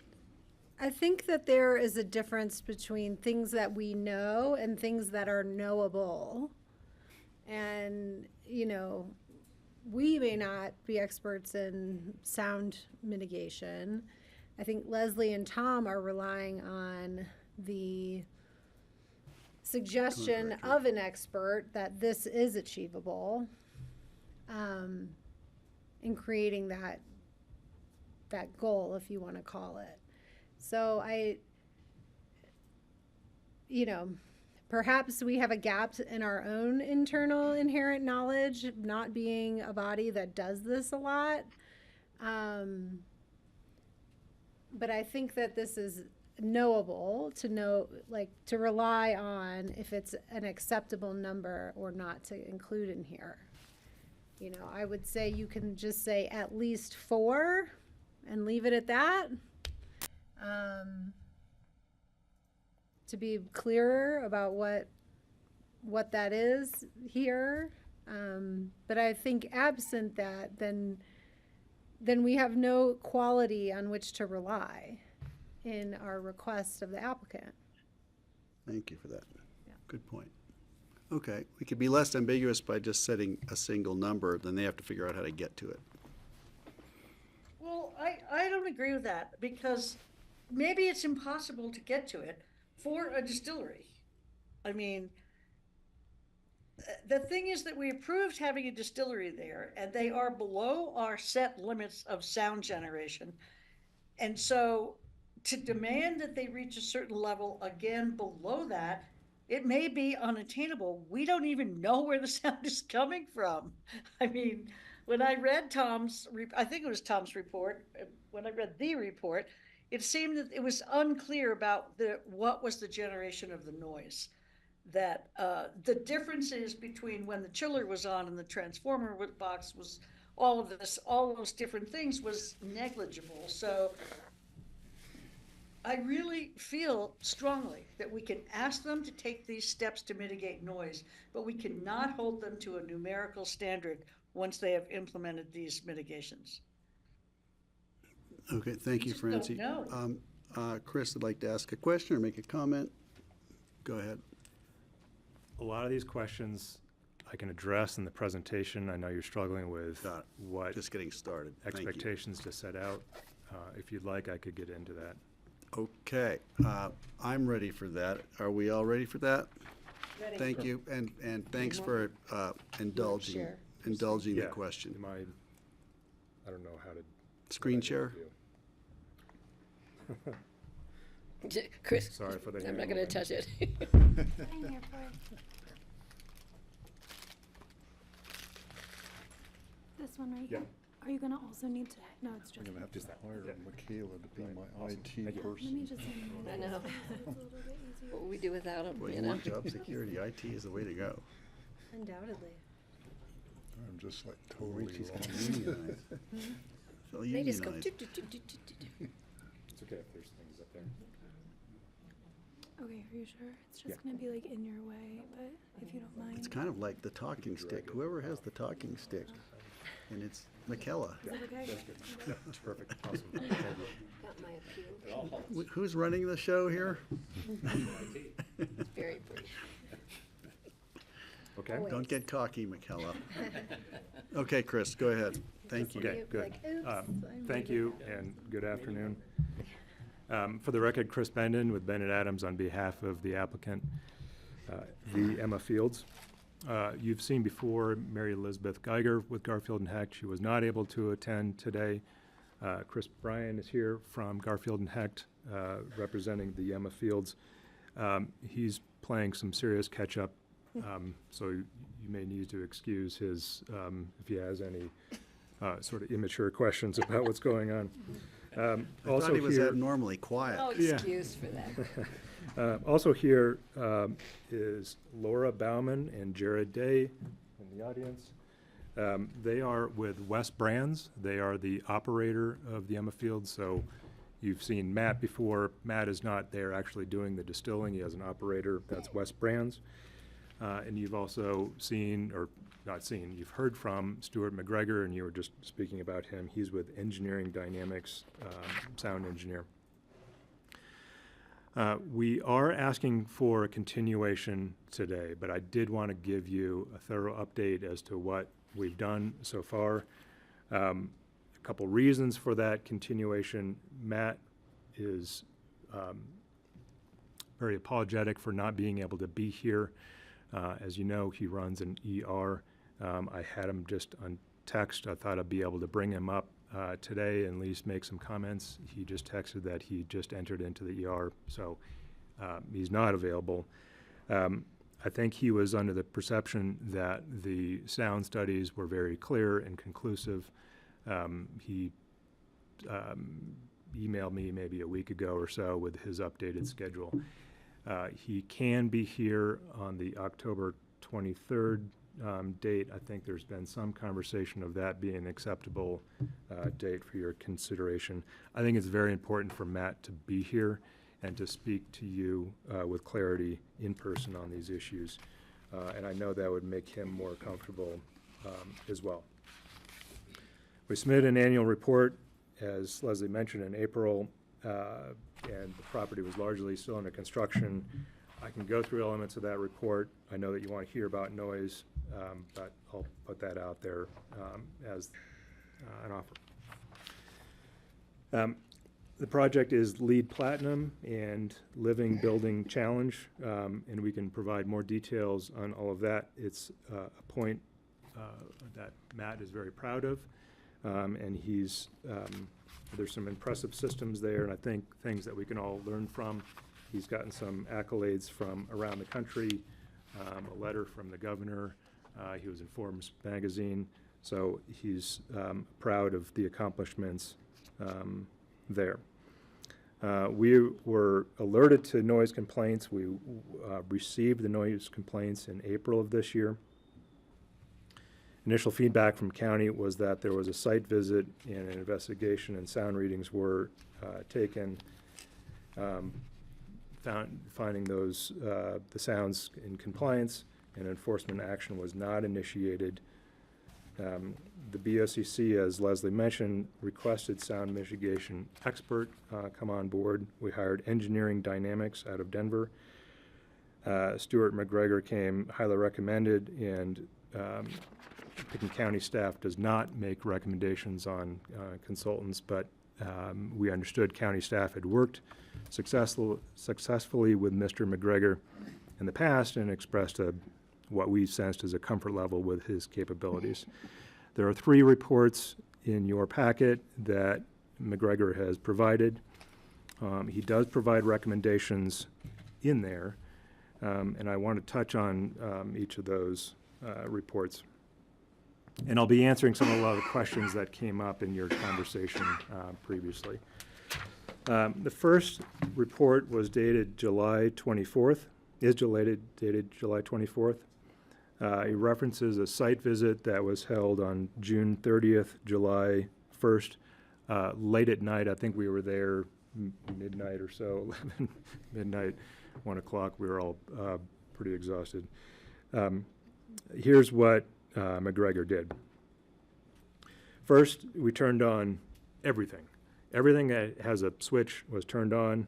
The chiller fans, all the exhaust fans, and then sound readings were taken at the property line and found in compliance with Pitkin County regulations. We were right at the 55 decibel reading. Based on that, McGregor did not make any mitigation recommendations. There was some conversation. I perceived it as offhand comments about things that could be done, and I think that was picked up and was put into the draft resolution. I would not consider those fully baked concepts. There was commentary as we were walking around the site. I followed up with Mr. McGregor, who's also not able to participate today. I talked to him before he was heading out of town very early yesterday morning and mentioned the items that were recommended.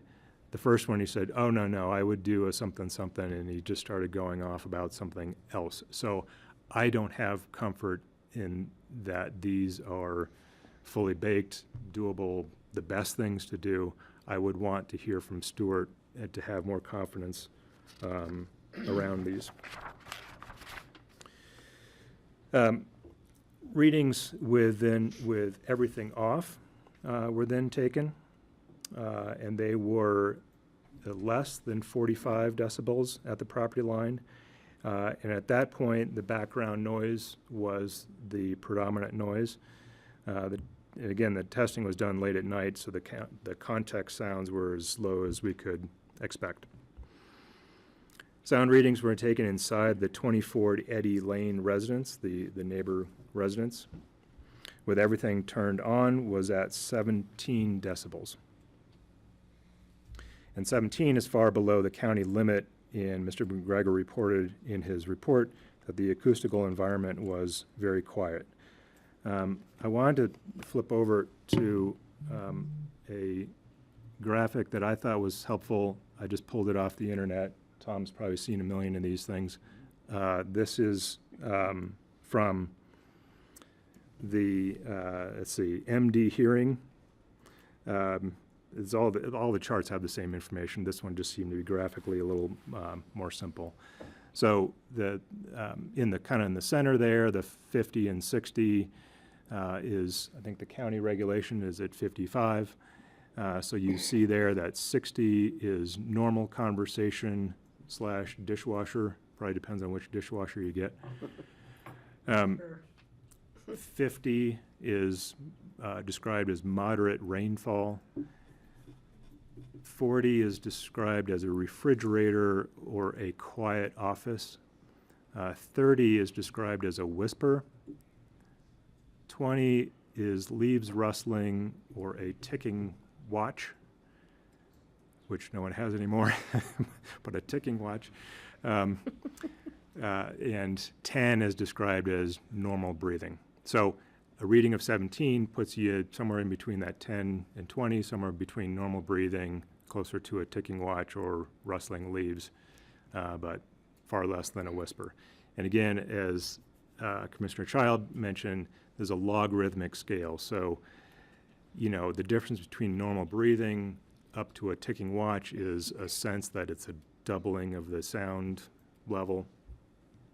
Up to a whisper is a doubling, and so on. So looking at the specific individual tonal readings, and sorry because this gets a little bit complicated, but you have both a decibel reading, which is the level of sound that you're hearing, and then the tonal reading is basically like the pitch of the sound, going from a very kind of low rumble up to a screeching high and then past your ability to hear. Mr. McGregor found the tonal reading at a peak of 20 hertz is a very low bass tone and was the only acoustical tone that was present in both Eddy Lane and inside the distillery, and it did not go away when we killed the breakers to the distillery.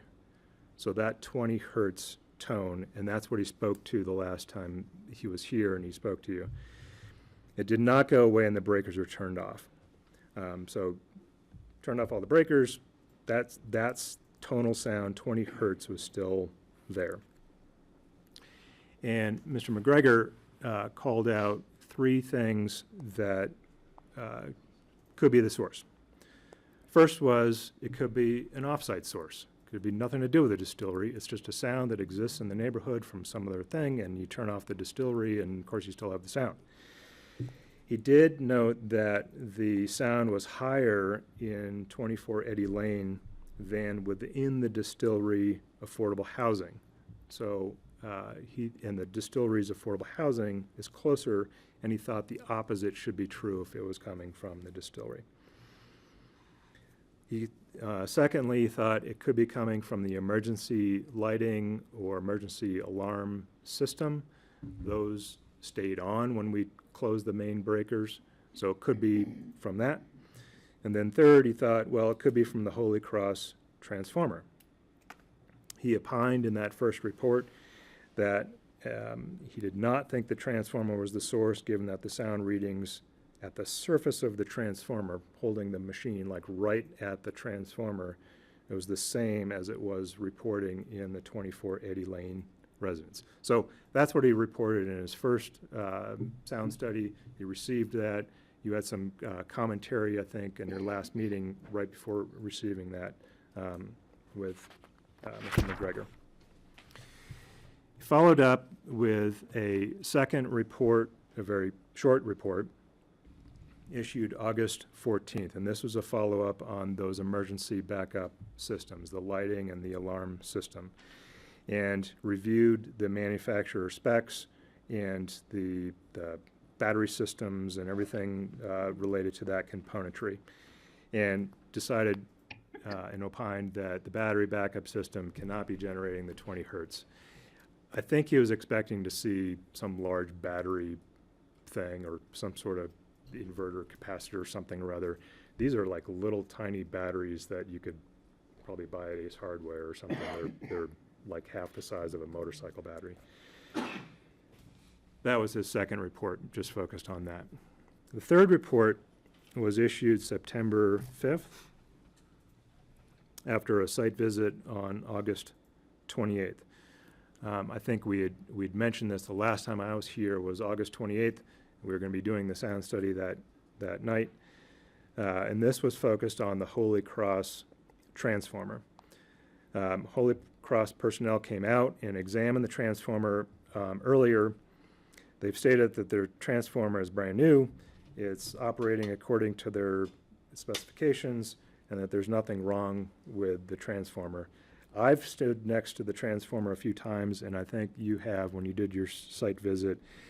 The transformer has a hum to it. All transformers have sort of a hum to it, but this one's no different, and it's just sort of part of living in an electrified society. We organized a complete shut-off of the Holy Cross transformer, having Holy Cross people come out, isolate the power at where it comes off of the main line up and down valley, isolate that transformer, shut it off so there's like literally zero power going to the property whatsoever. Nothing's on, not even the transformer's on. McGregor did 2 sets of readings, first with the transformer powered on, but everything in the distillery turned off. So basically where we ended before. So the transformer's on, the distillery main breakers are off, so there's nothing in the distillery operating other than the backup lighting and alarm system. And then he did a follow-up with the transformer completely powered down. He took readings inside the distillery and inside the 24 Eddy Lane property with the transformer powered on and then after it was powered down. The graph of the readings that you see here in front of you is taken inside the distillery. McGregor went into the bottling room. We all stood outside because even our breath would get picked up by the study. And Jared's dog had to leave as well. So that's the the graph you see here is the orange line is with the transformer on, and the black line with the squares around it is with the transformer off. You can see sort of across the spectrum that there's a drop in the sound level, but you also see the background noise is still there. So the profile of the noise is still present. You see sort of a spike at 20 hertz there. That's the, if I can move this, yeah. So you can see here sort of a spike at 20, and then you see another spike that's similar to when it was powered on at around 100, a big drop at 125, and I'm not a sound expert. I'm expecting that's probably the hum that sort of disappears when the transformer goes off, but Stuart would have to tell us that. This next chart is the readings inside the 24 Eddy Lane property, and I think this is the chart that I found most interesting. So again, the orange line is with the transformer on, and then the black line with the squares around it is with the transformer completely off. So the black line represents nothing at all coming from the distillery property, even from the transformer on the distillery property. So what you see is a drop at 20 hertz, certainly. That 20 hertz sound drops from, from being on to being completely off. What I found interesting is that at 10 hertz, you see that with the transformer off, there's actually more sound, or a higher level of sound, reported in the 24 Eddy Lane property. At 12.5 hertz, you also see an increase in the level of sound inside the 24 Eddy Lane property. At 16, it's identical. At 20, as I mentioned, there's a drop in the sound level inside the inside the Eddy Lane property. It's almost identical at 25 and at 31. At 40, again, there's a drop when we turn off the transformer. At 50, there's more sound inside 24 Eddy Lane, slightly more sound at 63 and 80. And then when you get out to the higher tones, it's no difference between the transformer on and off. So you kind of have this mixed bag of, and I don't know how the sound goes higher when you turn the transformer off. I'd expect everything to be lower or the exact same, but so there are sounds that report at higher inside the 24 Eddy Lane property. Stewart's findings in this third report, and this may require Tom Dunlap to help us understand this, but there's an adjustment that is made to report sounds on a dBA level, and that adjustment is, my understanding is that it's on the very low end of the sound spectrum and on the very high end of the sound spectrum to account for a human ear not being able to pick up those very low sounds or those very high sounds. So you've all heard of a dog whistle. You probably think about it in political terms. It's actually a thing. And a dog can hear at higher pitches. A human cannot. And that dBA level sound spectrum allows us to understand comparative between levels of sound on a spectrum of what the human ear can hear. And Tom will correct me if I'm off base there. So even though the machine can pick it up, if a human ear cannot, the dBA spectrum accounts for that. Stewart notes in the report that the reduction to 15 decibels inside the 24 Eddy Lane property is actually a 0 dBA. So the actual sound that's being picked up by the machine is so low that when you convert it over to dBA of what a human ear can pick up, it's 0 dBA. And DBA is what the county uses, and I think that's normally what municipalities and counties use. And Stuart or Tom could elaborate on that more, I'm sure, much more than I can.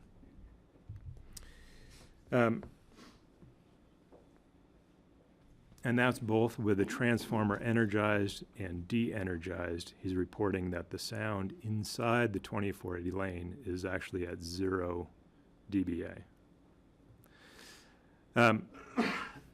Made some findings and recommendations in that third summary report that's in your packet. I split these into two. The first one I think is easier to discuss. That is sounds that are directly related to distillery operations. Now, that wasn't part of his third analysis because we had everything in the distillery turned off.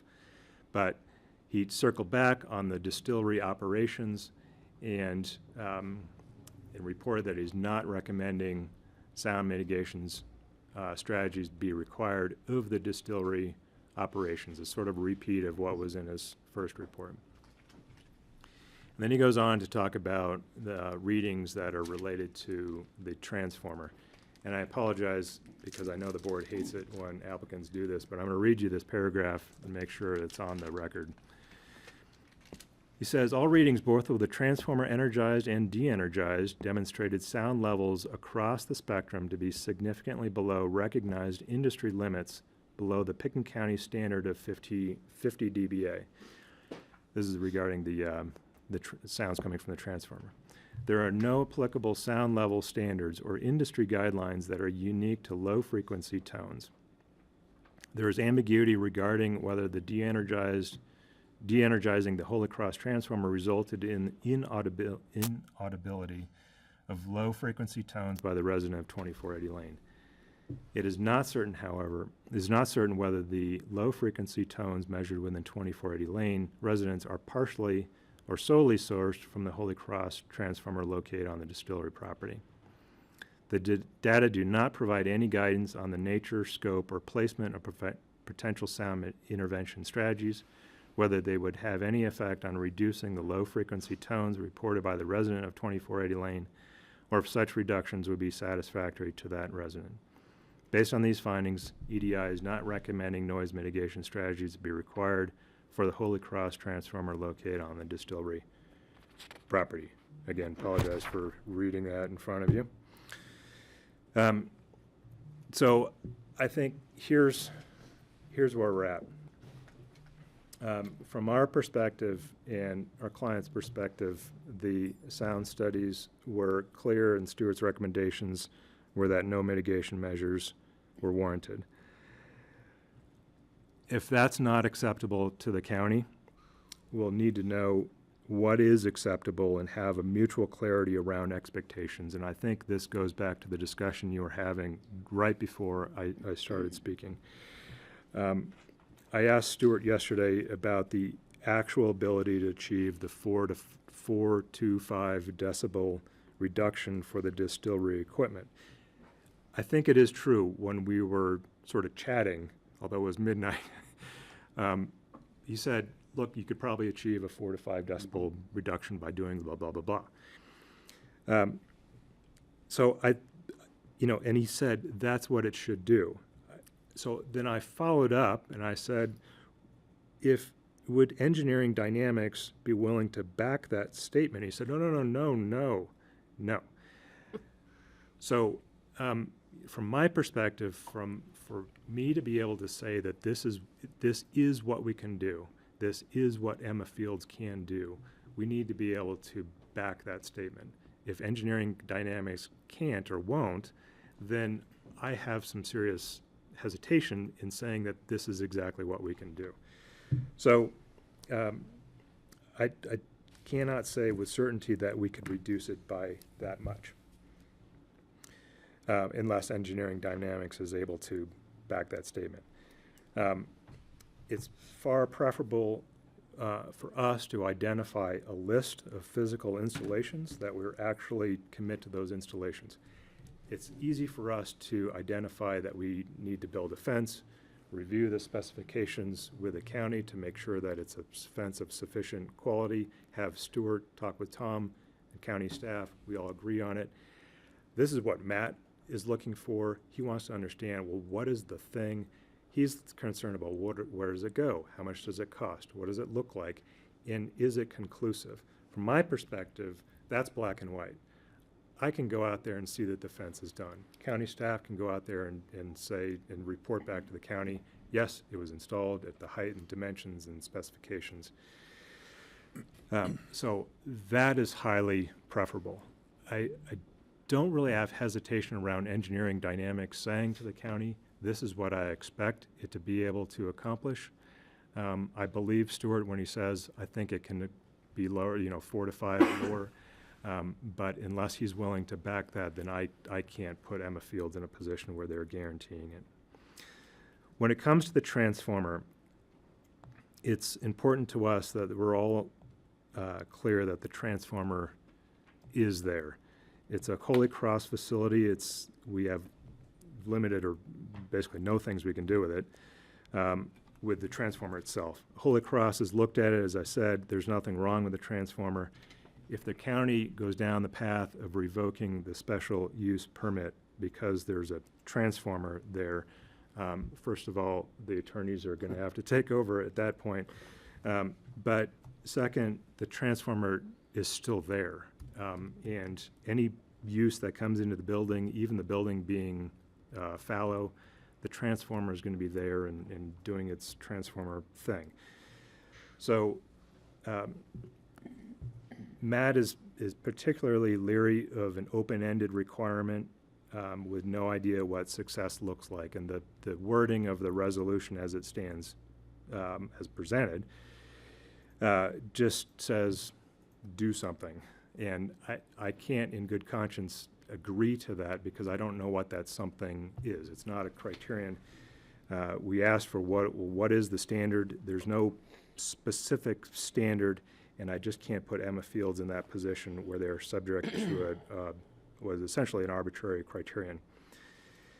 It would be the same if your building code said buildings can't be too high or too tall, right? I mean, you can't, I mean, that's your goal, but you have to specify that it's 28 feet, and you have, and there's very specific ways to measure that, and everyone can understand it and know exactly when the building is actually too tall or is compliant.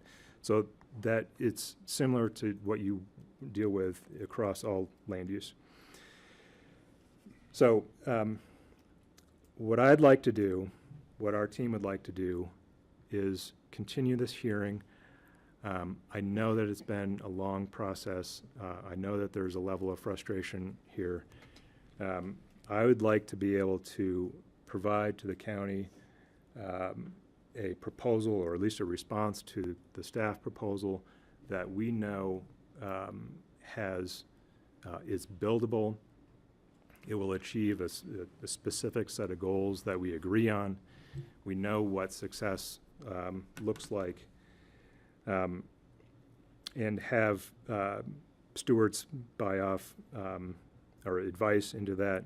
I'd like to have Garfield and Heck, fully up to speed on, what that agreement looks like. Stewart's going to need to advise on, what we can actually commit to. He did say that he cannot guarantee any specific reduction in decibels, especially when it gets to the transformer, because he doesn't know for certain that the noise is actually coming from the transformer. It could be coming from another source. And he did reinforce with me multiple times that he can't guarantee that the neighbor will be 100% satisfied, and I think you understand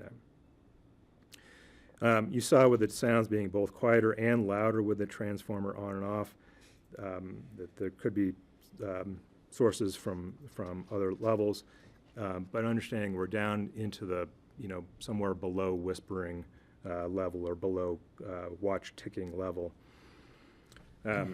I'm sure you have a lot to say. I can try to answer your questions as the best I can. I'm not authorized to make a specific proposal in front of you. We can't accept what's in front of us. I think we can get there, but we are requesting a continuation. And again, apologize for Matt not being able to be here. I didn't want him trying to be here from the ER and one foot in both worlds. But I think you should have him here in person, being clear with you directly as applicant to board. Thanks, Chris. Is that it? We can get back to it. Go ahead. Just a couple comments. Chris Binden is right. For the record, my name is Chris Bryan. I'm an attorney with Garfield and Hecht. I am somewhat late to the game, but I'm a quick study. I think everyone's kind of zeroing in on the problems that we have with the proposed resolution sitting here today. A lot of this, at least to my lawyer eyes, is very squishy. It has some arbitrary and capricious language that I think could jeopardize the county to legal liability. I think if Rye and I are able to spend some more time with this, we can make these tighter and better and more enforceable and more attainable. I am concerned, I think like Greg is, that we don't create a scenario that's not feasible, where the applicant goes out and spends a bunch of money, does all these things, and then it doesn't solve the problem. That's going to frustrate everybody a lot.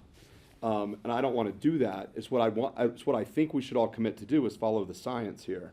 And to do that, we need, I think, to talk to Stuart and have him say, these are things that I anticipate or have a reasonable estimation in my professional opinion that would work, as opposed to throwing darts in the dark, which is kind of what we're doing here. I mean, even the way this is phrased, to say that the noise reading shall occur after installation, then we'll confirm if the wall reduces the sound. And then in 3B, sound dampening blankets. We're going to make you do it, but you need to talk to the manufacturer to see if it's compatible. And if they say it's not compatible, then you need to come up with something else. I mean, that's not usually something that you see in a very tight resolution from this county. And then with C, the exterior vents, I mean, notwithstanding the grammatical edits that I think you guys were making at the beginning, you know, I'd want some confirmation by someone who studied this that actually works, right? And then when I hear things like, well, let's just make them commit to state-of-the-art technology. I mean, if state-of-the-art technology costs $5 million, that's not cost beneficial, and that's just not what smart people do. So it's what I really think we should do is, you know, this test happened, on August 28th? Correct. Like less than a month ago. So I know that there's been some frustration with how long this process has taken, but we first got noise complaints 5 months ago in April. We had some testing during the summer, we had the latest testing, and then we had a report in September 5th. I think offhanded comments made by Stuart at midnight about what may or may not work is probably not something that you want to put all your eggs in that basket.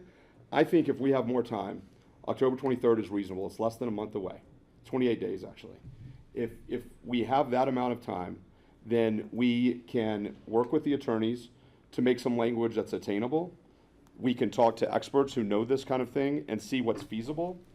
We can work with the neighbors to further help isolate what is the cause of the problem instead of just hoping for the best. You know, I know that Matt is an emergency room physician and he very much wants to follow the science here. He thought that his experts' report did that. If there's more to be done, I think he wants to continue to be scientific about it and not just hope that wishful thinking is going to get us there. So I think a continuance is in order.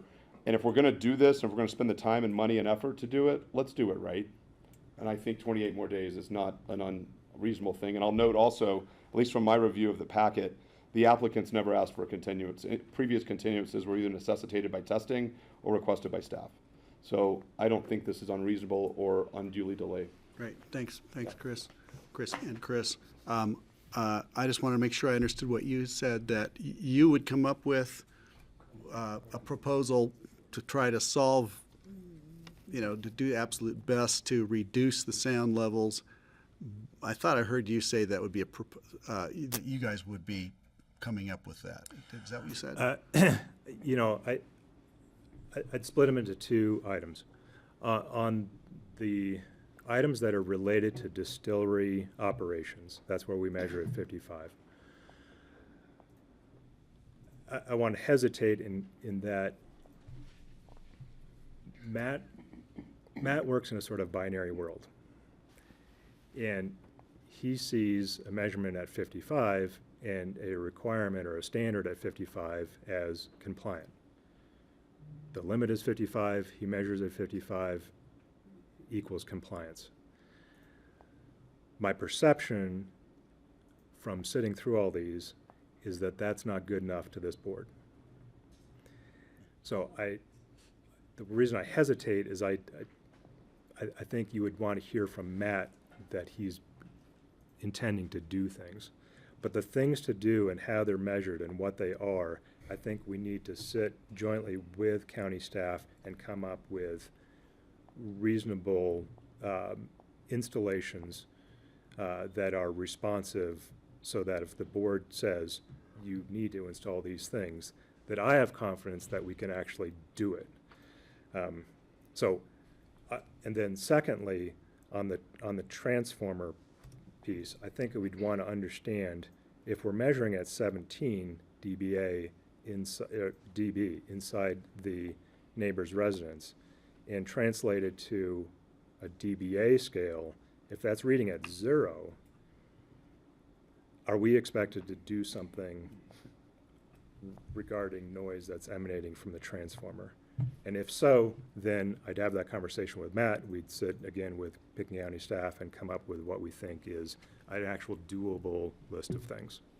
I know we've got people wanting to Kelly? ask questions. We have We'll start public with- comment too, so. Yeah, we do. So I want the board to ask some questions, and then we'll go to public comment.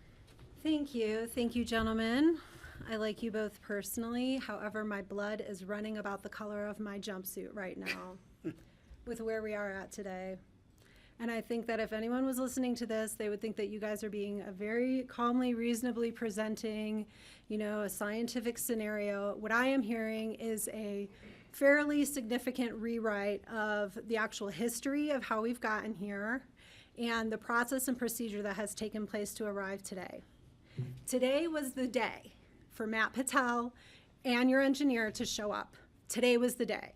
We have had a lot of delay on this out of consideration for the process, out of rescheduling based on your requests and needs.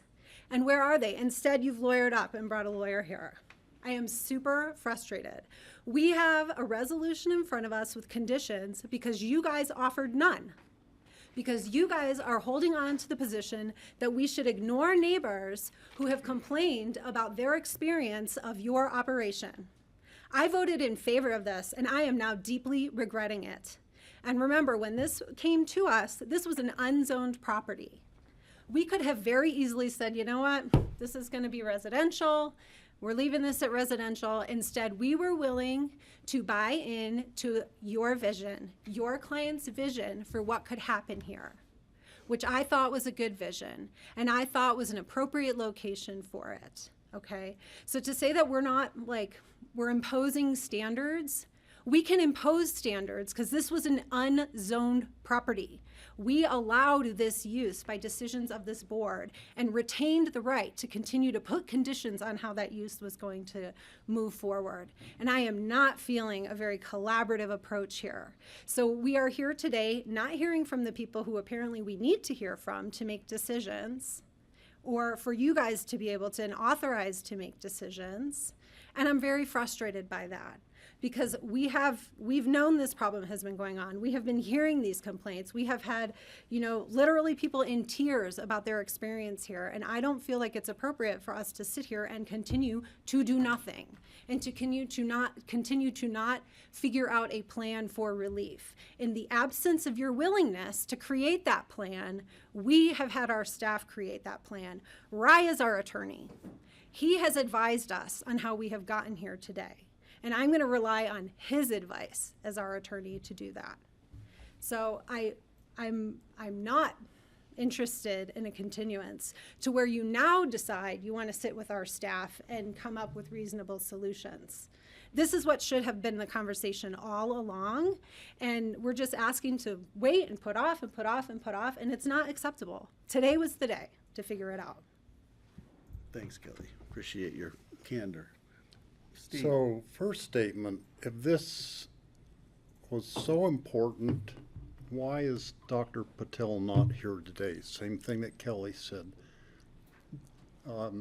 He's known when this meeting was for weeks, and he had plenty of time to arrange a substitute doctor in the ER. Doctors come from Denver to go to AVH to substitute. They come from Grand Junction to AVH to substitute. He had plenty of time to find a substitute. The fact that he's not here, we've barely seen him, I think, since even, was when we did the approval. To me, shows his level of commitment to this. He doesn't put a high priority on this. Now, while we're sitting here, I just Googled to find sound mitigation for electric transformers. And here's a whole list of bullet points of things that can be done to mitigate sound from electrical transformers. And it says, while it is not possible to stop electrical transformer noises completely, you can mask and reduce the noise levels by. And it has a whole list of different things. Two of them have to do with acoustic dampening materials, which I think is what we're kind of talking about, is building a sound barrier around the electrical transformer. Same thing for the chiller. You go to Aspen Valley Hospital and look at their chiller out on the back, and there is their sound mitigation stuff that I haven't heard any complaints from the people at Meadowood, because I think that sound dampening works and stops the sound of the chiller. These are the kind of things that they work. It took me 2 minutes to find answers to this that you say is not possible to deal with the sound from an electrical transformer. Well, it is possible. It's easy to find the solutions. And I'm like Kelly, I'm not inclined to continue this. The only way I would continue it would be on the advice of our attorney, if he feels like he needs more time to work, tweak the wording of the conditions that we put on it. But to me, this has been kicked down the road, kicked down the road, kicked down the road. You measured any sound inside somebody's house. Inside their house, any sound is not acceptable to me. Measuring it at the property line, the 55 decibel thing from the county regulation is meaningless, because this is based on the other criteria that Leslie talked about on the special use permit, that we're getting complaints from the neighbors about noise and the vibration that maybe aren't even, it's hard to detect a vibration thing, but the people's health is at risk, and I'm not willing to continue this any farther. This needs to be fixed, and it needs to be fixed now. And if it costs $1 million like they did on the marijuana grow operation down the highway to fix the smell, the odor issues there, maybe it'll cost $1 million for Dr. Patel to fix this. But to me, that's I'm drawing the line right here, like Kelly. Thanks, Steve. I'll make a statement. I am willing to continue, because I think we need to have Dr. Patel in the room, and I think we need to have further expert input and evaluation, whether it be Stuart or whether we send Stuart's findings to someone else. I think we need to do something, and we need to do something sooner than later, because I agree with Kelly and Steve, this has gone on much too long. We've been putting the neighbors through too much. We've been putting all sides, us, the applicant, and the neighborhood, through too much for too long.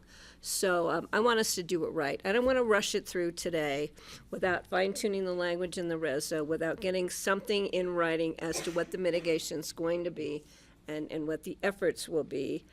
You can't take away the noise of the world, but you can do things to modify or address things to a certain extent. I hear noises from my house of downtown Aspen when it gears up. The transformers, the chillers, just the noise in general. I hear it from my house. And, and it's just how the world is. The world is noisy. But in this case, we asked the applicant to not negatively impact the neighbors. And obviously, we have neighbors that are, especially not that 4 o'clock in the morning, come pick up the waste issue. That was totally unacceptable. But I think there's a reasonable solution to this.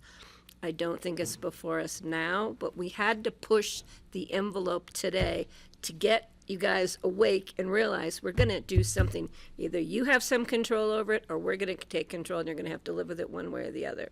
So I think it's worth giving them till the 23rd to work with our staff and our council to come up with a plan that is more specific, and to get Stuart McGregor to give us something more concrete than just little dots on a graph, or to send that information on to somebody else and have a second opinion evaluation. And any good doctor, ER or otherwise, would not be hesitant to get a second opinion and bring back a cure for their issue, for their patient. So that's where I stand, and I think it's worth a little more time to do it right than to rush it through and be nowhere at the end of the day again. I'm going to go to Francie next. Thanks, Patty. Thank you, Greg. I also find it shocking that Dr. Patel hasn't been here, except when he wanted to ask us if he could do this. But when we've asked him to be here and to answer to us about our annual review and everything, he doesn't show up. So I think that is a serious problem you have, and I suggest you guys deal with him about that, because it's very disrespectful to the Board of County Commissioners who have put a lot of time into this property for him not to show up when he's known about this for quite a while. Doctors are great and everything, but they're not kings. And so that's really annoying. On the other hand, I would like to actually pass this today without the 4 to 5 decibel reduction language, because I think it's time that we hold you to account, and this will hold you to account. I don't think that the sound level from there is egregious by any means. I'm not quite sure what's happening in the house on Eddie Lane. I don't understand why other neighbors have told us that they don't hear anything. I don't know what's going on there. I don't pretend to understand that situation at all. But I do think that given that we have these complaints and you are next door to a residential community and we made it possible for you to be there, I think it's time that you start conforming with some of the expectations that we've put out there for you. So I think Leslie's worked hard to get this language to a place where we could pass this, and I think if we take out the specific decibel level reduction, I'm comfortable with it, and I'd be willing to pass it today. Thanks, Francie. I wanted to ask Rye, so we have a choice of continuing or denying, as look like is where we're on that fence. Well, that's not exactly what I heard, at least. I think you have the opportunity, you have an option to continue. From one. You have an opportunity to approve the resolution that's in front of you. From another one. With the conditions. Would include conditions, although I'm not exactly clear on exactly where, and I don't think the board is in agreement on what those conditions should and should not be at this point.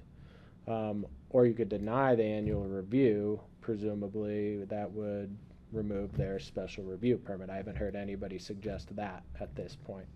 So there's actually 3 options, I guess. If you're going to approve the resolution that's in front of you, I think we would need to talk about getting some more clarification on the particular conditions that you would like to see in the resolution, and whether those conditions should be approved as written, or whether you want me to work with staff to refine those conditions, or what it is. But I'm not clear on the conditions that you want in this approval today, assuming that's what you do. I would remind the board that there is public comment today Right, too. we have public so, comment. I but yeah, wanted just that's to know where I am what right was now. before us.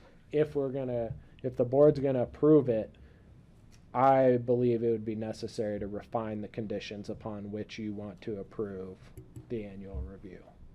So, Thank you for because that. I'm not clear where the board is on that. Right. I'll just say, starting off, my frustration level's quite high as well. I'm trying to figure out how we can solve this to the best possible satisfaction of everyone and keep moving, but I'm also prepared to deny it and cease operations until something positive happens, if we think that's even remotely possible.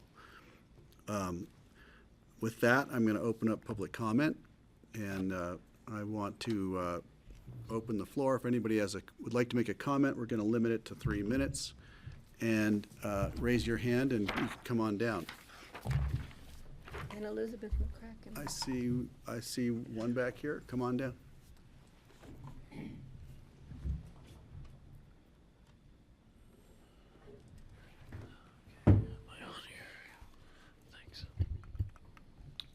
Hello today, my name is Michael Murison. I am the owner of 2480 Lane, as you guys know. I want to thank you all for letting me speak today, and I want to thank you for taking action on this. This is a long time. We've been complaining about this a long time, and therefore we've been living with it a long time. My family suffers, I suffer. I don't know what to say about that. It's a suffer. Every day is a suffer. I'm asking the board to take a stern approach to this today, please, with all respect. They've had time. They've had energy to do it. They've got specialists. But we sit here asking for continuances while we suffer. Please take a stern approach to this.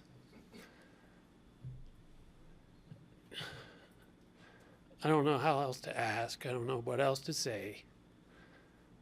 But a nuisance, noise is vibration. The noise is creating a nuisance, and we live it. It doesn't stop. It hasn't stopped. Please resolve this. I just don't know what to say. A continuance is just another kick of the can down the road.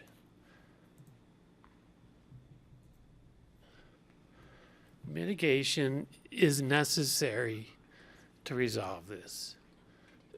They paint a great picture about LEED, Forbes magazine, world's biggest carbon neutral distillery. It's a beautiful picture, right? On a global scale. I'm local. I'm feet, and I'm suffering. You can paint the greatest picture in the world, but the guy next door, I'm suffering. And I don't understand why that is. It shouldn't be. If you want to paint a great picture, it should be great from the next door neighbor to the guy on the other side of the world. 55 decibels is the maximum allowable amount at property line. It's not minimal, it's not minimizing, it's the maximum allowable amount by a distillery that's advertising themselves as carbon neutral, sustainable, LEED, the Aspen Way. What is the Aspen Way? Mind, body, spirit. My mind, my body, and my spirit have been broken and are suffering, and our lives depend on urgency and sternness from this board.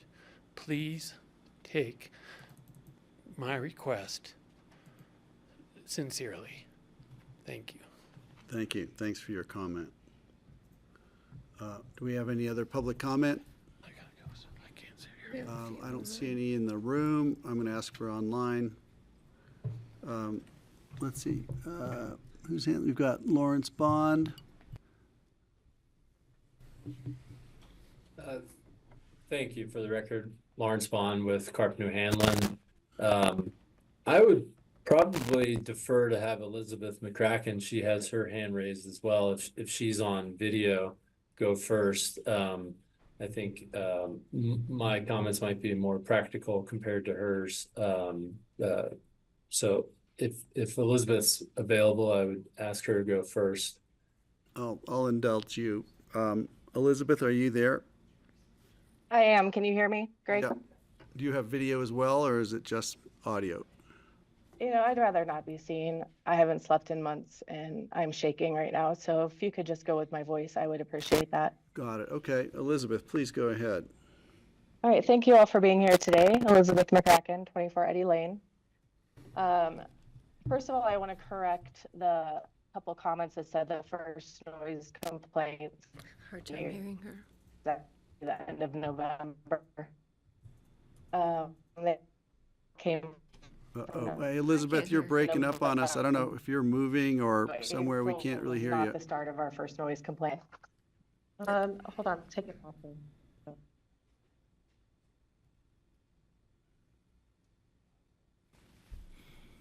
Can you hear me now?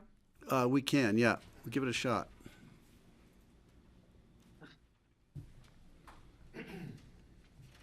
Hear me? Okay. So back to, I just want to make clear that our first noise complaints came in November, not in April. It was stated twice by, it was stated by Chris and their lawyer that's present today that it first started in April. It actually started the end of November, our first noise complaints. We kept saying we hear them, we think they're distilling, and we were told they are not distilling. They are not permitted to be distilling. Then we found out Owl Valley Waste was removing waste, and we contacted the county and they said, oh yeah, they are distilling. And then they said they were testing. That's when we first started hearing noise. It was coming from them. I also want to state that I don't have superhuman hearing. I would not be awake through the night over a whisper or a watch ticking. This is something that jolts me awake at times. There's different variances in these noises, and I don't believe that there was scientific testing. There was not true testing. It was just toggled to a point to meet 55 decibels. Nothing was operating. Things said that they could be turned on and off, but in the June site visit meeting, it was clearly stated by Chris and Jared that there are highly operational automated systems that cannot be turned off. I don't believe that when Stuart was in our home that these systems were on. And when we asked about that, when he was at the meeting after, he said, oh, it was communicated by text. That again is not scientific testing. Another thing I wrote down that Chris stated that when they turned off the transformer test, that no one was allowed in the distillery building but Stuart to test this vibration being off. When they came to do this in our house, all parties were inside our house and Stuart and Michael were talking. We actually have this on recording.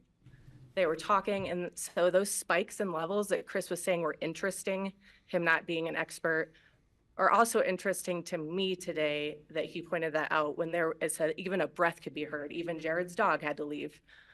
Well, no one was told to leave our house. There was many people in there during this frequency test after the transformer went off. So I don't really find that scientific as well.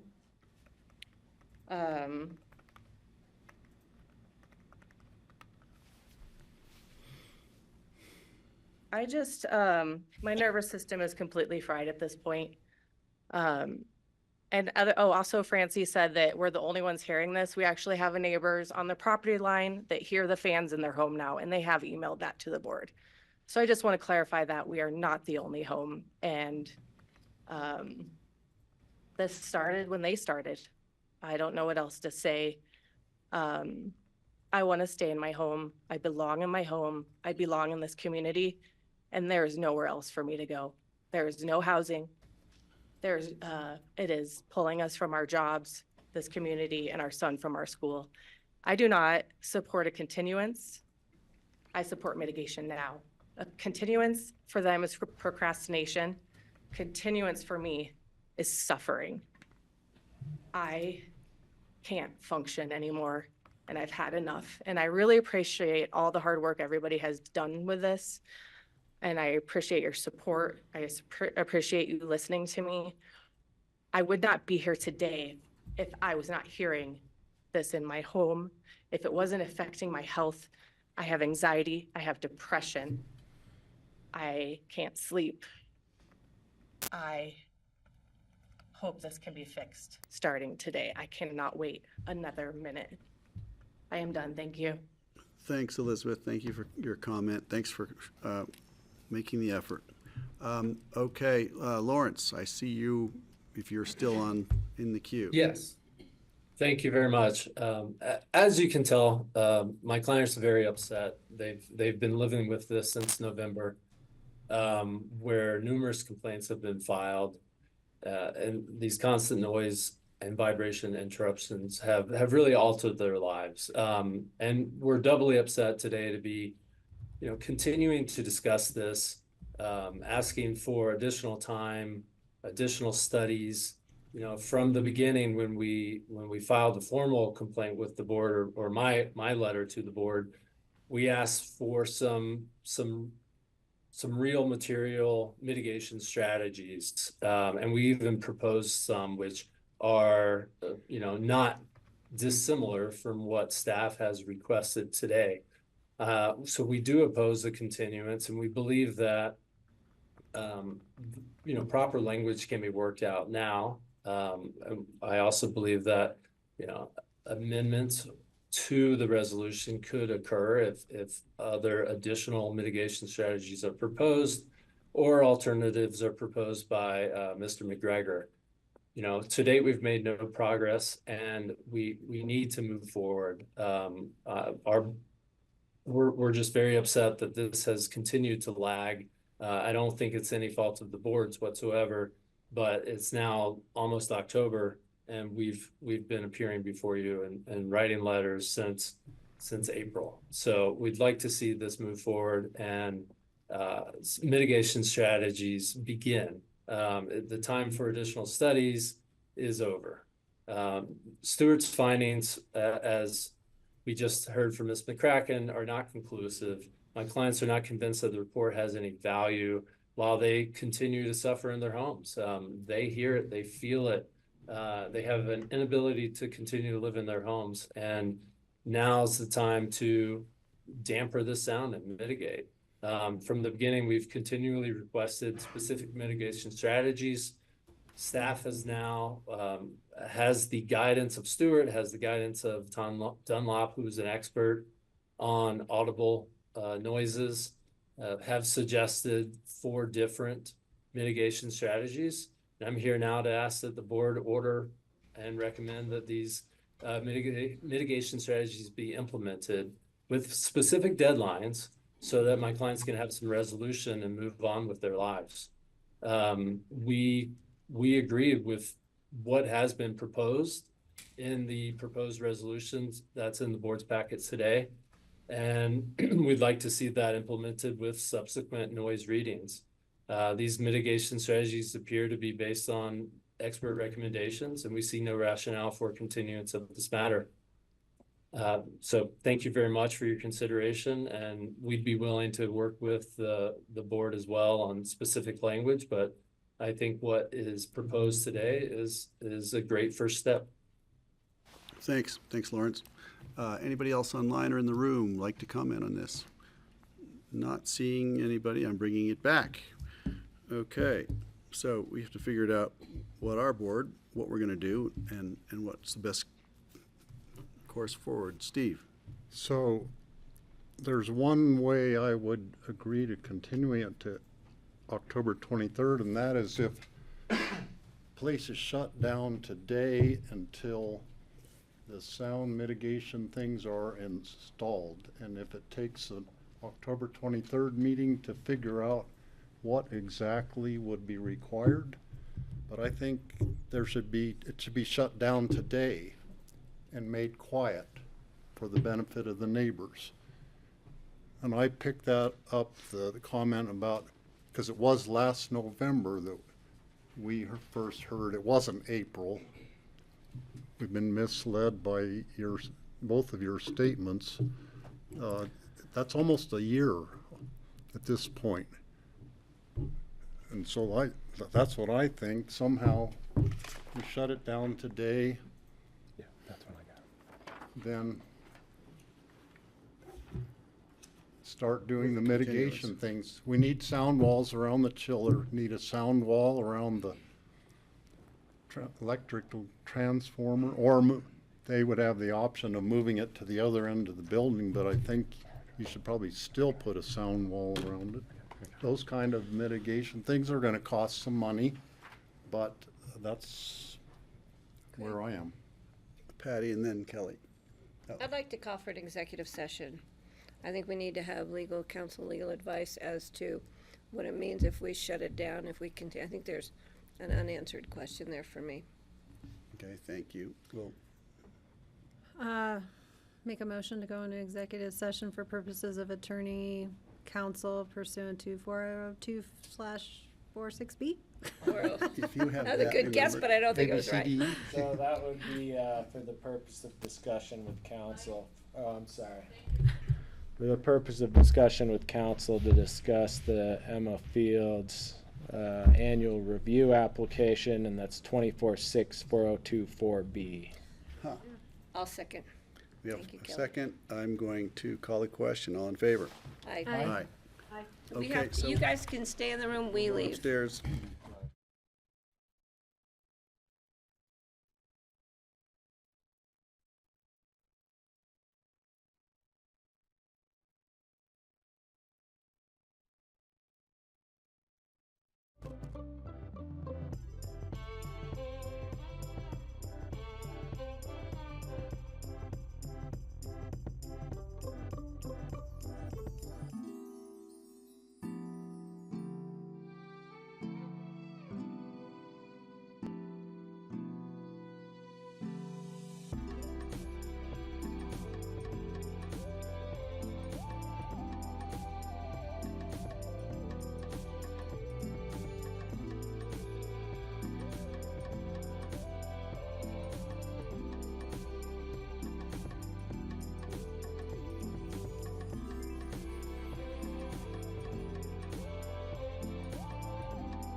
Hello, good evening, everybody. It's Wednesday, September 25th. We're going late tonight. And this is the return to our discussion about the Emma Fields LLC annual review and for Aspen Distillers special review. Okay, we're back. Chris Bryan asked if he could say something Francie at the very back, too? beginning. Is Francie here? Let me just check to make sure she's with us. I thought you said, I think Rich was gonna tell her to hop on. okay. Do you want Give us a sec. and find her? I can do that. I already had her on my Okay. phone. You want me to call Francie, or you got it? I'm sending her a note. I think if she's everyone's trying to get hold of her. What, did she think we were done? Are you calling her? I'm just texting her. Okay.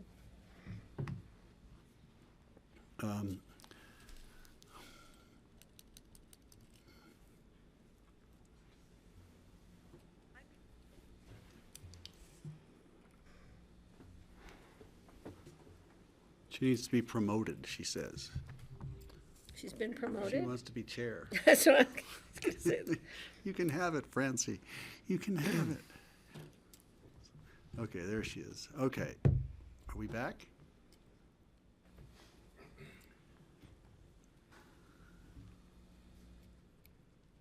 Do we think she's there? Do we think said she was there? I'm promoted. Do I good. get more money? There you are. Okay. She's back. Okay, Chris Bryan asked to make a brief comment. Oh, just a point of information.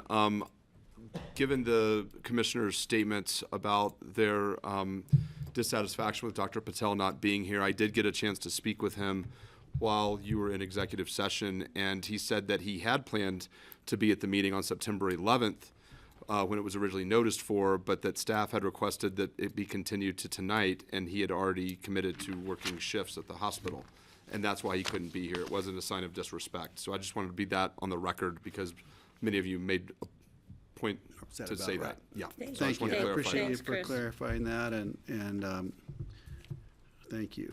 Okay, so what we have before us is a modification of an approval. And I'd like to have Rye read that to the board, if that's the next step. Sure, and I can, let me set it up a little bit more. So you have this resolution in front of you. Substantially, the discussion has revolved around condition of approval 3, as it's currently drafted in the resolution. And that's specifically condition of approval 3A through D. So what we've discussed is how to refine condition of approval 3, given some of the information presented by, or stated by the board, some of the information presented by the applicant, as well as staff, and based on some of the public comment we've heard today. So there is conceptually on the table the idea of amending condition of approval 3 as I'm going to state it now.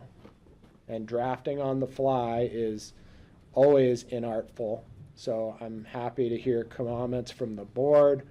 Typically, the way this would be handled is we draft now, if we can, to the best of our abilities. Then I would review it with staff and the applicant before it gets signed. That's something we typically do with land use approvals. I'd be happy to include Mr. Bond in that, as he's expressed some information or willingness to look at that with on behalf of the McCrackens. I hope I got their last name correct. Is that right? Murison and McCracken. All right, great. So condition of 3 as proposed to be modified would substantially read that the applicant shall submit a mitigation plan by October 23rd, 2024, which shall include mitigation of the following conditions. So condition 3A would be the exterior mechanical equipment, including but not limited to the chiller. 3B would include the 2 exterior vents located on the outside of the distillery building, and 3C would be noise and vibration emanating from the electrical transformer on the property. The mitigation plan shall include a timeline for completion of the proposed work. That is my proposal for condition 3. I know that Leslie has a suggestion on relating this to a different part of the resolution regarding the annual review, which I believe is supposed to take place on December 15, correct? The annual review will happen on January 22nd, 2025. However, we need the annual report by December 15th. And that is condition number 7 in the resolution. And what I would just add to number 7 is letter M, a progress report on the mitigation plan. Let me see if I wrote it again. A progress report on the noise mitigation plan, including implementation timeline and deadlines.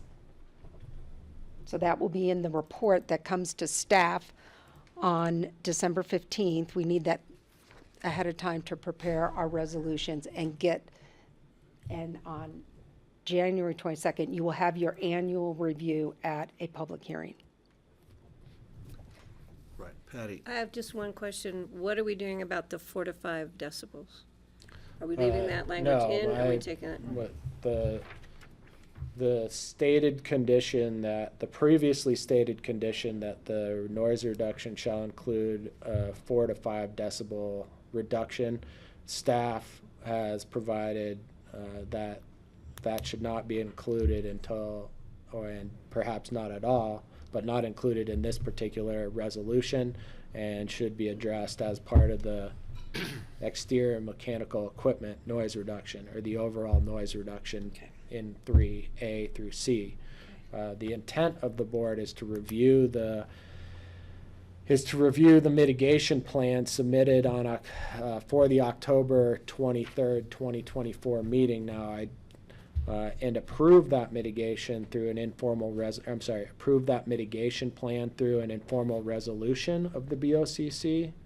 Now, I would like the applicant to be aware that there are deadlines associated with getting things into the packet for the October 23, 2024 meeting, meaning that staff needs some time to review the mitigation plan in advance of October 23, 2024. So what's the deadline that you need it submitted? Sure, that's a fair question. She said the 13th. Oh, you're here.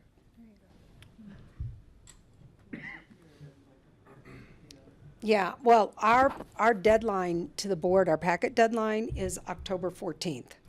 But I think that we can likely, let me look at this.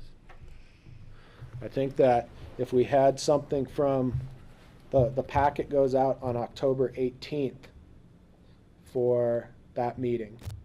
So I would suggest that you provide staff the opportunity to review it that week so that it can be included in your packet for October 18th. Okay, so when's my deadline? So what's the date? Tomorrow. Yeah, yesterday? Right. Yeah, exactly. Kind of. Yeah, yes, actually. I mean, I think you probably, Sure. We'll make it. I mean, Tom, how many days do you need to look at a mitigation plan that's submitted? There's a couple of pieces to this. One is looking at it for the compliance with the resolution, and then secondly, for the complexity of the submittal. If it looks like something that Kurt Dahl, the environmental health director, and I can both review and give sound comments back, then we would do that. If it looks like it's beyond our scope, then we will tell you that immediately, and which would require the county to seek a little more professional help. to review it. And you would provide that information to the board on October 23rd? Yes. Or before, if need be, to staff. If you found, Greg, may I? Yeah, please, If go you ahead. found that when you saw the report that you're gonna need more time, you could present it to staff ahead of time, and we could figure out a way to get it back to the board or Correct. work on that. Yep. Yeah, the intent is to, as soon as it's submitted to the county environmental health department, we take a look at it quickly. So if you What got, what we're talking about here isn't extremely complicated. so do you need, I hate to pin you down like this, do you need a full week to review it, or do you need 2 or 3 days to Why review don't, it? just say 5 working days and we'll, So October 14th, October 11th. 5 working days in advance of the 23rd? correct. Okay, so that would be I know the six- timeframe's the tight, but 16th, October 16th we is gotta what do I it. see. You need it by October 16th. Is that what I heard? That is what I heard. Right, I'm looking at Suzanne and Leslie. And just so I'm clear, so the proposed amendment would be to delete A through D of the currently written resolution in paragraph 3 and replace it with the verbiage you read out? Correct. Okay, thank you. Okay. So Leslie we're- and Tom, looks do you like he have? wants to say something. So, you want me to say something? He was like, Okay, have we had public comment on this? No, we don't. yeah, we did. We did, thank you. Mr. Bendon, did you want to say something? Yes. First of all, I appreciate the board's tolerance. I know some of you are past tolerance on this issue, but I appreciate you going through this. Not an easy job. It's not an easy project, but I appreciate the diligence that you applied to this. I would ask for your tolerance regarding amendments not to be discussed tonight, but amendments on conditions 4 and 5. I'd like to discuss with staff some modification of that language that hopefully will be workable to staff and come back on the 23rd with, if staff's okay with it, amendments on that. 2 things that I'd want to alert you to that may be part of the mitigation plan. One may be a request for an expedited permitting. Walls and such will probably require permitting. I don't know on some of the venting blah blah blahs, but to the extent that we can get quickly through the building process, it would be to everyone's benefit. And second, not knowing exactly what these things are going to look like, building a wall typically is limited to 6 feet if it's on the property line. I don't know where these things are going to be. Hopefully we don't have a wall that's, like extremely tall on the property line. But regardless of where it is, we may be in front of you with a wall that exceeds your limitations. And I just want to alert you to that because we'll want to be able to get to agreement and get to permit and get these things in the ground. And again, thank you. Go ahead. Leslie? I just have one question. Chris, when you said you want to be able to talk about conditions 4 and 5, do you mean my new condition 4? I don't think so. In the 4 and 5 of the previously drafted. So the one that starts with all mitigation apparatuses shall be installed, and then the other one's operations of the distillery? Yeah, and that's how the times, and I don't want to take up the board's Okay. time on this, but We will be looking at an informal resolution on October 23rd, so that would be the time for us to take in any of those amendments. yeah, and I can share them with you whenever you're ready. And Greg, and we did anticipate a request or an issue with building permits or any kind of permits. And we'll just see what the recommendations come back and address it as needed at that time. Okay, appreciate it. Yeah, and to Mr. Bendon's point, and Leslie, condition 4, I think, needs to be amended to be consistent with the new condition 3, meaning that, there's a requirement for the mitigation apparatuses to be installed Right. before January 22nd. That's inconsistent with what the new condition 3 is, which is that the mitigation plan shall include a timeline for completion of the proposed work. So my suggestion is that we address that issue on October 23rd when this comes back before the board regarding the mitigation plan. And that timeline will be presented at that time. And we can utilize that opportunity to establish further deadlines if necessary, although it sounds like your annual reporting issue that you made a change to should address that as well. Does the board understand what I was adding there? Get it right. Okay. Right, and so, as you told the board before you read these changes, we're gonna You and I work are- on a clean copy. Correct. Yeah. Okay. So my biggest concern is that you guys don't have the incentive enough to do anything, and I want to make sure incentives are clear and that we're really serious about, you know, having reasonable grounds to shut it down until we solve a problem that's perceived by more people than can be ignored. And it's been going on. So, yeah, we're all kind of at the end of our rope. Just need to make sure you have the understanding that, you know, how much farther do you want to play it? So. Yeah, and I think the two Chris's sitting at the table understand that full well, with not just this case, but other cases and working here. You know, part of our job is to convey that into design teams and into clients and to get everyone fully on board with what the consequences are. That's our challenge. I fully understand what you just brought up. Just think, you know, if the CIA was doing this, the place would be totally silent and invisible, right? Right, and over budget, but yeah. Maybe not. Maybe yeah, well, not that's the way your the federal problem. government works, maybe not. Okay. Steve? One more comment about the, one more comment about the definition of a fence versus a wall. It says a wall in here. A wall can be any height it needs to be for the mitigation. So we could ignore the 6-foot fence rule in the county and just call it a wall. Yeah, I just wanted to make sure that we Can we? have, Yeah, I mean. it shouldn't be a problem. In the I best don't think. interest We of don't getting know. this We'll solved. have to, let's Right. wait and see what they come back with. It could be a 5-foot, it could be No, it's, no wall. the one around the chiller's gonna be at least 8 feet as high That's as I can different, reach, that's if different not 10 than a feet. wall. Okay, all right, thank you for that. That's a good point. Any other questions, comments? I'd like to keep this moving. Patty, I'd like to make a motion, please do. if that's okay.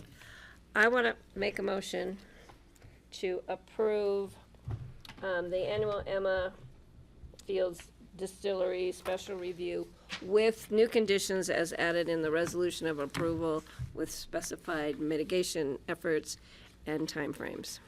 I will second. First and a second, do we need any further clarification? Good comments from the board? Not seeing any, all in favor? Aye. Aye. Thank you, okay. Francie? We have a way forward. Thank you. Thank you. I'm happy to call whoever you need if they need a little push, you know? Yeah, right, tell them to come talk to us. So we get, just give us Matt's cell number. Okay, can we go to our last item? Okay, let's do our And then I last definitely item. have Oh, this'll two be quick. open discussion. This'll be quick? I'm up next, gang. We got to clear the room because up next is the Buttermilk Concert Series special event permit proposal. Suzanne and Samantha, hi. Hi. How Way you to hang doing, in everyone? there. Thanks, Chris, Chris. nice to see you.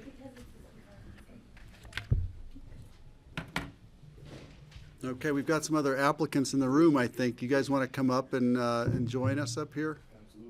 We have the whole family? We got the whole gang. Really, look at this. There's some additional chairs here, guys. Here, I can scoot down if you guys need So one. you- Hi, guys. You all got to see what it's like to make sausage in a government meeting. Yeah, they just love us now. No better already. way than to see it firsthand, right? I just want to disclose that David Goldberg is my neighbor, 2 houses down on my street. We talk occasionally, we mitigate weeds together. We've been bonding over thistle. And of course, Michael, we all know, and I haven't met you yet. This is my brother Danny. Danny. My son Danny. And our Okay. partner. And I'm Danny. Now, which one is he? Okay.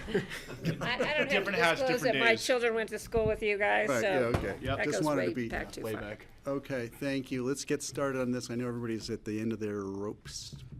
And I'm just going to do the quick kickoff, since you all, not all of you have met Samantha Haberman. Hi, Samantha. Who is our new special events Welcome permit to the coordinator. So we thought we'd sausage break her factory. in by bringing her in front of you guys for a big new event. But Samantha will kind of run through the basics with you and why we're here. And Okay, take it away. Thank you. Thank you. You have to for talk twice as fast. being We're here. past our, you know. All right. We're initiating her well, aren't we? Yeah. Jumping in. She's smiling. That's good. She smiles all the time. Okay. So we are here for the Buttermilk Concert Series. The applicant is requesting approval for a special event permit for a concert series at Buttermilk Mountain. It will be held for 2 separate weekends, sometime between June 26th and August 16th, 2025. The specific weekends have yet to be determined based on booking abilities of the talent, but they will be held from 2 p.m. to 10 p.m. each day. There will be a single stage, multiple food and liquor tents, and on-hill activation, a maximum of 16,000 guests and 500 staff. Each day. Each day. The Community Development Director opted to refer the application to the BoCC for consideration, given the size and duration of the event and the potential impacts on the community. This is just a basic map, very basic, showing you that the stage will be kind of at the base of the lift of Buttermilk, and the attendees will be on the grass. I'm going to go through the land use code that provides standards to ensure that the event's demands for health, fire, police, transportation, and other public facilities do not exceed the level of service that is normally provided in that area of the county, and there are no undesirable impacts on the residents of the county. Specifically, that they have adequate parking, facilities, utilities, that those facilities are safe, and the rest and everything's returned to its original condition, that the event is suitable for the neighborhood and doesn't endanger life and health or damage property, and ensure the organizers of the special events coordinate with the correct agencies well in advance. I am now apologizing. I'm going to go through the land use code, but I'm going to go do an abbreviated summary of the review standards for the special events permits and how the Buttermilk concerts comply with our land use code. So starting out with waste and water, really important. The applicants will have potable water and have a sufficient number of toilets and hand washing stations, and then they will have contract with Mountain Waste to clean up all the waste recycling and composting services and clean up after the event. The applicant will work with the sheriff, the ambulance, and the Aspen Fire to create adequate communication, emergency and medical plans, and review these well in advance. The applicant will contract with the ambulance to provide on-site medical personnel if necessary, and Gabe Muthing with the Aspen Ambulance requested that the applicant meet with the Public Safety Council. In concurrence with that, the sheriff requested that they do a planning process with the Pickens County Incident Management Team, which I believe is the same as the X Games there. The applicant will have a private security company to man all entrances and exits, and they will be there available for contact at all times during the event. Excuse me. And if there is a need for additional law enforcement, the applicant will comply with those requirements. The applicant will follow all appropriate building code and fire safety codes, and the airport weighed in to say that if the height of any structure exceeds the height of any structure within the immediate vicinity, they will require a favorable FAA 7460 airspace study analysis, and the applicant is aware of that, and the use of any pyrotechnics or drone usage will require prior FAA approval. The applicant is going to contract with motor coach services to provide transportation to and from the venue and try to minimize any impact on RAFTA. The attendees will be strongly encouraged to walk, bike, or take provided shuttles instead of personal vehicles. The Buttermilk parking lot will be used for parking and staging. With this, the applicant knows they need to contract with the county for the county part of the Buttermilk parking lot. And we have a new management company there they know they need to contact. And the sheriff requested a thorough parking management plan within the Buttermilk parking lot. Other options, such as the Brush Creek lot, may be considered. Attendees will access the venue from Highway 82 and Owl Creek Road. There will be adequate signage throughout and around the event, and the sheriff requested a robust traffic management plan for Owl Creek in the interface with State Highway 82. The applicant is planning to talk to the Colorado State Patrol for traffic along Highway 82 and with RAFTA and local officials. They will provide a detailed transportation plan for staff and attendees, including accommodations for pedestrians and bicyclists, especially when they're crossing Highway 82. Communication with the public. There will be physical and electronic neighbor notices, phone line, website, and an email. And they're open to other communications if necessary. And as the site plan develops, they will keep us abreast of all changes. As for noise, the applicant will apply for a noise variance from the Pickens County Environmental Health Department. The Environmental Health Department stated that based on previous concert, the concerns over noise to adjacent properties is minimal. The applicant will also coordinate with the Aspen Airport to ensure that the night lighting doesn't cause any problems with pilots or the air traffic control, and there'll be reasonable efforts to limit the impact of lighting on residents. And dust should not be an issue for the site, but that may be relevant if Brush Creek is used. Time limitation, our land use code states that all temporary structures must be taken down within 24 hours unless the special event permit dictates otherwise. And the stage is currently will remain in place for the duration of the events, but it should provide minimal impact. And if tents and other structures are anticipated to remain in place, the applicant will need to obtain permissions from the county. And if the tents and structures are removed, the new permits will be required when the tents are rebuilt, and inspections. Alcohol will be present and served at this event. It will be under the ski company liquor license. The sheriff requested effective mitigation and management of alcohol service just so that they don't overserve any intoxicated individuals. And the applicant will need to go through all necessary documents for food service through the state of Colorado. They will get a general liability insurance with Pickens County listed as additionally insured, and all building and other related permits will be obtained prior to commencement of any construction, as well as be inspected by the chief building official and fire marshal. And the applicant will supervise and maintain the grounds every day of the event to ensure it's restored to its former condition. Can you go back just to the top line, general liability insurance? Oh yeah, for sure. Are we off by 1,000 on those numbers? What are we talking about? Will exceed 1,000? I think we are. I think I made a decimal. It's got to be at least $1 million liability, or maybe $2 million. That's at the $1 very million. I had a minimum. question too about that. That's a pretty good deal. Sorry about that. Yeah, it's like, yeah, And that is that's the decimal error. What, I want to know what best practices are, because it was $1 million or $2 million 30 years ago when I was doing it. So I wonder what the occurrence needs to be. I think it want to still make is. sure. Good call, Greg. Yeah. Good catch. 1,000 is low. It seems a little low. 160 outhouses, maybe that'll work, but yeah.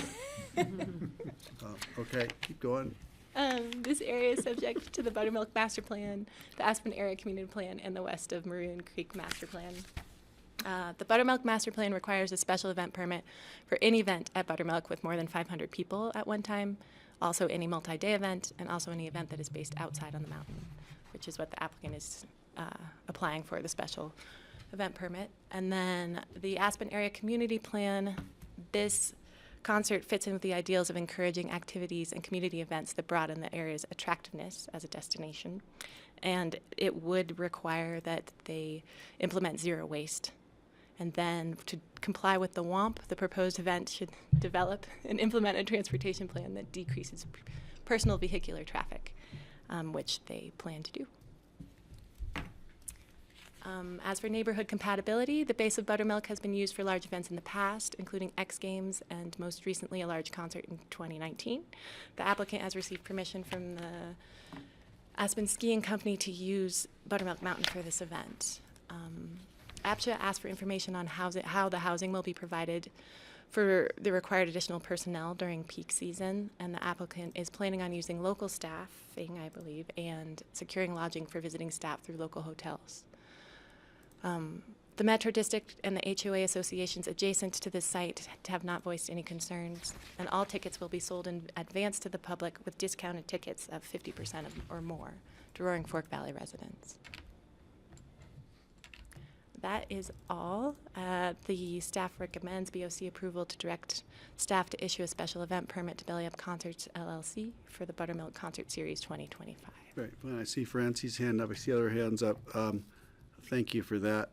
You're welcome. I just want to make sure I understand what we're doing here. Do we have is this a single reading? Is it a double reading? Is it a public hearing? Somebody tell me what we have. Single reading. It's public meeting today. It's not publicly noticed.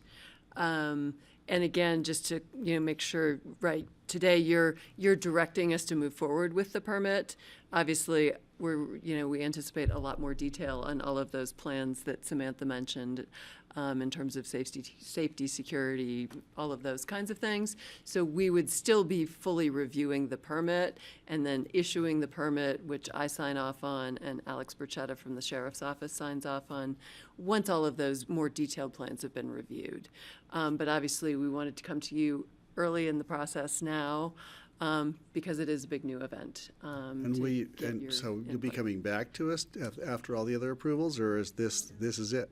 This would be your opportunity to discuss the event, the appropriateness, any concerns you have. In the end, right, we're sort of leaving the details of like issuing the permit to staff in the Sheriff's Office when we finalize all of that review. Great, thank you. Can I Patty? just add on to that? But if there is an issue on either side from the applicant or from staff, it can always get popped back to the BoCC for a resolution. Just want to make sure, not formal resolution, but for resolving the issue. Okay, I'm going to go to Francie, her first hand up I saw. I just have a really quick question, and I didn't hear any mention of RAFTA and working out some transportation with RAFTA like we see at X Games, because 16,000 people, we could have 8,000 cars. It didn't seem like Buttermilk and the Intercept lot are going to cover that. Thanks, Francie. That was a concern I had as well. It's in, I think it's in. Go ahead if you have an answer. I don't really, actually. I believe that, there's going to be a lot of parking that will be necessary. Let me get through the questions. I was going to David, say, I think before. those will be things you'll want to kick to the applicant to Right. respond when. Yeah, and then Just a procedural question. Kelly and then Steve. Just procedurally, does the applicant plan to make a presentation to us? I assume they do. I did, but. Okay, then I can- it might help I for can us to roll with hold it, our so it's not a big deal. questions until. Yeah, it's okay. I can Until you all answer walk through questions. it. Does that make sense? I wanted to just hear Well- off the bat, then we'll go to that. Yeah, I had three things that I noticed in the staff presentation. One is I would request that you do not hold it during the weekend of the Carbondale Mountain Fair. Because that would be a huge conflict with, that'd be like taking people away who would normally be going to the mountain fair potentially. So that's July 25th through 27th this next summer, last weekend of July. You mentioned the mountain waste doing things, but I envision something like the green team at the Carbondale Mountain Fair where they sort out all the compostables. So most of the waste from Carbondale Mountain Fair is compostable. A smaller percentage is recyclable. Now, in this case, the recyclable beer beverage things might be the bulk of the stuff.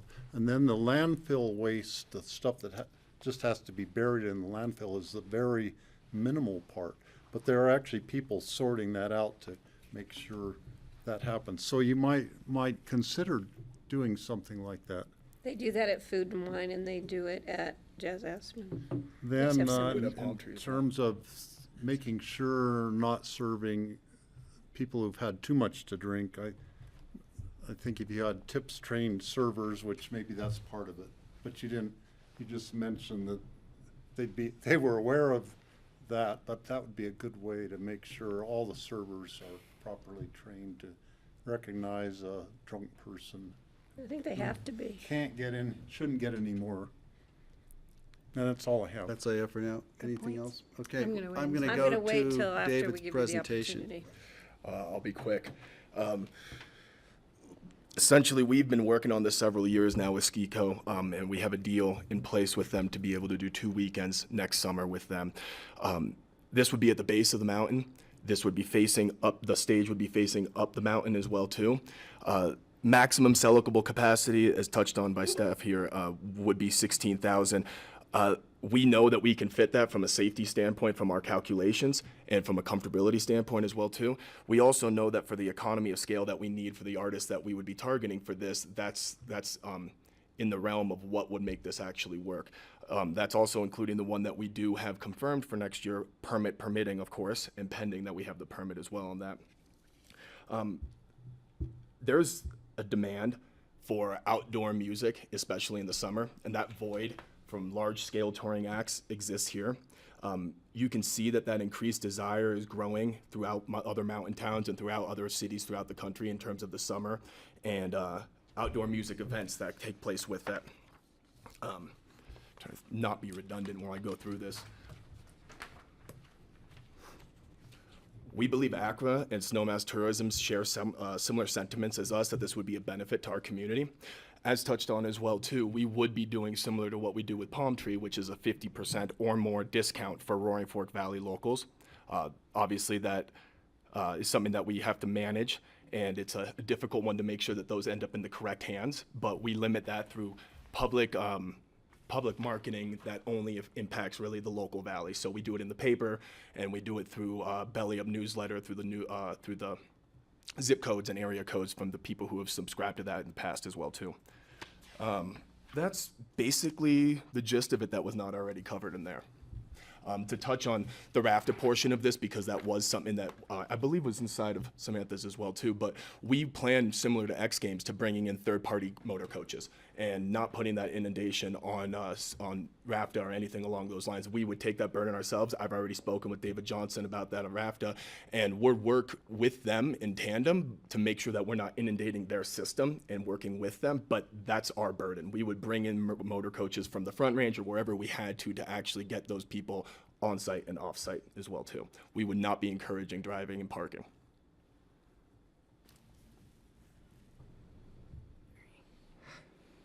Is that it? That's this, without being too redundant. Yeah, that's it. Okay. Try not to I cross know on too Kelly much. had, but I have some. Yeah, questions. I'll bring it back to the board. Do you want to start? Go Yeah, ahead. I can. Yeah, I'd be curious. Can you describe this in terms of scale comparative to the Palm Tree Festival that you all throw in the winter? Yeah, of course. It would certainly be very different in a number of ways. Scale-wise, we would be looking for artists who are more touring, as opposed to bringing in artists on a one-off. In nature, it's a very different event. It's an outdoor music event, obviously, but what we are trying to build out there would be larger in terms of the capacity, but still trying to maintain an intimacy, because the size of the artists that we would be trying to go after aren't the type of artists that would normally be playing venues of the size of what we're asking for from a capacity. So you're saying you bring in artists who fill 100,000 people stadiums to come and do a 16,000 person show? Yeah, I would say, well, yes and no. I would say that it's not necessarily going to be one size fits all. I think that we would be looking for large amphitheater to arenas, and in some cases, yes, absolutely, some stadium artists to come in and find an intimate setting on a mountainside that you wouldn't be seeing with them otherwise. Mm-hmm. Okay. It's a little bit like the model of Belly Up, in a sense. Right. At 450 capacity, and playing acts like ZZ Top and B.B. King and John Prine and Zach Bryan, who we had 2 nights last year, and then this year he sold out 2 nights at Bronco Stadium, over 100,000 tickets.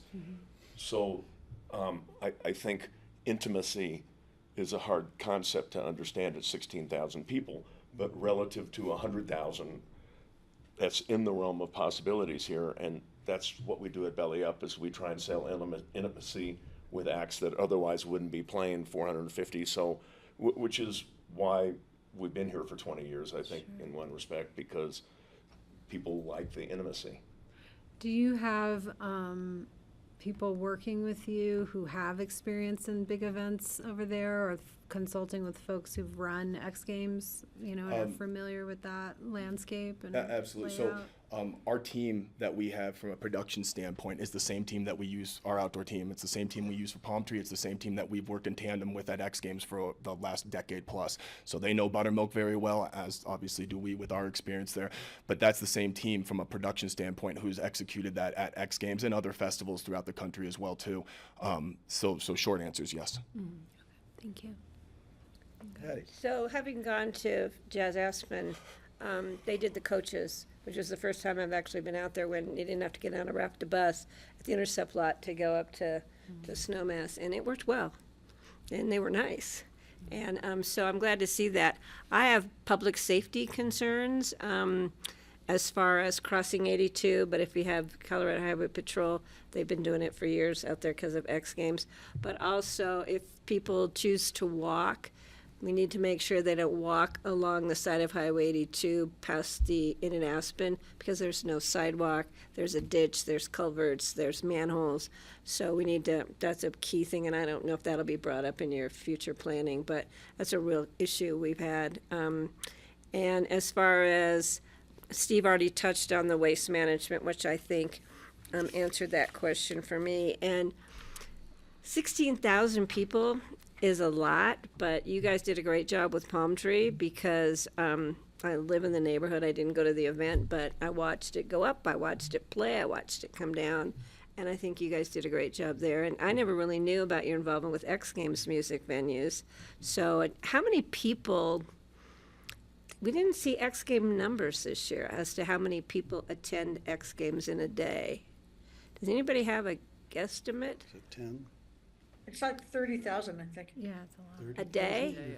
I think so. don't know off the top of my head. But then they come and go throughout the day. Yeah. Somebody in the back is, To say, are there any? do you mind, Greg? Yeah, can you come on up? Yeah. Bring a chair. Just give your name for the record. Derek Gunshore with Aspen Skiing Company. I've worked on X Games for 20 plus years and with these guys on all of our free outdoor concerts for a long time.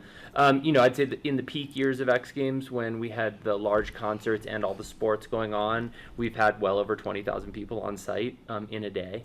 And granted, it wasn't ticketed and it wasn't contained within a fenced area. So in our meetings with the sheriff's office and with the ambulance district, this is a much more controlled environment.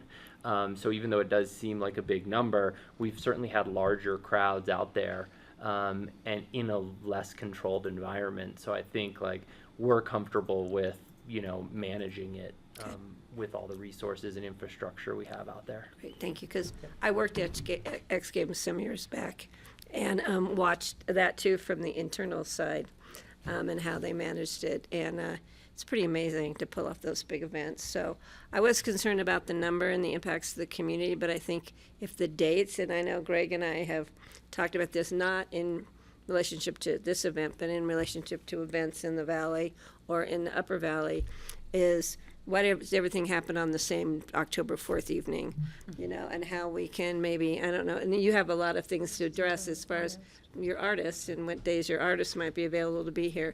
But that's something else to keep in mind. Look at Leslie bringing us pizza.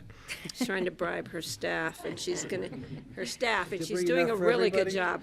We've been here a long day. But just reading through this, Samantha, great job. You put it in such a readable format.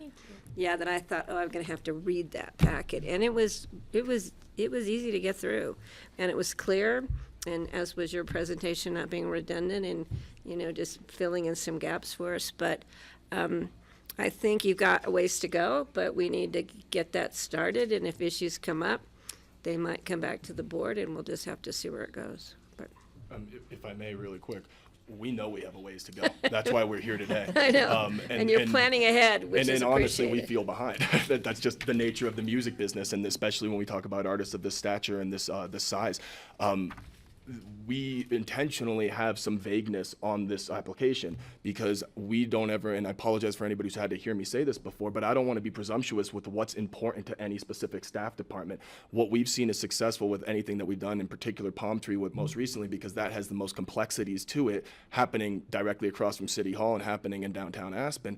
Working in tandem with different departments with their considerations while we develop the plan is the only way to pull this off successfully, safely, and with those considerations in mind. mind. And learn from lessons learned in the past. 100%. And I think you've got a crew here that has been involved in this for a long time, looking around the room, and we've learned a lot of things since that very first X Games, and I think you learned a lot with your first palm tree. No question. And so, so thank you, Greg. I have a question. How big was Palm Tree? 5,000. Okay. Each day. The thing is, I'm choking on the size of this. I've got to say, that's almost the equivalent of our entire population of our county. 16,000? I don't well, our county is about That's what I'm saying, 17,000, yeah. right. So, I've already had people approach me with trepidation and fear about this, and I kind of feel it myself. This isn't my vision for our community, is to flood as many people in as we can. And I know you guys are the most competent guys. I wouldn't trust anybody else on the planet to do this, and including your crew and Derek and Skiko. I can see our team is chomping at the bit to, I think we have some people in our crew who'd love to see it all happen, but I think you're going to get some pushback, because that is a huge number of people for a concert. In my opinion, I have a bias. I don't really like going to large crowded events. After working X Games for a number of years, I'm cured of it. So I'm trying to figure out how do we convince the public that this is the lifestyle that they came here for. And you say you've got a lot of people who are really into this, but I can probably present some who will be really concerned. And I also look at our traffic on our highway. Without your event, our highway is already plugged. So are we really trying to stuff too many people into this choked valley? That's a concern I have. I'm sure you've got good answers and you've thought about this, because you have to live here and drive in our traffic also. RAFTA and your van companies, just parking cars for 10,000 people is pretty tough. I guess you've done that before. I don't enjoy it when X Games is here. I know most of the people I know, maybe it's our age group, just complain about it and wish it would go away. You're getting old. So here, I'm totally getting old, no question. But it's also, I've been here watching it, so I'm concerned that this is a really huge additional crowd. Additionally, that's the busy season, right? It's going to be a busy summer. Every day, as Patty points out, is booked. Steve's already trying to block out Mountain Fair. What's the music festival doing? However many things we have going already. I'm concerned. What will this do to the quality of life of our other visitors who may not be here for your concert or the musician you're presenting? Those are the big questions. And so I'm kind of shocked that this is like, oh, we just approve it tonight and we may never see it again. I think this has to come back to us. I'm sorry, and I think we need public input. We talk about the caucuses or the plans. How does it fit with the Western Maroon plan? How are people who are concerned about this going to weigh in? I may find out that I am in the vast minority, and then I'll just, I'll deal with it. But I want to make sure people in the community who are concerned have a voice here, and I don't see how that works in this process. But maybe you can explain it to me. I'll let them answer if they need to, but I just want to add on something. By all means. How many people were at Jazz Aspen? 10,000, I believe. How many? We're not associated with it. I know, we but support them, but 10,000. About 10. And you know what, Greg? It didn't seem like 10,000, and I'm short in a crowd. But the one thing that I really noticed when I was there was all the people I knew at that venue. Well, you're a kind of a. But I Jazz mean, Aspen familiar girl. faces from around town, and they know. Maybe more knew me, but I knew a lot from my side. But You're yeah. in the paper every week. You mentioned the figure 3, and I would say 2 maximum. In a future year, if you wanted 3, you'd have to come back and get I think approval they're asking that. for But 2 don't- this next Don't year. assume you're Two. gonna get 3 at some point in time. This is 2 3-day This is events. the 2 3-day events, of course, and it might be 2 2-day events. I understand what you're saying, and of course, there's not anything that we would take for granted. It was intended to say along the lines of, we're not intending to go too big and too, relatively, of course, but too big with how many weekends. That being said, our intent would be let's see how year one goes. Let's assess that from a business perspective. Let's assess that from a public sentiment perspective, efficiency, staff perspective, and then let's talk about what year two should be if we get to that point. So you're suggesting you do one this next summer? I was suggesting 2 next summer. Oh, I thought you said, let's see how one goes. No, I was commenting back about 3. So yeah.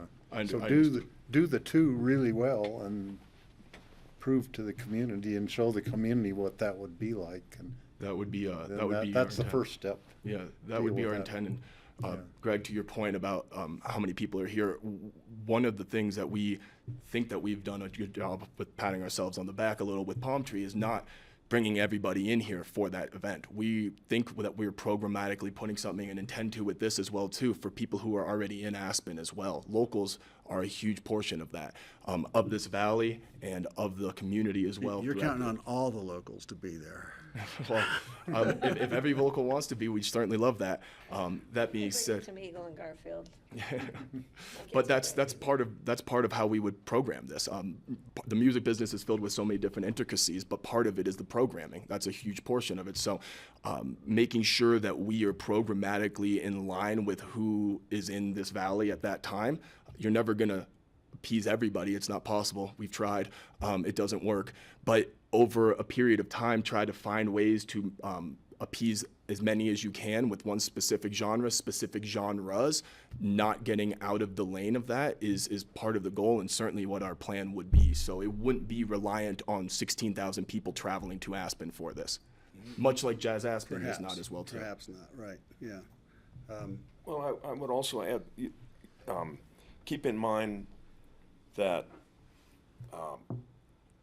if you look at Palm Tree and what we did with Palm Tree in the first 2 years that it occurred, the second year was 5,000 capacity, which is the maximum that we can hold at Rio Grande Park.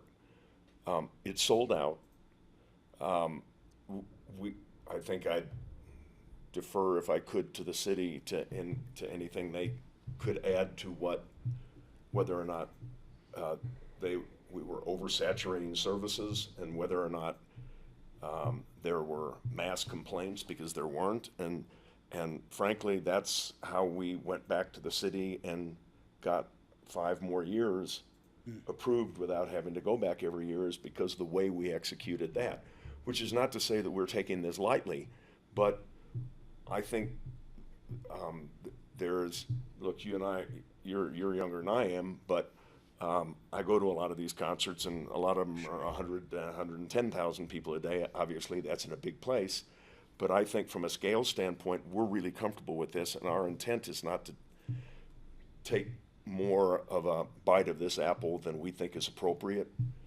And I think, again, it's a scale up from what we did at Palm Tree, but I think the success we had at Palm Tree and the lack of, first of all, the support that we got to be able to get 5 years, I think ought to be taken into consideration here. Thank you. I saw something that said there were no concerns voiced. Not from. What is that like? So has sent- anybody even heard about this yet? We did How's send it it- out to a bunch of referrals, and I think I said the HOA and the Metro District. Metro districts. We didn't hear anything back from.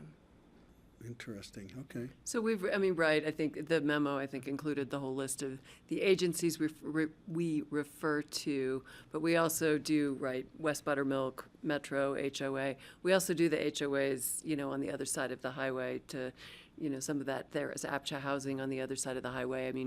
Through X Games, we've developed a pretty good list of who all we send out that referral to. Yeah. So they have all received the application. It seems to me the entire valley is impacted by this. Culturally, traffic, all of that. So we haven't really alerted anybody outside the neighborhood, but people outside the neighborhood will be affected, right? And have you done any advertising, promoting the idea to the people? They got so far to go. You've got a long way to go, but I just want to make sure that, if there's a backlash, if there are people in the community who are really concerned that this is a dramatic change in the scale or a cultural shift, I think I just want people to understand it. Maybe they'll embrace it, but it feels like a surprise. And I know I've talked to you about it already, but I'm still wondering, does everybody know this is going to happen? You know, Brush Creek Village didn't hear about anything, you know, at least nobody contacted me, and maybe that's too far away from Buttermilk, I don't know, but the highway will be impacted, the parking lots, virtually everything's going to be, you know, you're going to have rows of state patrolmen on the highway with their lights flashing as they always do at X Games, right? Just to get the people across the road to get on the bus or the, you know, this is a huge impact, and I just don't want to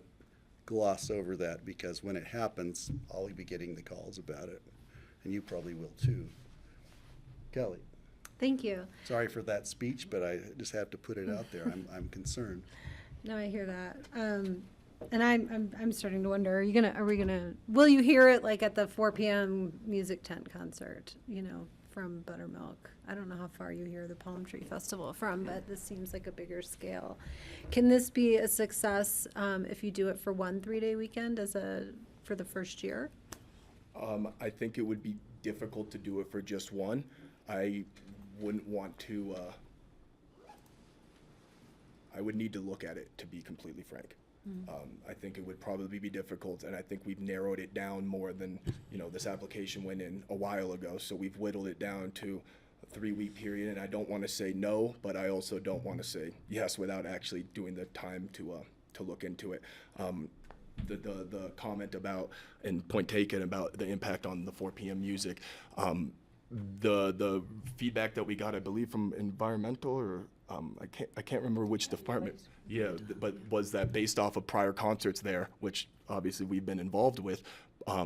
They thought the impact on noise was minimal. The direction of the stage is aimed up the mountain, and that would be a large mitigation of that sound. Sure. And the acts, I'm sorry. You were going to say something? I said that's helpful, thank you. Well, keep whether. I don't think we're going to compete for the same crowd, maybe. No. Maybe a little overlap, but. From a scale standpoint, if you had 20 people listening to this, or 20,000 people, the impact is going to be the same from a music perspective as it was at X Games. Because the acts, you know, the acts that, and we were involved in booking all of the acts with X Games. So the scale of those acts were, let's say, in many respects similar. Are you talking about the size of the band or the scale of the crowd? I'm talking about the size of the band, because this is one impact, we're talking about noise. If you want to talk about size of the crowd, X Games, you know, we've already commented on what the relative difference is as far as X Games is concerned. Keep in mind, Jazz Aspen did do Buttermilk at 10,000. I don't remember. I was at least one of those concerts. I don't remember how many times they did when they were redoing the golf course out there. So I don't think we're breaking ground in terms of sheer numbers, to be frank. But that's something I think we're taking into consideration. The last thing we want to do is have this thing fail. Sure. What would failure mean to you? Failure would mean that all of the things that we're required to do by the county and meeting each of the departments that we failed to execute in the manner in which we agreed to, period, in what we agreed to. I mean, and I don't remember how many different departments you've already met with. A decent amount. I'll be honest, the same kind of concern existed with Palm Tree the very first time we did that. I think I told you this, but I heard Palm Tree from my house. I'm pretty certain of it. It was 6 miles to my house from the festival the first time you guys did that. So it was a cold. Barely heard it. This was a very cold winter night, so maybe sound traveled, but. I'd only be able to hear the bass. I can't hear any of the maybe higher that's notes pretty at much all. what it was, but it's like, that's the festival. I think it was your neighbor playing his music. Yeah, too maybe loud. so. I can do something about that if you want. Quiet, turn it down. I can turn him down. Okay, you got the volume of it? He's the Yeah, volume yeah. guy. Francie has a question. I do, thank you, Greg. I just wanted to point out that I'm a little put off when you say that the scale is not the same, or that you're not going to be setting any records, because every other concert that you've mentioned is at least 5,000 or 6,000 people less than what you're planning. So I don't want you to underestimate the impact, as Greg put it, that this can have on the community. I would never say, no, you shouldn't do it, and I wish you the best. It's not my kind of gig, but I want you to be able to do it. But I really want you to take seriously the fact that this is the largest concert of any that you mentioned by a large factor, and consider the impacts to the community and not downplay them. Thank you. There we go. Okay. Oh, Kelly has a. In the event of an emergency, so say, we talk a lot about wildfires, say the town has to be evacuated, how do you manage ticket sales and that? Do you refund people? If What's the the event plan? can't play, there's a number of different nuances that come into play and how it works. And if there's something that is out of the control and the public can't attend, absolutely we would refund. There's cancellation insurance that we would procure, as well as $1,000 of just general liability. But So great. I'm so glad to hear that. Yeah, exactly right. But yeah, that's a consideration. And in event of an emergency at the site itself, outside of just wildfires, I've spoken with Gabe at Aspen Amby. I've spoken with Alex and Sheriff Buglioni. I've spoken with Jan. I've spoken with all of them together and done a site walkthrough. Safety is the utmost concern, even above success. There's nothing more important than that. I work with them integrally with everything that we do, and we would have emergency action plans in place for every single scenario that you can imagine, including a threat assessment that we would have done 2 weeks roughly before the event, to make sure that we knew what was out there, and not just Aspen and not just the Valley, but America. Those are things that we don't take lightly at all. Okay, thank you. I was curious about, because I trust our IMT, which I imagine would be convened in the event of this type of event. Just like we do at X Games. Yeah, I just was curious about what happens for the people attending, Yep, Thank of course. And can I just, real quick, they learned a lesson at Jazz Aspen when they had the thunderstorm 2 years ago? That thunder and lightning storm. Lionel Richie, you got like one song in. And Yeah, and everybody was going for cover. And I don't think it was because of the artist, I think it was because of the weather. So, so, I mean, again, lessons learned. Have you guys considered alternate locations? Your house. That cleared lot of yours. Yeah, have it in my yard. What the hell? Where? Well, we looked at certain private locations, and it didn't fit for us. And frankly, we feel comforted by the fact that X Games has gone on with the number of people that have been at X Games. And I think that if there was a reference to that I underestimate the scale of this, because we've been involved with X Games for as many years as we have, we're comforted by the fact that that's a greater number, albeit over a total day. So we actually feel that this is, from an infrastructure standpoint, because the precedent has been set for so many years, and because we've been as involved in the X Games as we have on the concert side, it makes a lot more sense to do it there than any other place, because the facilities exist, we think. And because the precedent, and I don't mean precedent for somebody else coming in and therefore you should, for us coming in and saying, well, you did it once before, so you ought to let us do it. That's not my point. The precedent, what I'm saying is the fact that there have been more than this number of people out there for as many years as there have, and how that was handled. So it's one of the reasons why we're utilizing the same number of, or the same group of people from the production side that have been used out there for years, and the same people that we use for Palm Tree. Got it, okay. Good question, though.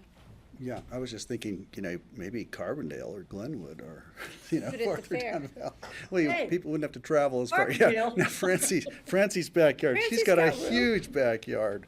I think that'd be, Yeah. Stark Mason. Yeah, I don't want to do that to anyone else. Push Okay, it to Garfield County. what's next? Public comment. Thank you. Is there any public comment on this? I guess there must be. Online, do we have anybody? Joe Mason may have just Joe's left been us. busy today. He's been online, or maybe he just wants to follow along. I don't see his hand raised. In the room, if anybody'd like to make a comment, we'll make a spot where you could come up and speak. Come on down. I mean, y'all hung in here this long. It'd be Yeah, great it's to the hear least from we you. can We'll move you over Do there. you mind if we hand out pizza while we all talk about this? I'm gonna. If anybody wants some. bring it over. Sorry, guys, we Steve live here. needs food. I could use food. I eat like lunch at 10, and I get really grumpy, Michael, so you know if I don't eat, I get really grumpy. What was I gonna do? I was going to. My name is Sam Lovestead. I'm the City of Aspen Special Events Permit Coordinator, kind of Samantha's counterpart over with the city. So I just wanted to kind of speak on my experience working with Belly Up, their event production team, and kind of, all the logistics of Palm Tree. And it's interesting listening to kind of what these guys are saying, because they've said this all to us, and I'm confident in saying that, like, the actions that they've already taken, that is going to be continued throughout this whole process. They've already met with certain departments, certain contingents, not everybody, but multiple people addressing all these considerations that you guys might have. But I think I obviously speak for myself, but also for the city of Aspen, in saying that we've been extremely impressed with the follow through in really every aspect, and especially considering Palm Tree. Granted, maybe not apples to apples with this proposal, but that taking place in 2 acres and 1 street for 5,000 people and a dozen vendors, VIP stages, back of house, front of house, everything. It's really impressive and commendable. So again, both the Belly Up crew and their team, the same event production company that they use, we've been extremely impressed, and really just the receptiveness to our asks, our compliance, all of our departments. I think that my statements are really echoed based on the feedback that I've received, really echoed throughout the city of Aspen. So just want you guys to take that into consideration in kind of reviewing this proposal. Great, thank you. Yeah. Yeah, well, the nice thing we know is you guys all live here, and we know where you live, and you clearly want to take care of your home, right? You wouldn't want to do any damage to your community where you live, and that's gratifying. That gives me a sense of an assurance that you're going to do it the right way. Gabe, come on down. Hi, Gabe. I know, come on down. My sister Oh, the was, hot seat. That's Ah, the there name you of go. it, yeah. my Now, sister he's was looking forward just to on Let's providing Make a ambulance Deal. services too. Well, thank you. I'm Gabe Euthing. I'm the Chief of EMS for Aspen Ambulance District. I'm also one of the incident commanders and coordinators for the incident management team. And as you mentioned earlier, I just wanted to add in a few things and make myself available to any questions you had on the public safety side. I will tell you that we've already done a site walkthrough just generally with the crew, and have really been happy with the thinking that they have already around safety. That's obviously my primary concern, is to make it a safe event. The size of it, the scope of it, the bands are all great, but I want to make sure everybody makes it home safely after the event. So we had a great discussion on site. I do think that their thinking is correct in ingress and egress and safety areas. We talked a lot about wildfire. We talked about evacuations. We talked about medical plans. So thus far, I'm really happy with this, and I have to tell you, they've been a pleasure to work with. The entire team has been great to work with. We've enjoyed working with them also in the Palm Tree Festival and X Games as well. So we do have quite a bit of experience with them. As to your question, Kelly, about the incident management team, we have discussed this, what level of management this would need from a public safety perspective. And just due to the scope of it and the breadth of it as well, right? We talk about not only the size on the footprint of it, but how it affects the rest of the valley, the rest of the highway, how it affects Aspen, how it affects Basalt. You know, we want to take that into account with our public safety partners. And so we've already looked at that. We do feel, you know, for sure in the first year that this would be a full incident management team, kind of like we do with X Games. We'll bring all the players on, you know, on the team, make sure we have representatives from, you know, law, fire, EMS, public works, all of those players that you're used to seeing with the X Games as well.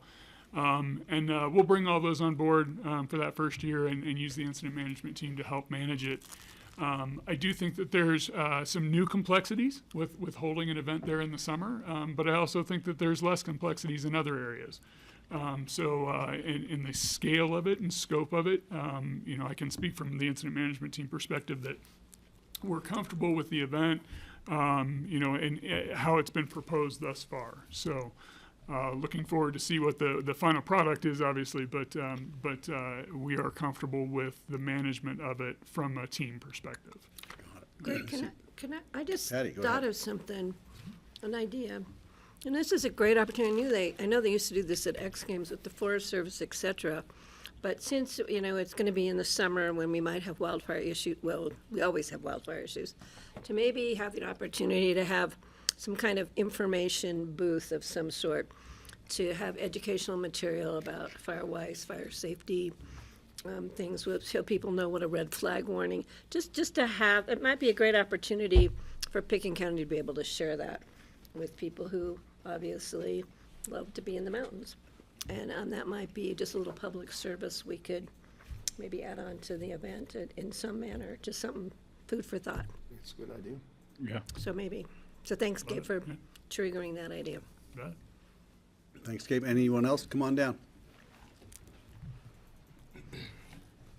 He's back, you know, those ski company guys. Yeah, Derek Gunshore, Aspen Skiing Company again, just obviously being here and support and having worked with them for a long time, already answered a question, just, you know, full ski company support for this. We believe in the team. We've worked with them for a long time. We choose our partners on this wisely, and I've been thinking back to a lot of the pop-up events we did in COVID during Buttermilk, and a lot of the discussions afterwards that were that, like, we should use Buttermilk as a, you know, a resource and an asset for a gathering place, to Patty's point of, you know, seeing familiar faces, and the community lacks that, and I think Buttermilk provides a great venue for it, and we hope to be able to work with them and all of the officials and all the entities to make sure it's done safely and done right, and so yeah, we believe in it. This is a challenging production, and I'd say, you know, time is definitely of the essence, and I feel their pain in terms of the planning, and, you know, we are ahead of it, but at the same time it's a short window. So to your point of delaying it, you know,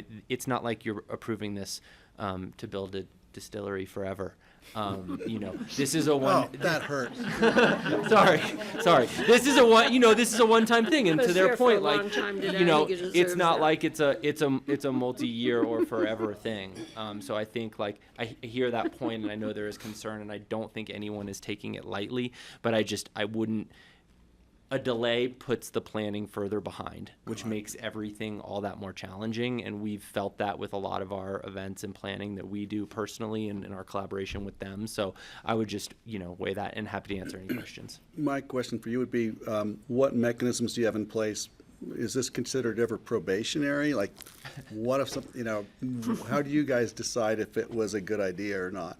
Yeah, I mean, you know, we basically would have to agree and want it back for it to happen again. And, you know, we're confident based on working with them for 20 years that we'll get there and seeing how palm trees worked. But yes, I mean, that is all in there, that it's like, we're not just going to roll over and let the site be used for anyone, or for them again if it didn't go well. We didn't deem it a success.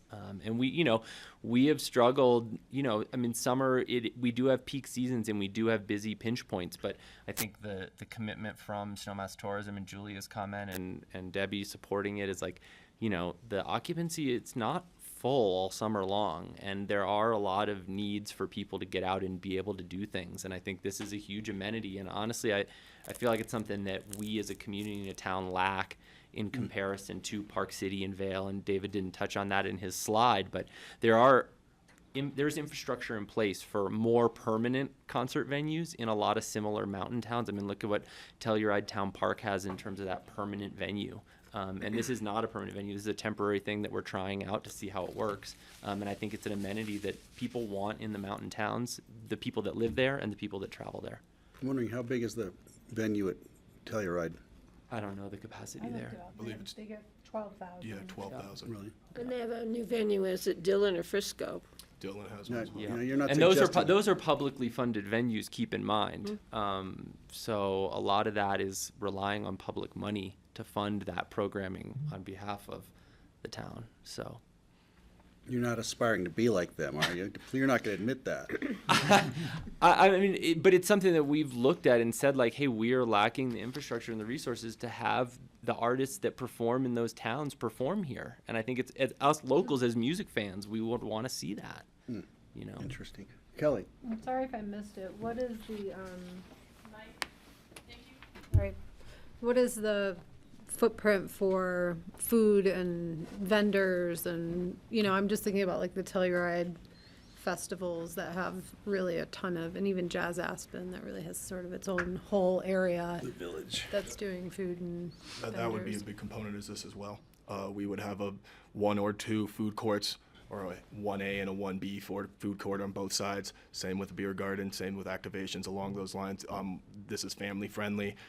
This is something that we would intend and hope for people to spend an afternoon with us. Okay. Another question popped up. Are you going to have like a VIP, super expensive, There these would- guys get the best view sort of thing? There would be not the best view. I think we exemplify that with Belly Up because the dance floor is GA, and there's no better, in my opinion, there's no better view of music than being 3 feet away from the artist, and that's GA. There would be GA, there would be a VIP component to it as well, but it wouldn't be the best view. We would certainly maximize the amenities that both get with that, and additionally, like I mentioned before, there would be a large contingency of Roaring Fork Valley tickets as well too. That would be 50% of the GA cost. So for us, we look at things along the lines of it's not VIP's a slippery slope because I don't believe in that. If it gets too exclusive. Yeah, for us, everybody's very important. It's just about access, and it's just about where you want to be in, and that's relative to each consumer. And for us, we treat everybody like it's a VIP at all times. That's why you don't see a VIP section at Belly Up. You see a reserve section. Got it. Thank you for that. Francie has her hand up. Well, this is a little bit snarky, but it's really interesting that the city supports this and people are supporting this because there are a lot of people who speak about the airport in terms of not wanting growth. But if we have these kind of concerts on a regular basis in Aspen, that is significant growth. That's my snarky comment. I'm out. Thanks, Francie. It's a good point. We might be temporarily doubling the population if you, I don't know what your acts are, but what if you get somebody that nobody here wants to see and everybody who comes in is from elsewhere?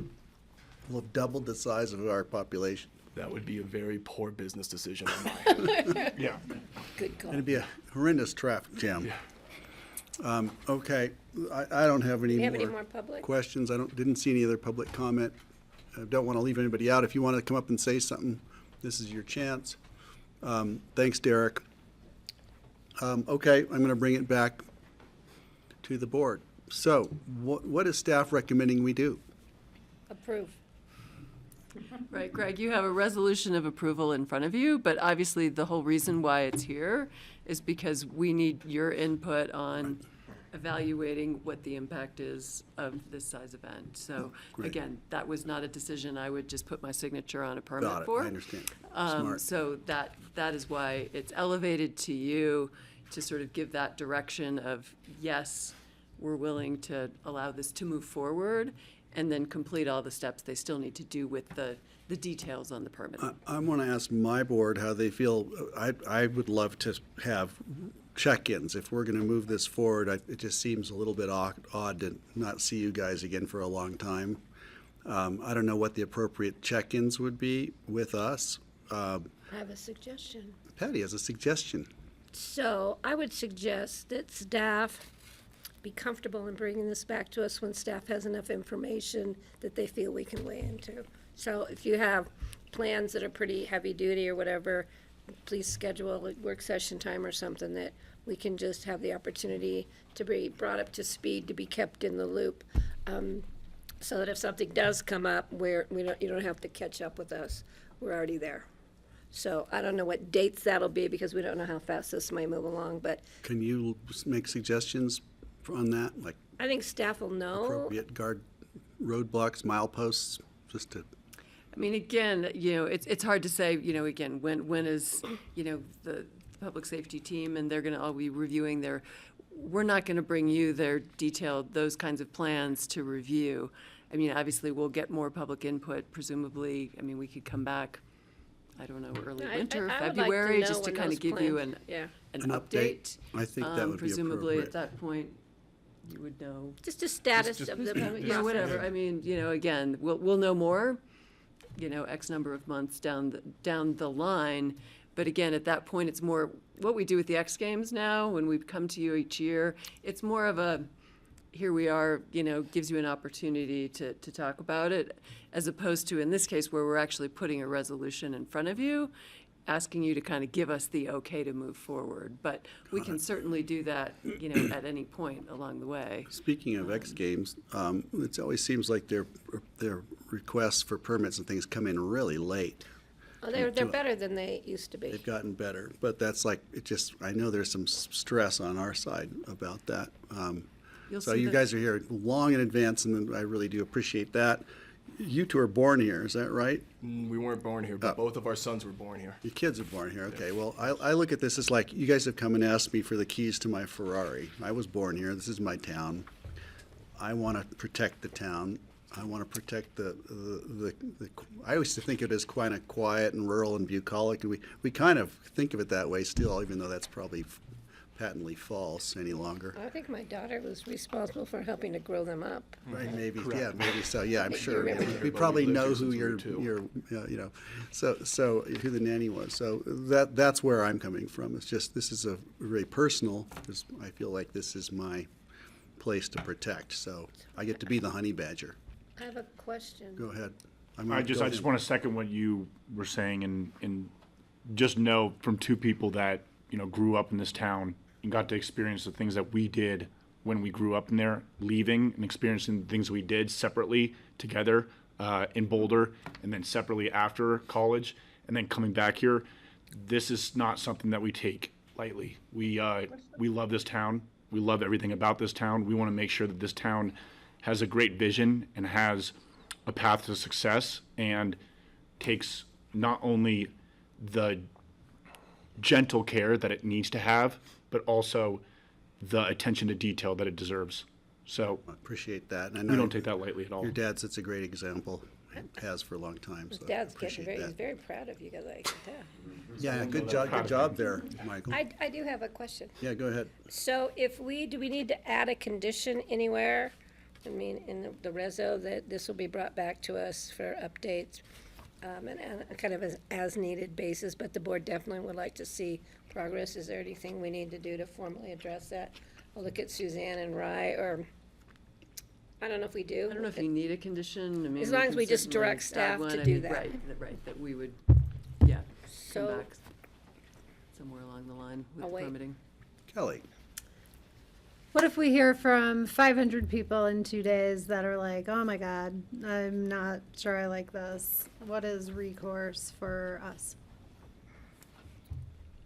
We buy them a ticket to Catalina Island Mm. for those weekends. It's just, that's what's hard for me about some of these things. I mean, we never ask people if they really like how X Games is going. Like, we don't have any sort of method for collecting the input on about this.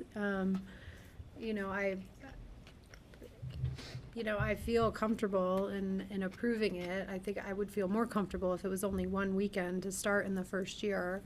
But, I also am just, I don't have a lot of community check-in to check that inclination. If I may? Yeah, go ahead.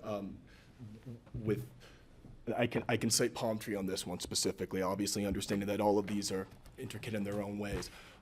We know the strong percentage of strong turnout of local percentage, and I'm going to quote a council member who I'll leave his name out of it for a moment, but he said it when we were going for our five-year extension.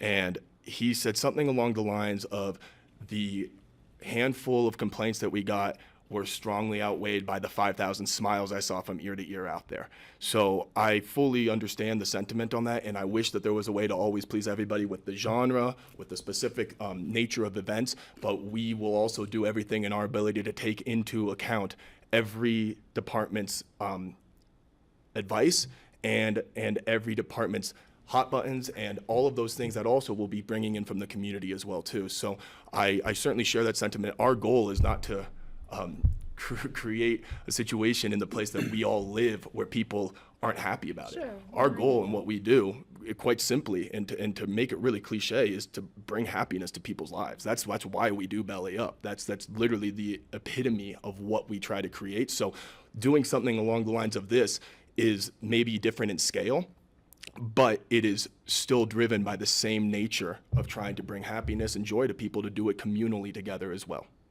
No, I get it. I mean, I'm a concert goer, so, and a festival attender, and I love them. But, you know, that may not always be shared.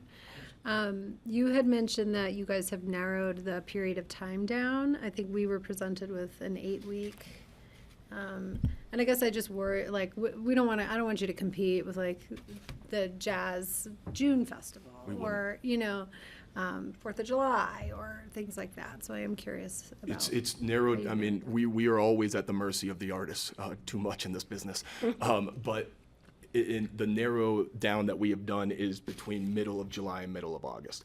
That is artist schedules, and we can only move so far without having a permit in place. As I said, we have an agreement with one artist, but it's permit pending. We are basically at a standstill at this point. As I alluded to at the beginning, we have been working on this for quite literally years. When I started reaching out to different departments, the IMT, doing my walkthroughs, that was only once we started formulating everything to the point that we could actually introduce it to different departments. And this is a living organism. This plan continues all the way up to the event. These considerations that we take from every department live on through the event, even in the middle of it. The first day we did Palm Tree, we had conversations the first morning after the first day with us and Mike Tracy from APD, and we made changes that next day. This does not just get set and forget. It's quite the opposite.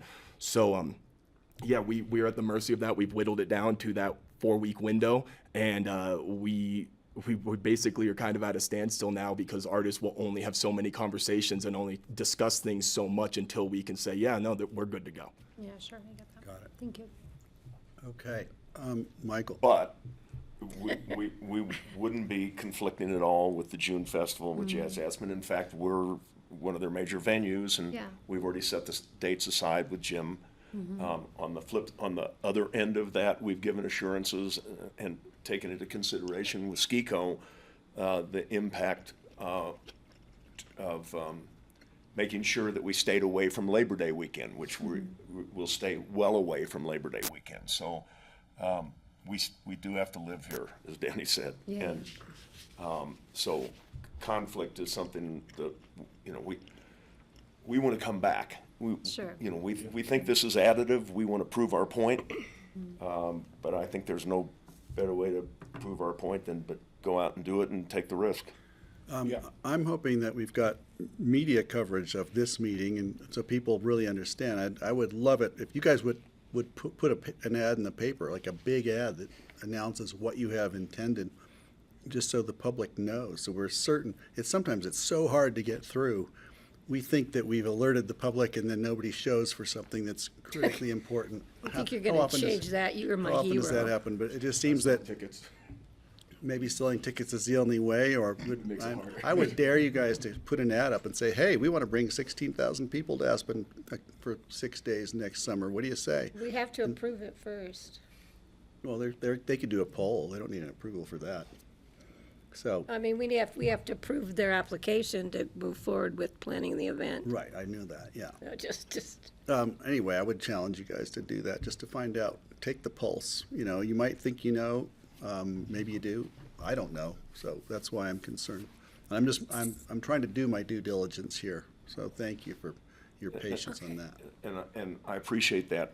Again, I would feel differently about tackling this had we not had 2 years of doing something right in the middle of downtown Aspen, and we understand, I think, well, what is involved from an infrastructure standpoint in making sure that the vast majority of people who are in that area liked what happened as opposed to disliked. So knowing the minuscule number of complaints that we had both years, and going through the process of getting a 5-year permit, we're pretty comfortable that we have a sense of what this community wants and doesn't want to the extent we can do that. I don't want to talk much about gentrification, but I do remember the early years of Belly Up when the concerts that took place around X Games were not at Buttermilk, but were in Wagner Park. And I think moving to Buttermilk is a smart move from this standpoint. I know it's something that Tori's told me more than once, why don't you go do this at Buttermilk? Thanks, Tori. So, well, again, I think there's no way we're going to I really please enjoyed World everyone. Cup last year.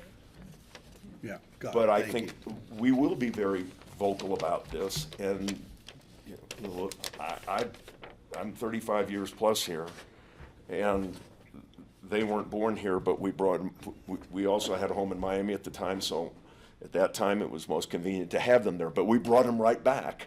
So they did, effectively, they were born here, as far as I'm concerned. I'll go with that. As far as we're concerned as well. They're locals. You guys live here now, and that's the important thing to me. Did you have another question? 'Cause I No. think- Okay. I am ready for, Can I do a motion? I guess, if you want to. I'm going to do a motion. I'm going to do a motion to approve a resolution approving the approval for the Buttermilk Concert Series 2025. I'll second. And we have a second from Francie. I'm just going to call the question. All in favor? Aye. Aye. Aye. So we're moving you forward. Is that a 5-0 You're vote? scaring me. Good job. Okay, thank you all. Thank you. Appreciate it.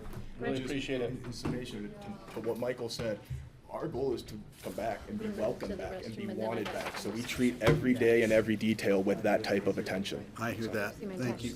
Appreciate the time. Thank you very Sorry much. we went late. Good luck. Thank you. See And I'm you. sorry that you have to put up with him. He's a very good silver-tongued devil. God. So we each need to call 3,000 people. All right. To explain it. Can we, please, I have to be on a bus outside in 10 minutes. Can we please do I'm open going to give you a discussion? ride. I'm going to have to get a ride pickup myself. Thank you. Thank you, guys. Okay, we got to keep working. Thank you. We got more to do. Thank you. We'll come back Thank as you. frequently as you want us to come back. right. Or you call me as frequently. I know as your you wanna numbers. call I me got for your attention. numbers. Okay. And if he disrupts you all the time. You should get your neighbor to give you a ride. Thank you so much. Wait 10 minutes. Yeah, well, we got stuff to do. Okay, folks, we've got more to do here. All of our business Thank you so much. Whoever's open discussion, does anyone have open discussion? Well, Francie? Patty said she had two. Oh, great, and that she left the room. Steve and Francie, do you guys, we have to pick someone who's going to go to the legislative meeting at CCI. Do you plan to attend October 4th? Let's see, let me look at my calendar. Seems like October 4th I was having a conflict. It was the 4th, right? Yep. Well, I can do it online. Okay. You and I can tag team because I think I can cover part of that day too. Okay, yeah, we could do, So, how about, do you want me to be the voting person and then I can text you to chime in as the alternate? Rich, is there anything else? Does that work? put Okay. me as the alternate, and then if you have to leave, I Okay. mean, that always happens, that Yeah. you'll have to leave, I have to leave somewhere Yeah. for a little while. Have you guys I figured have this out? most of the day open, so I can do it. You Yes, guys have thank figured you. this out. Okay, Rich has 2 items. I have two also. I have got to be on the bus in 10 minutes. Okay, this might, Yeah, keep going. can I, Rich, can I do it before she leaves? Because it's about the the attorney process? That's one of these that are on here regarding times. Okay. My Well, bad, sorry. in thinking about it late last night, I'll be quick. In remembering what we did with John Peacock, we didn't do a panel and a BoCC interview, we combined it. We sat in the youth center and we had select members of the community. I think John Sarper was there. Phyllis will remember because she was part of the interview process. And we did it all at the same time. And then after we interviewed the two candidates, we sat with the members of the community and made our decision right there at the same time. I think that's a more efficient use of everyone's time. And then we can all hear everything at the same time. And that's what I would recommend. We could do a meet and greet on the 22nd, that's a Tuesday, because I know Tuesday our agenda is packed during the day. And then Wednesday morning before our regular meeting, we could do the panel interviews and make a decision before our regular meeting at noon. Wasn't this 21st and 22nd? You guys to work it out. I gotta go. Bye, Bye. Francie. Okay. But I think that works for what Kelly, we were talking about doing a panel and the BoCC interviews and thinking about what we did with Peacock. I think that was a good process that we had. And I think that's what I'm going to support because I don't want to do a panel group Just and need then. clarity. I thought Drew had told us we had to do the interviews in executive session. I don't know why he said that. Well, I don't know where Drew's coming from on a lot of things, to tell you the I truth. thought he said it was in our charter, but I don't know that to be. I'm not comfortable changing the plan we've made because I'm Well, not we clear can enough. do interviews in exec and invite people into the interview. So we could still, it wouldn't be public, Kelly, so that would solve that problem. Right? You guys can invite whomever you want into your executive session. You'll just have always, you don't have control over what everybody says, but when they leave your executive But we did it for session, Peacock, and the Home Rule Charter was still the Home Rule Charter then, and I think it was closed to the public and the press. It Okay. worked really well. Patty has that on the table. I want to just hear what else you've got. Well, there are real challenges with the 22nd, just from a time standpoint. This would So- solve that. Got it. So The meet and greet on the 22nd in the evening, and then do the interviews Wednesday, because then we'd have till noon to our originally I regular had the meeting. 21st and 22nd. Now you're 21st and talking 22nd. I'm talking the 22nd on a Tuesday for the meet and greet in the evening, and then the 23rd, we have a regular meeting, we could do it in that morning before the regular And meeting. what was the time? Was that 22nd possible? It The didn't- 20, well, if you do it in the evening, you should be done with your meeting, if that's what I'm hearing Patty say. Well, we did a meet and greet for Dan Bartholomew, and not all the BoCC showed up for that, for Dan and Well, that's Diane. true. I mean, if you guys don't have to be at the meet and greet, then that works. But I fine, would too. like for all of us to be there, but we could do it in the evening after our regular meeting, our work session. That's fine. I think we need to revisit the conversation on the panel. Well, maybe Yeah, we'll I Yeah, think pass so over that's a that. further discussion, and we need to select Okay, who that thank would you be. for That that. timing is fine. Patty, Perfect, we because can- then we could fit we it could into the possibly time frame. Switch that to Thank you. accommodate our schedule. Okay. Thanks, Rich, I didn't mean to preempt No, no, you. no, that was just one of the items. So. Did you have another one, Patty, or is that it? I have another one. I talked with Annie Rickenbaugh about Colorado Wild Public Lands. She said a minor contribution to their event with our name and all that on it would be $250. She was excited about that and thought that would be terrific. A thumbs up from me. Thank you. Okay. Thumbs up, okay. I will have her get in touch with Rich. Rich. Okay, so Rich, what do you got? Well, I did reach out to Sarah, based on your conversations regarding the ballot language for the city, on that one, on the use sales tax. and use tax, yeah. Yeah, it's really, the information I got from their finance director was that it's kind of fallen in line with more of the way that the state, or the way that taxes are collected on vehicles. It usually is a use tax. Theirs is a sales tax, so they're just trying to get it in line with that. There will be some savings to an individual that purchases because of the drop in that tax rate. And they are going to designate these to be used more for transportation components. Right now, the sales tax comes in generally and they just use it. So they are going to try to define it. So I think that kind of answered your concerns of why the switch and kind of the impact. So if you're okay with that, then we're putting together the resolution that is just going to list, the way we're going to do it is, takes every title, and then we just take the verbiage right out of the ballot language and just state that you're supporting those. But I did want to ask if you guys wanted to break out yours separately, because all it would be is just piled right into all of those. And didn't know if you wanted to do anything different with your three, or I'd like to do ours in a separate resolution. you want to do a I separate have a one? draft one on the housing that I can send to staff. Just something really easy, Yeah. something really Yeah. easy. Sounds good. Okay, so, And Thanks, Acra Thanks should for be hanging in doing, there. okay. Acra's gonna be fine tuning their resos too. I can maybe get a copy of those on that's just on ballot question 1C, but that might, Okay. that's public. Okay, is that it? That's all you got? I think that's it, yeah. You're done? I'm done. Okay, motion to adjourn. I'll make a motion to adjourn. Second. On Thank you. And favor? Rich, thank you for the pizza. Are you gonna have some, or do we have any left? There's two pizzas left. Adjourn, all in Adjourn. favor, I need an aye. Right, Aye, you want a say piece aye. of pizza? Aye.